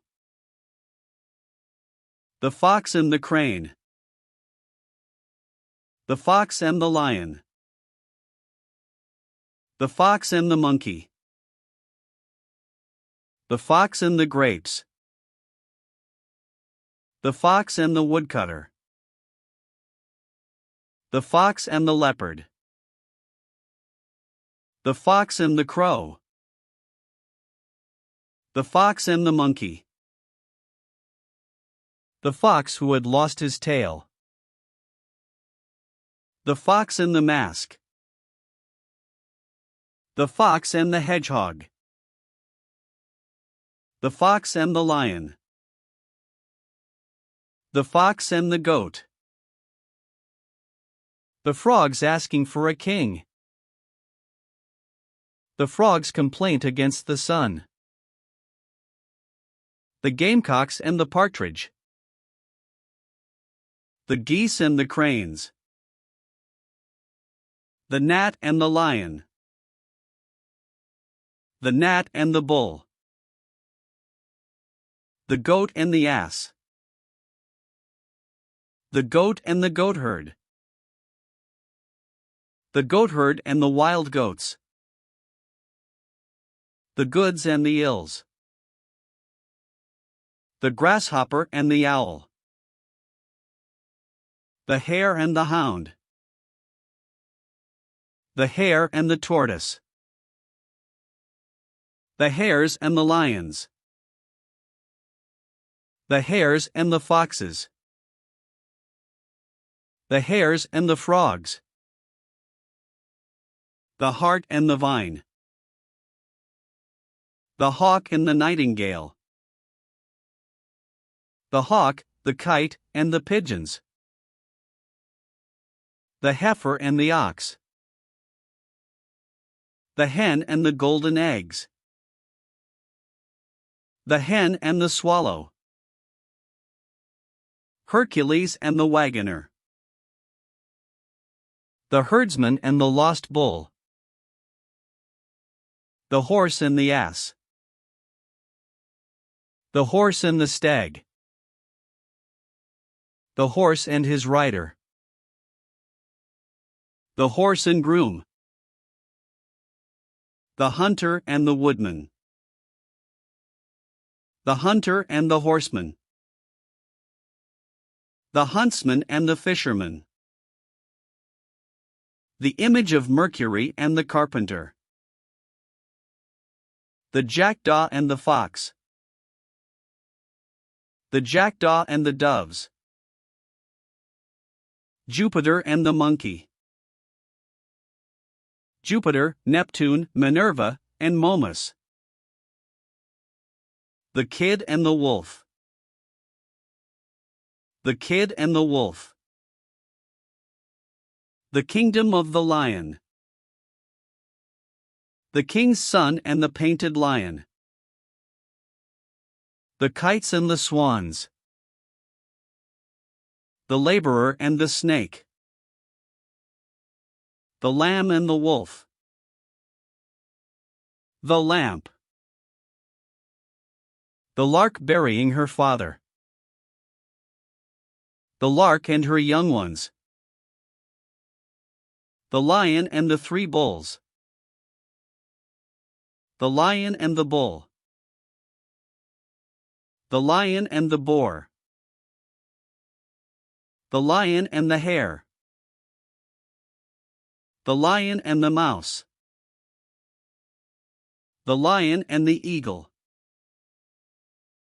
The lion in love.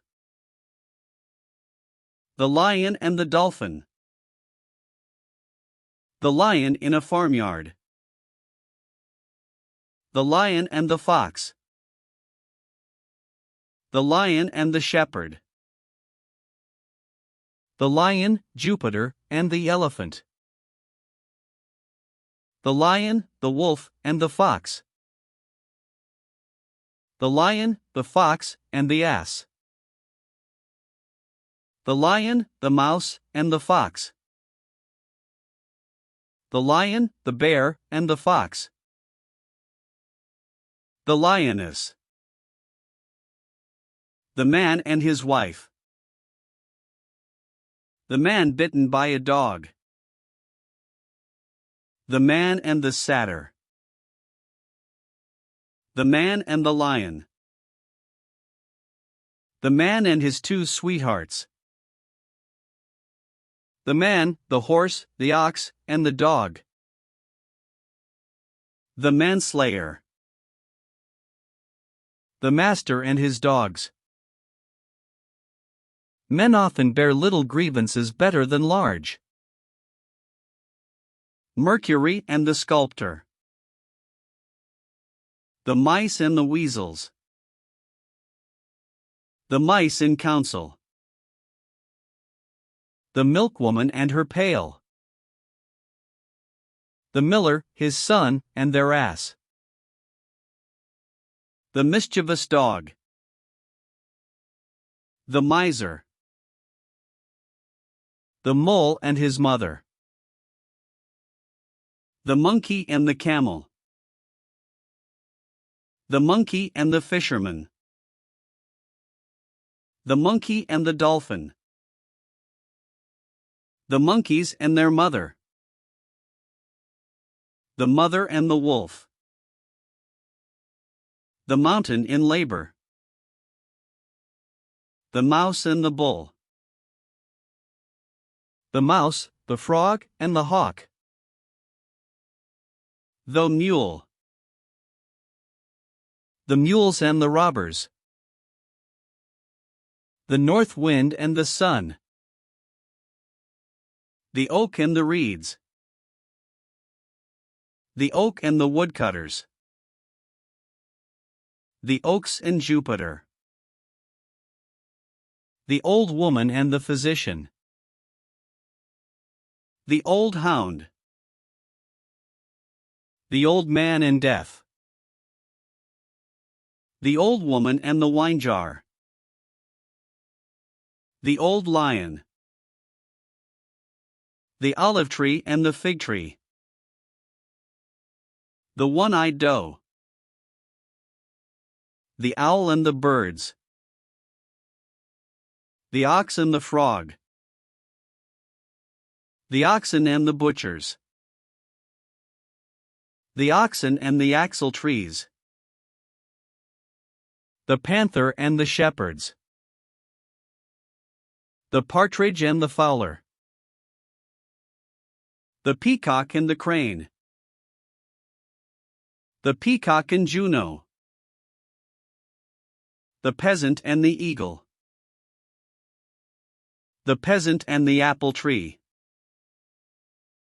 The philosopher, the ants, and Mercury. The piglet, the sheep, and the goat. The playful ass. The pomegranate, apple tree, and bramble. The prophet. The quack frog. The raven and the swan. The rich man and the tanner. The rivers and the sea. The rose and the amaranth. The salt merchant and his ass. The seagull and the kite. The seaside travelers. The seller of images. The serpent and the eagle. The she-goats and their beards. The shepherd and the sea. The shepherd and the sheep. The shepherd and the wolf. The shepherd and the dog. The shepherd's boy and the wolf. The shipwrecked man and the sea. The sick kite. The sick stag. The sick lion. The sparrow and the hare. The spendthrift and the swallow. The stag at the pool. The stag in the ox stall. The stag, the wolf, and the sheep. The swallow and the crow. The swallow, the serpent, and the court of justice. The swan and the goose. The swollen fox. The thief and the innkeeper. The thief and the house dog. The thief and his mother. The thieves and the cock. The thirsty pigeon. The three tradesmen. The thrush and the fowler. The tortoise and the eagle. The town mouse and the country mouse. The traveler and his dog. The traveler in fortune. The travelers and the plane tree. The trees and the axe. The trees under the protection of the gods. The trumpeter taken prisoner. Truth and the traveler. The two men who were enemies. The two frogs. The two bags. The two soldiers and the robber. The two travelers and the axe. The two dogs. The two pots. The two frogs. The vain jackdaw. The vine and the goat. The viper and the file. The walnut tree. The wasp and the snake. The wasps, the partridges, and the farmer. The weasel and the mice. The widow and the sheep. The widow and her little maidens. The wild boar and the fox. The wild ass and the lion. The wolf and the shepherd. The wolf and the sheep. The wolf and the lion. The wolf and the fox. The wolf and the horse. The wolf and the lamb. The wolf and the crane. The wolf in sheep's clothing. The wolf and the goat. The wolf and the lion.